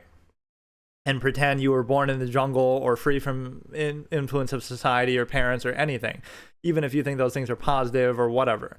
But you don't realize how much those things influence you, or you don't really realize what influences you. So if you trace it back enough, this is sometimes what people do in therapy or whatever other capacities like that. They'll go back like, oh, let's trace back your trauma. The reason why you think like this is because of some traumatic event that happened to you as a kid or some experience you had as a kid, right? So you've been operating under that for your whole life, but you don't even know why because you were too young, right? So you might think, oh, the only reason why I've been doing this for so long is because whatever, your perspective that you have, something that you think. The only reason why you're doing that is because of some influence that you had that you weren't even aware of, that you didn't remember, that happened to you when you were younger, that shaped or influenced you without you knowing. Again, without you having any control over it, without you having any choice in it. So even if that happened to be the same conclusion or perspective you would have come to anyway, it would still make more sense for you to take a step back, come in with an objective, neutral perspective, and then assess something from the beginning. Instead of, again, people tend to, this is where the human ego is used against itself because, oh, you take pride in it. Like, oh, that's my non-choice reaction influence that I was exposed to against my will with no choice, no awareness, and I'm going to take pride in it, and oh, that's my personality and that's who I am, and that's something I actually am going to insist upon, instead of realizing, oh, it was just a series of arbitrary random things that I had no choice whatsoever in, and so I'm just going to insist upon them, or realize, okay, it could have just as easily been something else, and then I would have insisted upon that. So maybe you should think for yourself a little more and decide, and kind of come to your own conclusion there. So equalize and neutralize and negate the non-choice reaction that you have there. And let me give like a more just basic specific example. Like, again, the country that you're born in, right? You happen to be born in some country, whatever, country A, and then, you grow up and you're influenced by it, indoctrinated, constantly, whatever, influenced to support it and value it. So now, when you are old enough to think for yourself, you'll be like, oh, I take pride in my country and I love my country. And you realize, oh, but if I happen to be born in a different country and exposed to that country, I would say the same thing about that. So you realize you have no credibility or actual standard or criteria. It's, again, just irrational insistence upon the self and irrational, indignant insistence upon non-choice reaction that, oh, if I was born in a country B instead of country A, I would support that one just as strongly too. So people don't like to think that way because they, this is where emotion comes in, like, oh no, I actually do love my country, and how dare you say that and question it and something negative. But if the process and criteria is not arbitrary, oh, you happen to be born there, you happen to live there, so you support it for that reason alone. Same thing with the area that you live in, the town maybe that you live in, something like that. So if that's the sole criteria of how you got to that conclusion, it's equally arbitrary and interchangeable. Again, if you were born in a different country, you would support that country, and if you were, you could just switch it all around. So there's no real standard or criteria or value there. You're just irrationally insisting upon something because you happen to be exposed to it. So again, not even something you chose, not even something that you were aware of, right? It was just completely not something that you were even in a position to critically think about, again, at the age of acuity. So you would just be completely beholden to it. So now the choice that you do have is, do you choose to continue to insist upon it, or do you choose to critically think and say, okay, I'm going to be objective and realize just it is what it is. It's something that you were exposed to, but it doesn't have to be something that you embrace just because you happen to live there, happen to be born there. And this will be framed as a sort of false duality as a negative. Oh, that must mean you hate your country and you think your country's terrible. But it's not that. It's that you can be objective about it despite the fact that you've been exposed to it for so long, and realize, oh, so it has its flaws. If I was born somewhere else, I would, be more predisposed to that. So the criteria by which you value it doesn't have to be that, oh, because I happen to be born here and live here, I have to pretend like it's perfect or value it absolutely for that reason alone. I can look at it in terms of standard and criteria and define for myself, okay, this is what I like, this is what I don't like, this is what I value, this is what I don't value, even though those things are also often determined by, subjective preferences, determined by things that you're not aware of and didn't control and didn't choose when you were younger, that you're just kind of reacting to without even awareness of it. So now when you are old enough to think for yourself, then you can finally decide, okay, this is what I actually value, these are the standards I actually have. But people often have that as also the nearness postulate, that you sort of just insist upon what is, nearest to you, non-based of self, like value comes from the self. So, and anything that is near to it. So you value things just based on that reason alone. Like, for example, again, you love your country and you love your city and you love your state and you love your whatever family, even like these things all just because they happen to be around you. There's no actual criteria that you're using in that, right? Again, things that you didn't necessarily choose, that you didn't have any awareness of, that you didn't have any say in, that you just happen to be exposed to and happen to be around. So that's why there's this expression, like blood is thicker than water, and all this insistence upon the family. Like, let's debunk the family system partly in this sense of its undue emphasis, like, oh, that family is the strongest bond and you should love them so much and all this. That's actually propaganda, in contrast to the fact that you didn't choose it at all, or at least depending, as children at least, or something like that, right? Siblings and children, less so, husband and wife and things like that, you actually do choose. So let's look at the layers of it and see, not only is the family system not the strongest bond, but the reason why it's portrayed as that is because it has to be. Otherwise, you realize how shallow it is in terms of non-choice reaction, because you're just exposed to them and it's sort of forced upon you. So think about the most genuine versus the least genuine relationship that you can have.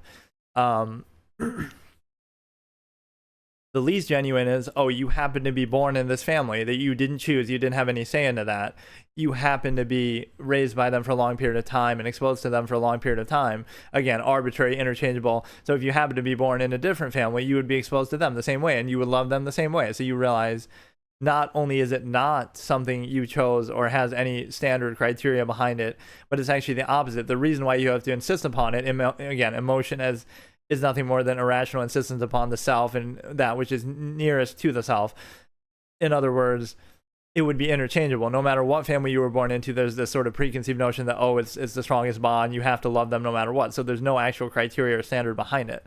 It's just completely arbitrary, again, irrational insistence upon the self and that which is nearest to it. So you had no choice in that whatsoever, and then now you just insist upon it because you feel like you have to. And because you're exposed to it, and it has the advantage of you being exposed to it for such a long period of time and being around it and relying on it and sort of, depending on it, if you will. So that's an impure criteria, because it's not like, oh, I value this because of this objective criteria standard that I choose or that I would pursue or, respect. No, it's that, oh, I had no choice, and further, I was dependent on it. So now I almost have to value it for that reason alone. Right, there's no purity or choice in that. Versus like, okay, let's say a lover or spouse, whatever, partner, girlfriend that you choose, but it's partly based on, again, a nearness postulate that, okay, they happen to live in the same area as you is often what defines it. And you have, again, the sexual incentive that might override other standards that you have. And then maybe the most genuine would be like a friend that, okay, you might still meet them. There's the nearness. So these are the three layers, right? The least sincere would be the non-choice reaction, because you happen to be born in a family, right? You just happen to be born, and your siblings and other family members, you had no choice or no say whatsoever in that at all. So there's no standard to that. It's just completely non-choice reaction insistence, insisting upon something that you had zero choice, zero impact in whatsoever, right? The second one would be the stimuli acme, that, okay, a sexual partner, that you have some choice in that. It's defined by the nearness postulate, but also the stimuli acme, the sexual incentive that might override certain elements. Then the final one would be just the nearness postulate, like a friend, like, oh, they happen to work at the same job, so you become friends with them. They happen to go to the same school, so you happen to become friends with them. And there's no other incentive besides that necessarily. And then something even beyond that would be, okay, you're going to go out there and look at all 8 billion people on the planet Earth and then decide which one do I value for which reason. So now it's not beholden to non-choice reaction like the family. It's not beholden to the stimuli acme like the sexual partner. It's not beholden to the nearness postulate like a friend. Now it's truly objective, and you could decide based on some criteria who you would value there. So you can see the shallowness of each element. And that's where emotion comes in to say, whenever you don't have a standard and you just insist upon something because of its nearness to you, its relation to you, its general proximity to you, literally, like geographically, people in your general area, that's when you use emotion as a placeholder, because you don't actually have a standard that you're using. So instead it's just like, you value it just because you value it, just because you have to, just because it happens to be around you, just because you happen to be exposed to it, just because it happens to be there, not because of any actual choice or standard that you're using or criteria that you have. So these were some kind of longer, more thorough discussion topic points that we've had in the last couple, but some of them I was doing earlier were just kind of short and to the point. Again, more like logical razors rather than a full thought process here. So again, personalizing thought or specifying thought is kind of a fallacy. So we can look at this where, again, just because someone was the first person to come up with an idea, let's say, Sigmund Freud or Darwin or something, they have certain concepts associated with them. It doesn't mean that don't reduce the idea to the person or the person to the idea, right? So like, don't reduce the idea to the person to say, oh, well, he, because of this person's flaws and idiosyncrasies as a subjective human being, this thought process, this idea that they might be associated with, you can consider the idea on its own, right? Everybody's going to be flawed. Everybody could be discredited somehow, some way. So you could just look at the idea itself and its merits and its usefulness and give that person credit, sure. Like, oh, it's impressive that he was the first one to formally express the idea in this way. But beyond that, you give him credit. You can name it after him even if you want, even though that goes against the absolutist tendency of naming something for function, like name it for what it is or what it does or something that tells us something about it rather than just the random person's name who happened to come up with it. But the idea being that you could, that's just namesaking, I call it. Like, it doesn't actually have any impact. Name for function, right? Name something for its function, its purpose, its relevance. So rather than doing that, you could consider the basic fact that you can, again, give them credit, give them money, whatever recognition, if they deserve it for coming up with the concept. But outside of that, you can't reduce it to their idiosyncrasies, because, again, an idea can exist on its own as a thought process, as I call it. So you can consider the thought process on its own, on its face. What is the value? What is the merit? What is the, meaning of it? And then the person who happens to come up with it or be associated with it is just what it is. Like, you could, you'll attack their idiosyncrasies. Oh, the only reason why they said this is because of this, or oh, that, that person who had this flaw and this preference and they did this bad thing, and etc. So again, the idea can be on its own, the individual can be on its own, and so don't reduce a thought process which anybody can consider. Anybody can think that. Anybody can assess it objectively. Right, here's an idea. I can have that idea. Anybody can have that idea. Anybody can consider it. Can debate it, agree with it, disagree with it, live by it, or not. So anybody can consider that. So we don't need to narrow it down to, oh, that person who happened to be associated with it. So don't reduce the idea to the individual and all their subjective flaws, etc., because anybody can think it and consider it. And also don't reduce the individual to the idea either. Like, oh, so let's say you think an idea, even that expression is kind of weird. Like, oh, so you think that? You actually think that? Like, you can think anything at any time, just like anybody can. So just because you think something and you consider it, right, and you're open and objective to various ideas or any ideas and every idea possibly in existence, like the human collective, I call it, like every idea, all the knowledge and ideas that people are capable to think, or more so the human collective, like all the knowledge that we have available, like if you consider it the internet, or all collective human knowledge that we have versus the individual, awareness that you would have, which would be much more limited than that, obviously. There could be like 3 layers, right? The individual knowledge that you have, which is mostly ignorance, like the individual person is ignorant to the vast majority of the human collective, and the human collective is the net sum collection of all human knowledge and accomplishment that we have throughout our history. And then the 3rd layer would be the human collective is even a small fraction of all the knowledge and truths that could be gleaned possibly from the universe and all of existence. Which again, so the individual has but a fraction of the human collective. The human collective has but a fraction of the totality that we could possibly know, in all of existence and reality. So it would be kind of foolish and pointless to reduce something to that, like to say, again, this idea that anybody can think, anybody can consider, should be reduced to and limited to the person who happens to be associated with it. It doesn't matter, right? Give them credit and then consider the idea on its own. And any person also can't be reduced to an idea, because it's like, oh, look at all these ideas I've discussed in this last 3 hours of this session, or more like 2.5 hours because I went AFK there. Like, oh, so you are associated with this idea or that idea, but I could discuss and consider 2 contrary ideas back to back, right? I could play devil's advocate and make an argument on both sides.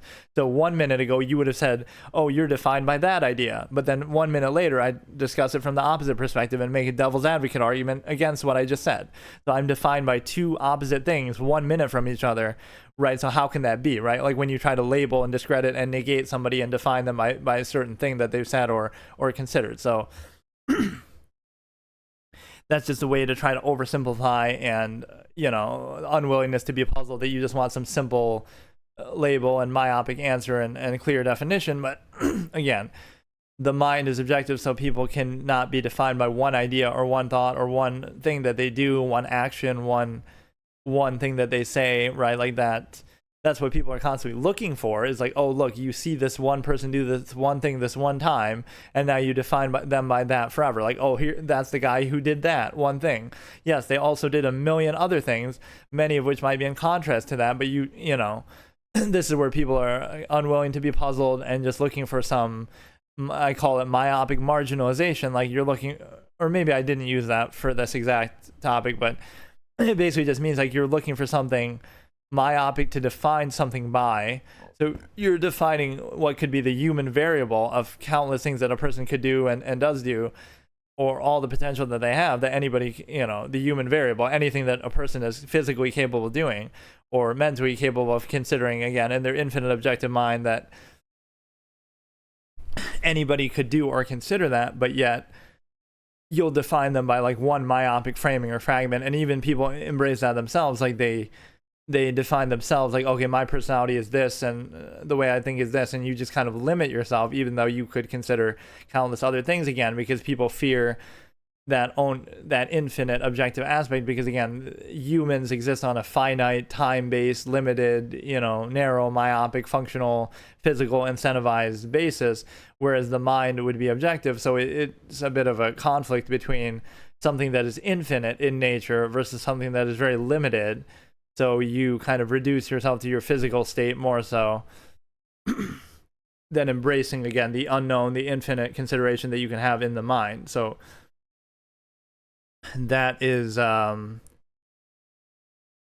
element there. So you would consider it from the perspective that, again, you can't define an idea that anybody can consider by an individual who happened to be associated with it. You can't define an individual by a certain idea that they happen to think or consider or say or be associated with at a certain point. And a good example is even what I'm doing now. Like, again, I could consider 2 contrary ideas right next to each other and be defined by both. So like, oh, he's that guy who talked about this idea, he's that guy who talked about that other idea, both of which are in conflict with each other. So let me give a direct example. Like, I could make an argument for like, here are the merits of Trump, like why you should have voted for Trump in 2024. And then people say, oh, you're a Trumpist, you're a MAGA, you're whatever, right? Republican. And then right after that, I could say, here are the merits of voting for Harris, and here's why these are the reasons to vote for her. Oh, so now I'm a Democrat and I'm a libtard. And then I could also make an argument for, here's the reasons why you could vote for, you should vote for Joe Jorgensen or somebody else. So if you want to define somebody fully by any of those one ideas that they happen to discuss at a particular time, you realize how foolish that is, because again, they can consider contrary and different ones. So on one hand, people would kind of maybe dislike that as, oh, but see, that's you not taking a side, and that's you sort of staying on the fence and being like, middle ground, all this. But you can consider different things, and then sure, you can ultimately make a decision, but it's not like you have to be defined fully by something in terms of, there can be a lot more nuance to it, right? Just because you do support one thing in the end, let's say whoever you decide to vote for out of those options, it doesn't mean you agree with everything that they said either, or it doesn't mean that you completely disagree with the other side or somebody else, right? There doesn't have to be such a clear false duality that, oh, if you do something, you agree with everything, if you're part of a group or whatever, it doesn't mean you're defined fully by that, or you agree with absolutely everything associated with it, nor does it mean that you, I have a logical razor for this, like, too. Don't define the individual by the group or the group by the individual. Like, you can take, a group and reduce it to its lowest common denominator. Out of a group of any large group of millions of people, let's say, there's always going to be one who's like a criminal and a degenerate and a terrible person, and you could discredit them. Look, this group of 74 million Trump voters or whatever, right? Any large group like that, there's a couple out of 74 million, there's like 10 people who are terrible criminals who did terrible things and just bad people. So see, if that group of 74 million people could contain 0.01% of bad people, then I guess they're all like that, right? That's a total fallacy, especially when it gets to such a large number of people like that, because that could, any group of 74 million people on any criteria, basically, right? You could find 0.01%.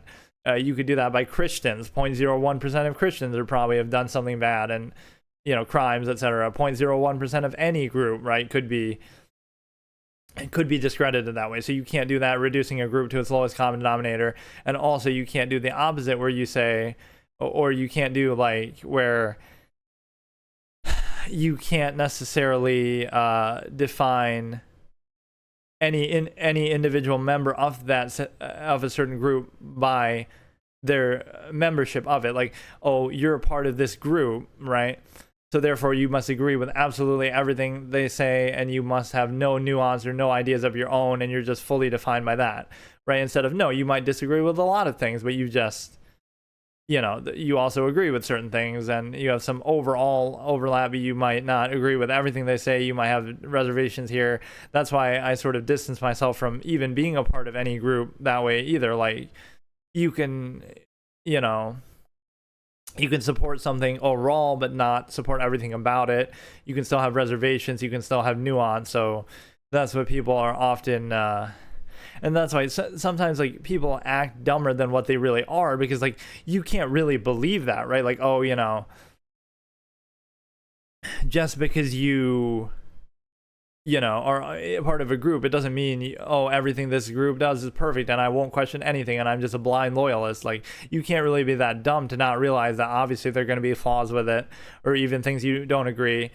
And the same thing there, like, that you would label somebody like, surely they can't be, fully 100% just this, but you almost want it to be that way, to oversimplify it and just make it very easy to have a clear duality, like, they're right, they're wrong, I'm right about everything, and they're wrong about everything. Like, just, you can't, if you're on a side, you can't question anything about it because you have cognitive dissonance. How could I be on the side if it has any flaw whatsoever, right? Instead of realizing a bit more nuance in that.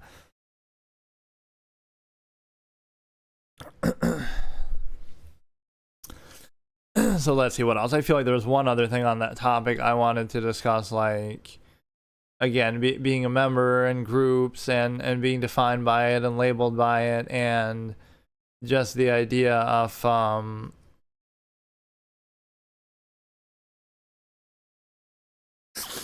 let me see here.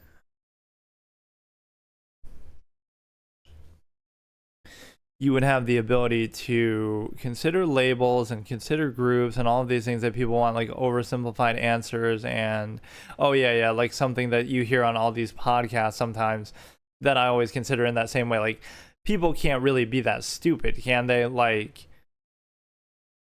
you see these podcasts and somebody will say men are blank, men are just cheaters, and men are just, whatever, or women are just this, right?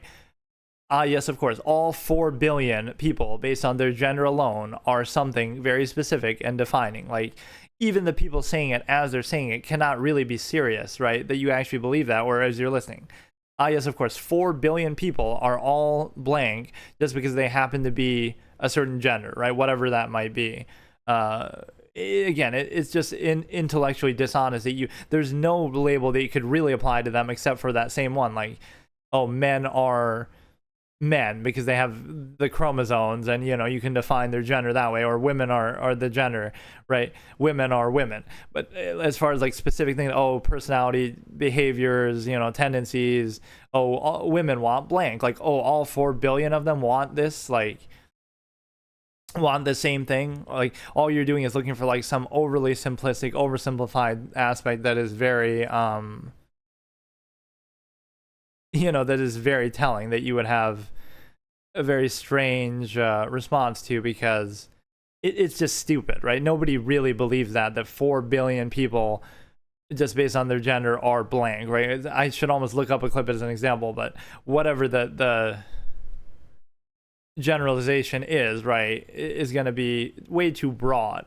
Right, so I'm not even making any sort of claim or point by saying that. It's just more like I'm debunking. That's often what I would do too, is like, the point of objectivity and some of this is not so much that I'm even making a claim or making a case or making a point and specifically saying, oh, you should do this, or this is absolutely, a sort of claim or argument that I'm making. It's more that I would just debunk and shut down fallacies that exist outwardly. So a great example could be on faith or religion, is like, I'm not saying what you should believe, or like, I'm not arguing for something. I'm more so just shutting down things that other people would be saying, like, here's why it doesn't make sense, here are some of the fallacies. And even in the net conclusion of that, I always would say, just more so, I have this logical razor here for various things, but it can apply to that. Like, don't specify the conflict, or don't specify, in this case, like an ideology or a dogma. In other words, even if I recognize that religion is just man-made, like I say, God didn't create people, people created God, at least in the specified senses that we have, to reflect our morality and ideology, and give us peace of mind and comfort and answers and structure, and reinforce, again, our morals that are human morals, everything, human centric. Like, how convenient that it revolves around us, and everything that we want to happen is glorified by God, and everything that we don't want to happen is condemned by God. So, like, the point being that don't specify it in terms of that. So in other words, we might create that construct, and throughout human history, there's so many different religions that people have had, that people have believed in. So if nothing else, it hurts the credibility of people that, like, oh, did you know at one point people, even today, people believe in certain pygmy gods and certain, Greek gods that we treat like they're fiction now, and we have them in movies and in Smite, video game and all this kind of thing. It was fodder for our entertainment. Oh, nobody actually believes in Zeus, but at one point people did believe in, countless other faiths, and even today. So we would ridicule it and dismiss it, or we would see like the sheer number of religions points more so to a psychological need and desire that people have, less so than an actual factual basis, right? It's more so shows you that people have a desire to believe in some absolute, less so that those specific absolutes are credible, because again, they can be interchanged. People genuinely believed in something, thousands of years ago that we would ridicule now. How could somebody actually believe in that? So the same way that, how could we actually believe in this specific God or this specific faith in this modern time? Like, So the sheer number of them would hurt the credibility of it. Like, are they all talking about the same thing? That might be the argument that you're trying to make, and they just give it different names. But that's where it becomes inconsistent. So it's hard to really take seriously any particular one. So you're saying that yours is right and everybody else's is wrong, or they're sort of all right, but they have countless different contradictions in ideology and beliefs and different names and gods and polytheistic versus one god versus many. So there's so many inconsistencies with that. So it's a credibility issue that you would have to be claiming that everybody else's, every other faith, every other religion in all of human history is wrong and only yours is right. And that's a very weird kind of claim to make.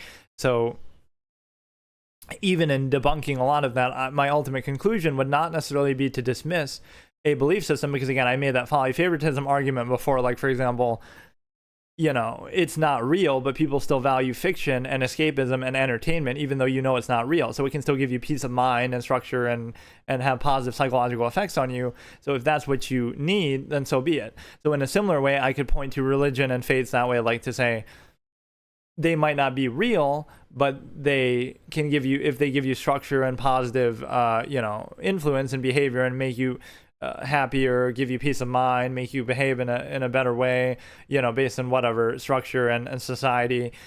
If that's the case, then it can have a positive psychological impact. So I wouldn't even necessarily dismiss or discredit it that way. The problem that I would point to though is the specifics of it, to say, oh, this specific religion, this specific God, this specific dogma with all the names and all the details and all the jargon and technical stuff that you get caught up on, and that's where my expression can be applied, is like, don't specify, again, either the ideology or the conflict of something, to say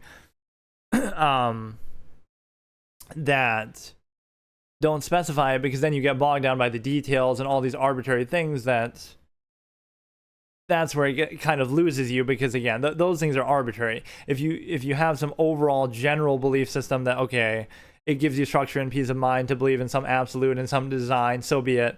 But then the more specific it gets, the more arbitrary you realize it is, and it just completely is inconsistent. How can everyone else's be wrong? How can yours be right? All these details, right? That part I find very strange. So, and then the other use of that razor is, I would use it to say, like, don't specify the conflict, as if to say, like when people blame things, like, for example, oh, it's the fault of race or gender or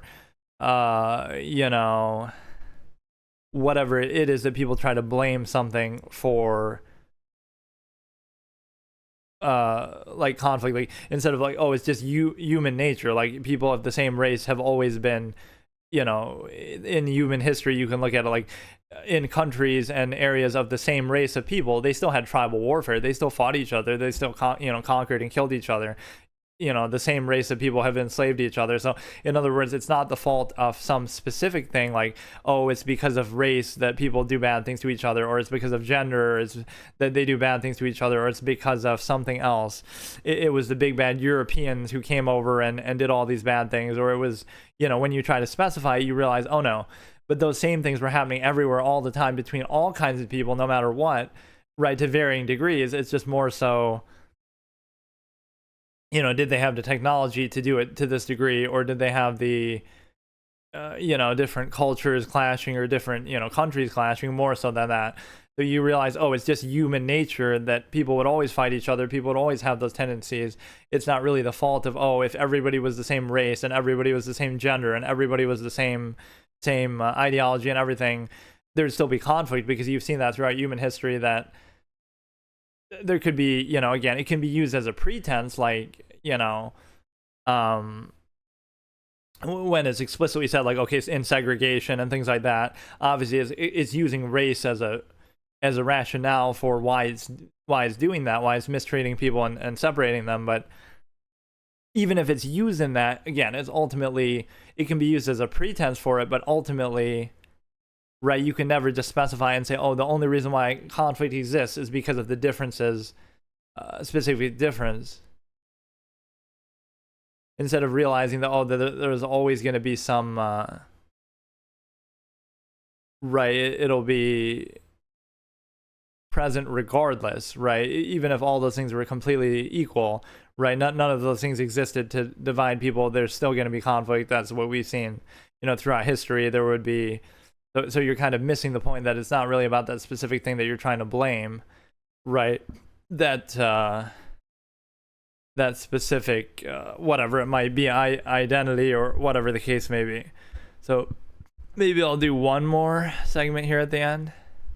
Okay, let me do my last little leg segment of this. So we've done basically 3 of them. So like we did like an hour and a half, then we took a little break, then we did like an hour, took a break. So now we'll do one more segment, although again we're not having like the viewer interaction that is meant to be somewhat a part of this, although I guess I didn't entirely rely on it.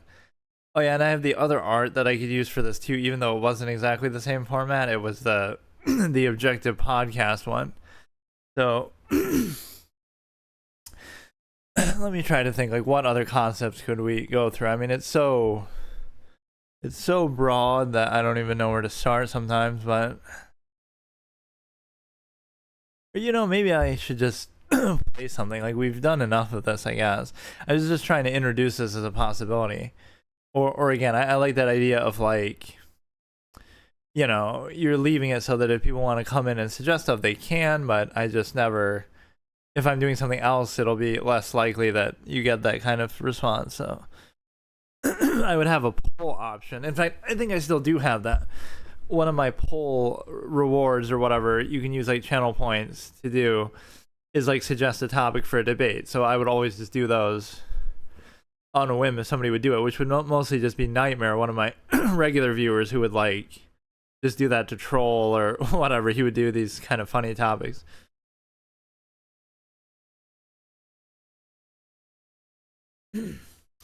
So here's a concept that like people are controlled by their base elements and tendencies, what I call inherent man, or again the inherent desire suggested, like your basic instincts and principles. You're controlled by those, but you're often not even aware of them. So it's like they're still present. So would you rather deny them and pretend like, oh no, I'm not just some, all the negative connotation associated with inherent man, like, oh, I'm some Neanderthal or I'm some caveman, or the base instinct, that all the things we condemn. So it's a bit of a self-created fallacy. You want to pretend like you're not what you inherently are, like your inherent nature, right? You want to deny it and pretend like your reaction to it is actually the inherent reality. But the problem with that is by pretending it's not real, or that the response to it is real and that never even existed, now you can be more easily controlled by it because you're denying those tendencies and you're constantly like shocked by them and stuff like that. Right? Even though they're the whole reason why you have to go through the trouble of constantly counteracting that. So it's this weird lack of awareness that you have. And so it's a situation where, again, even in a general sense, like understand and be aware of the nature of a process, whether it be society itself, a particular process within it, etc. If you do that, right, that's an absolutist phrase I always use. If you are aware of the nature of a process, then it's one of two things. Like, be aware that there is a process, like everything is a process. Even, you could point to, everything, oh, it's just hormones, it's just dopamine, it's just this or that. You would point to all that. That doesn't mean you can't still do it or can't still enjoy it, although this is another phrase I use, like, if simply being aware of and objectively observing the nature of a process invalidates it, then that's an issue with the process, not with the observation. Like, oh, just don't think about it. That shouldn't be you should be able to think about it as much as you want and then decide what to do with it. So mainly you would probably come to the conclusion that there's no credible basis to outwardly insist and restrict it the way that is expected of you. So what happens here is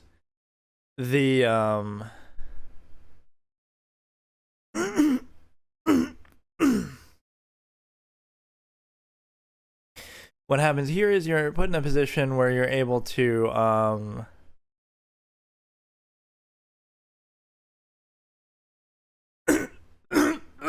don't pretend like, again, the response to the inherent is real. Oh yeah, but the awareness of a nature of a process. So be aware that everything is a process, and then observe it, be aware of it, and then you can counteract it or decide how you react to it, instead of pretending, oh, it's not a process and it's just, taking it at face value, it just is, and like sort of don't think about it, and and sort of resenting even anything that makes you aware of the process is somehow negative. Like this is how social interaction and contrivance works. Often it is like this.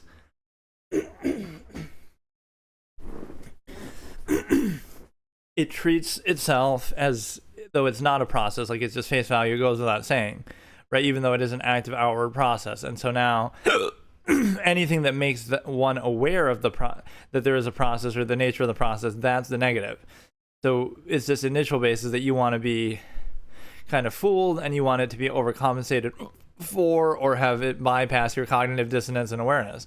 So by simply being neutral or not overcompensating for it, you're somehow at fault for simply revealing, reflecting, and exposing the presence of a process and the nature of the process. So it's somehow your fault for not overcompensating for a flawed process or whatever. The fact that the process would be considered a negative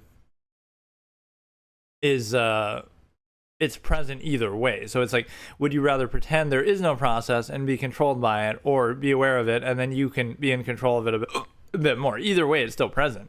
You can, again, this is what I call in like observable practice or observable basis. Like you can just observe, right, the nature of it if you want, but there's like this weird, you're not supposed to do that, and it's somehow a bad thing. So again, it's a process that requires constant overcompensation and bypassing, and it's like this sort of in other words, if people were aware of it, they would have issue with the nature of the process. But so the solution is not to address the process or remove the need or change it. It's to actually just pretend like there is no process and just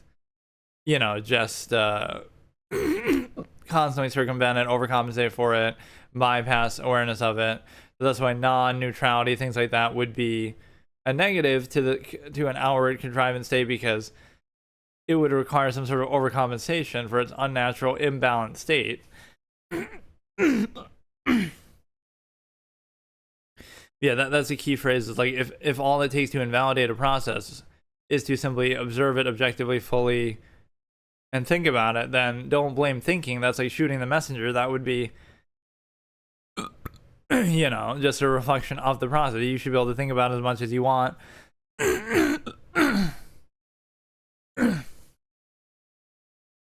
And what else do we have here? This is definitely the longest session like this that I've done, at least a long time, where I haven't really done too many sessions like this. I mean, the last couple of days, but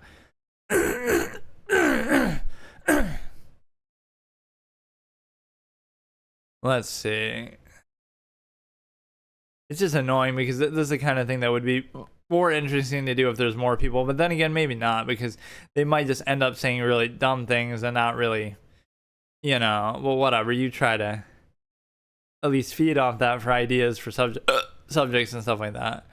So, and this art isn't even really all that good, but it just conveys the general vibe of it, like logic and reason outweighing fallacies and preconceptions, which maybe preconception wasn't the right word to use there because it's so long that on a piece of art like this, you're not going to be able to really appreciate it. It looks like something almost made in clip art. Like, I can't remember exactly how it was done, but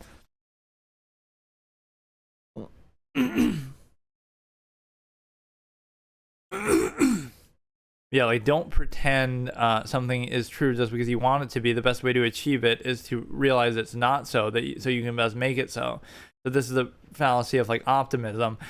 Like, oh, don't be negative, don't point out the flaws of something, right? Just accept it for what it is. It's sort of like a subversive non-value half-mass state. Just accept whatever and just react and insist upon it, instead of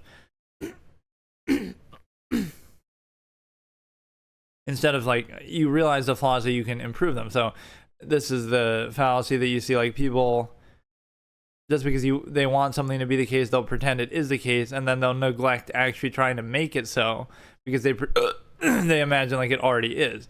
no, the best way is like, okay, look at all the negatives, realize it isn't the case, like what you want to be, and now you can go about best trying to achieve or accomplish that. And so, it seems bad that's the initial versus a larger process. Like on the surface, it seems bad. Like, oh, you just want to consider, you don't want to consider anything negative, but it's actually a positive because by considering the negative, then you can improve it. But on the surface level, oh, it's easier just to pretend like it doesn't exist. Or what else do we have here?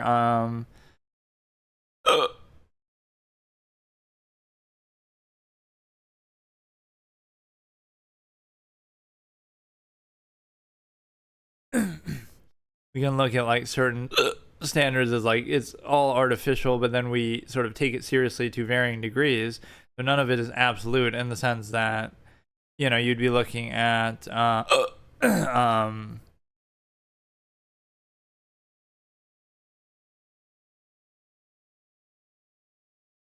even law and things like that can be so arbitrarily used. Like, is it wrong? This is one of my old expressions. Is it wrong to break the law if the law is wrong? Like, if you were, oh, you're in Germany in World War II, or you're in China now, and there's certain things that are, not really about the basic essential, necessities that you have to have. So does that make it right just that it's established in authority and it's against the law? Like, should you just blindly accept that? And so now,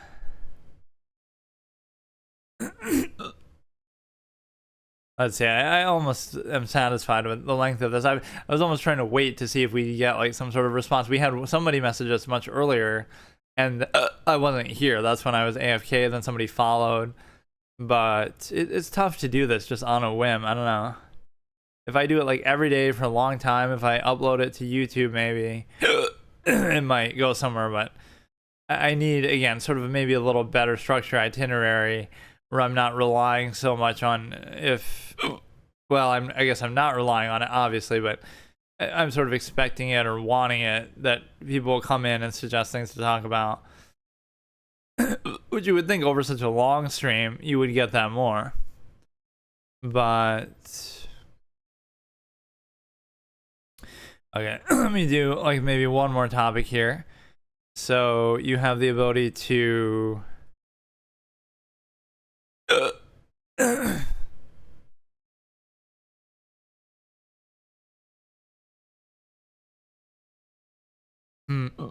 let me think. You have the fact that hang on.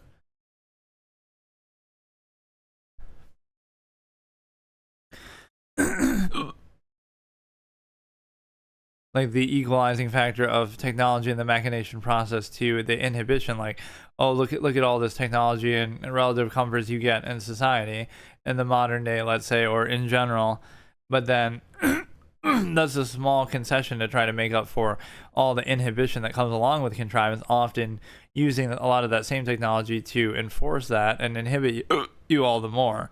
So it all comes down to that, like, the state of people is defined much more by that than people realize. Like technology of a time, you might think you have your own preferences or this or that, but what are the chances, right? They align with the technology of the era that you happen to have.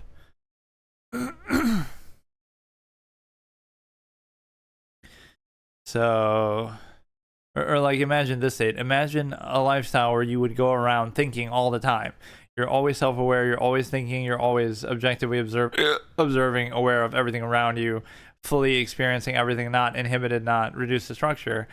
That would be somehow a negative because of a collective that's overextending and trying to inhibit you, and just because there's such a mass of people, right, you have to be reduced to some lesser subversive value state.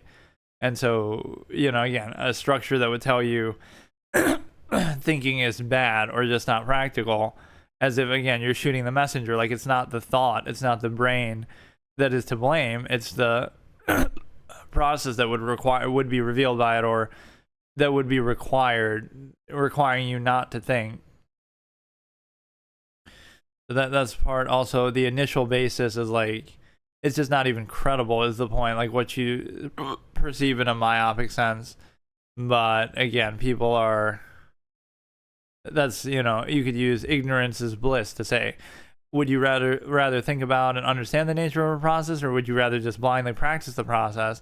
And so, you know, that's kind of the functional basis of what the majority of people do. They just kind of practice it blindly as though it's absolute, even though it's not absolute. And then they struggle with what I call the conflict of contrivance, where they see in their practice that it's not absolute, but they pretend it's absolute anyway. So, for example,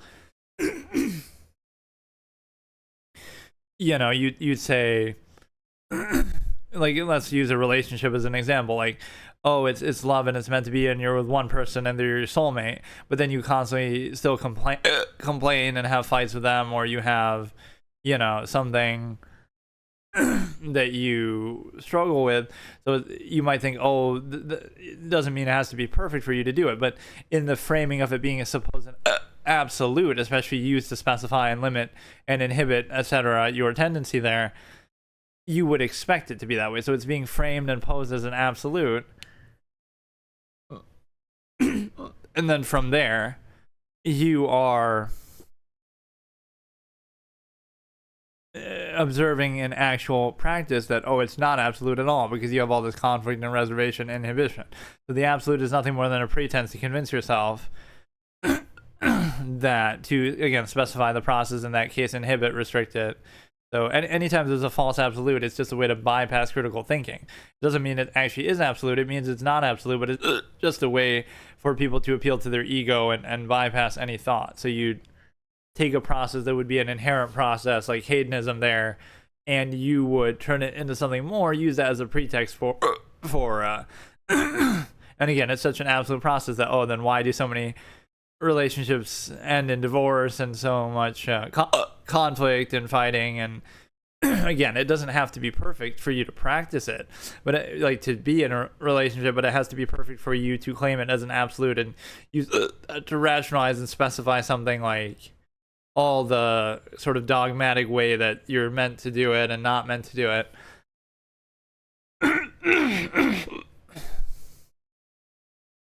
Right, so even like with morality, oh, morality is an absolute, but then from that you would see, well, if that was the case, then why does it require so much indoctrination and enforcement, or any? And even after that, then why do people still do things that are immoral? So like, right, it shouldn't require all that, because by that subjective upholding practice, then you could do that with almost anything. You could just enforce it. You could, you know, indoctrinate people when they're young into something. So this mic actually didn't sound too bad when I was listening, so it seems okay, even though it's not the one I normally use. Let's see if I can do one more concept here. Yeah, the conflict of contrivance, where you expose the process isn't absolute, so you pretend it's absolute, but then you struggle against the fact that it isn't absolute, and then you're in a position to basically just it's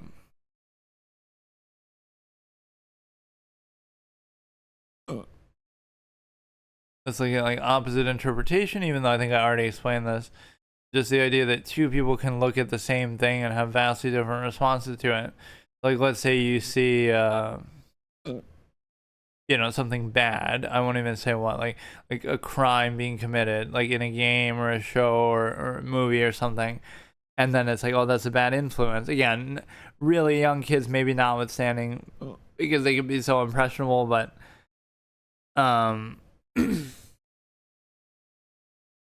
the fact is, one person looks at that crime being committed and they feel emboldened and they're like, oh, I want to do it too. And then they go out and try to do it. And then the other one is repulsed by it and say, oh, that's horrible. Now I want to become a cop or something and try to stop that from happening and stop people from doing it. So they're looking at the same thing, but they have two vastly different responses and interpretations. So now they could not be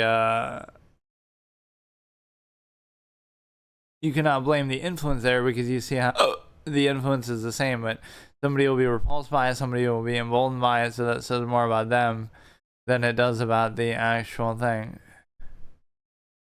Okay, let me see.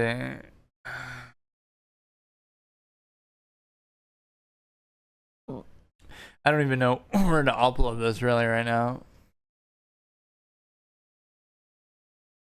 Like if I'll try to combine some of these parts into like, oh, I brought my debate format back, even though that first session was kind of a little weak.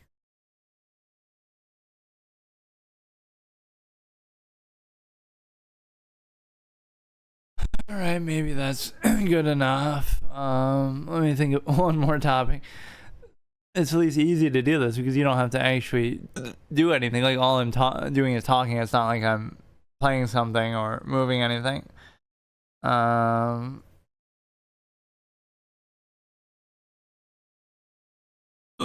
Here's a good logical razor that I would use is, again, I think I said this yesterday about the border, like Biden's treatment of the border or something. Like you cannot or no, not that.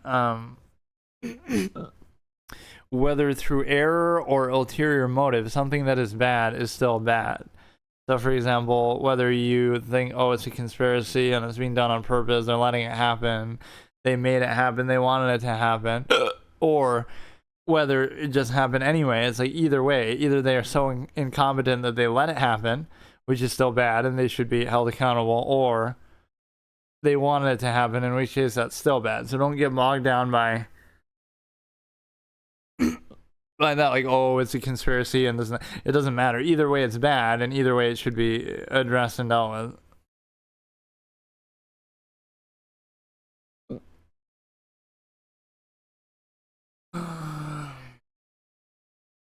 Yeah, that was part of the mode of control of the modern era that I was discussing yesterday too, is like the weaponization of medicine and psychological terms and things like this. Like anybody who doesn't fit into a box of what society wants, you know, you've had throughout history like witch hunts and all these kind of things that would be used to try to control and discredit people. So the modern era, a lot of these terms and labels that are just overused and strange, and there's a term I use, like the false absolute norm, right? False absolute normalcy is like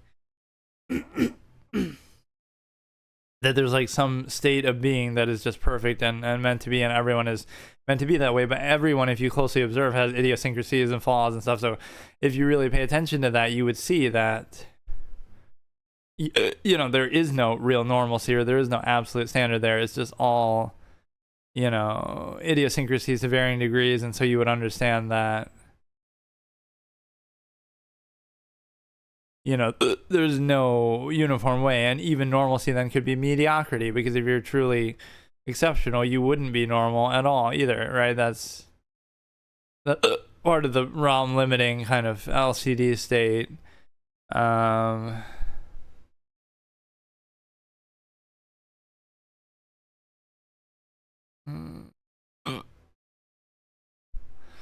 Let's see how long I can keep this going. This is probably enough.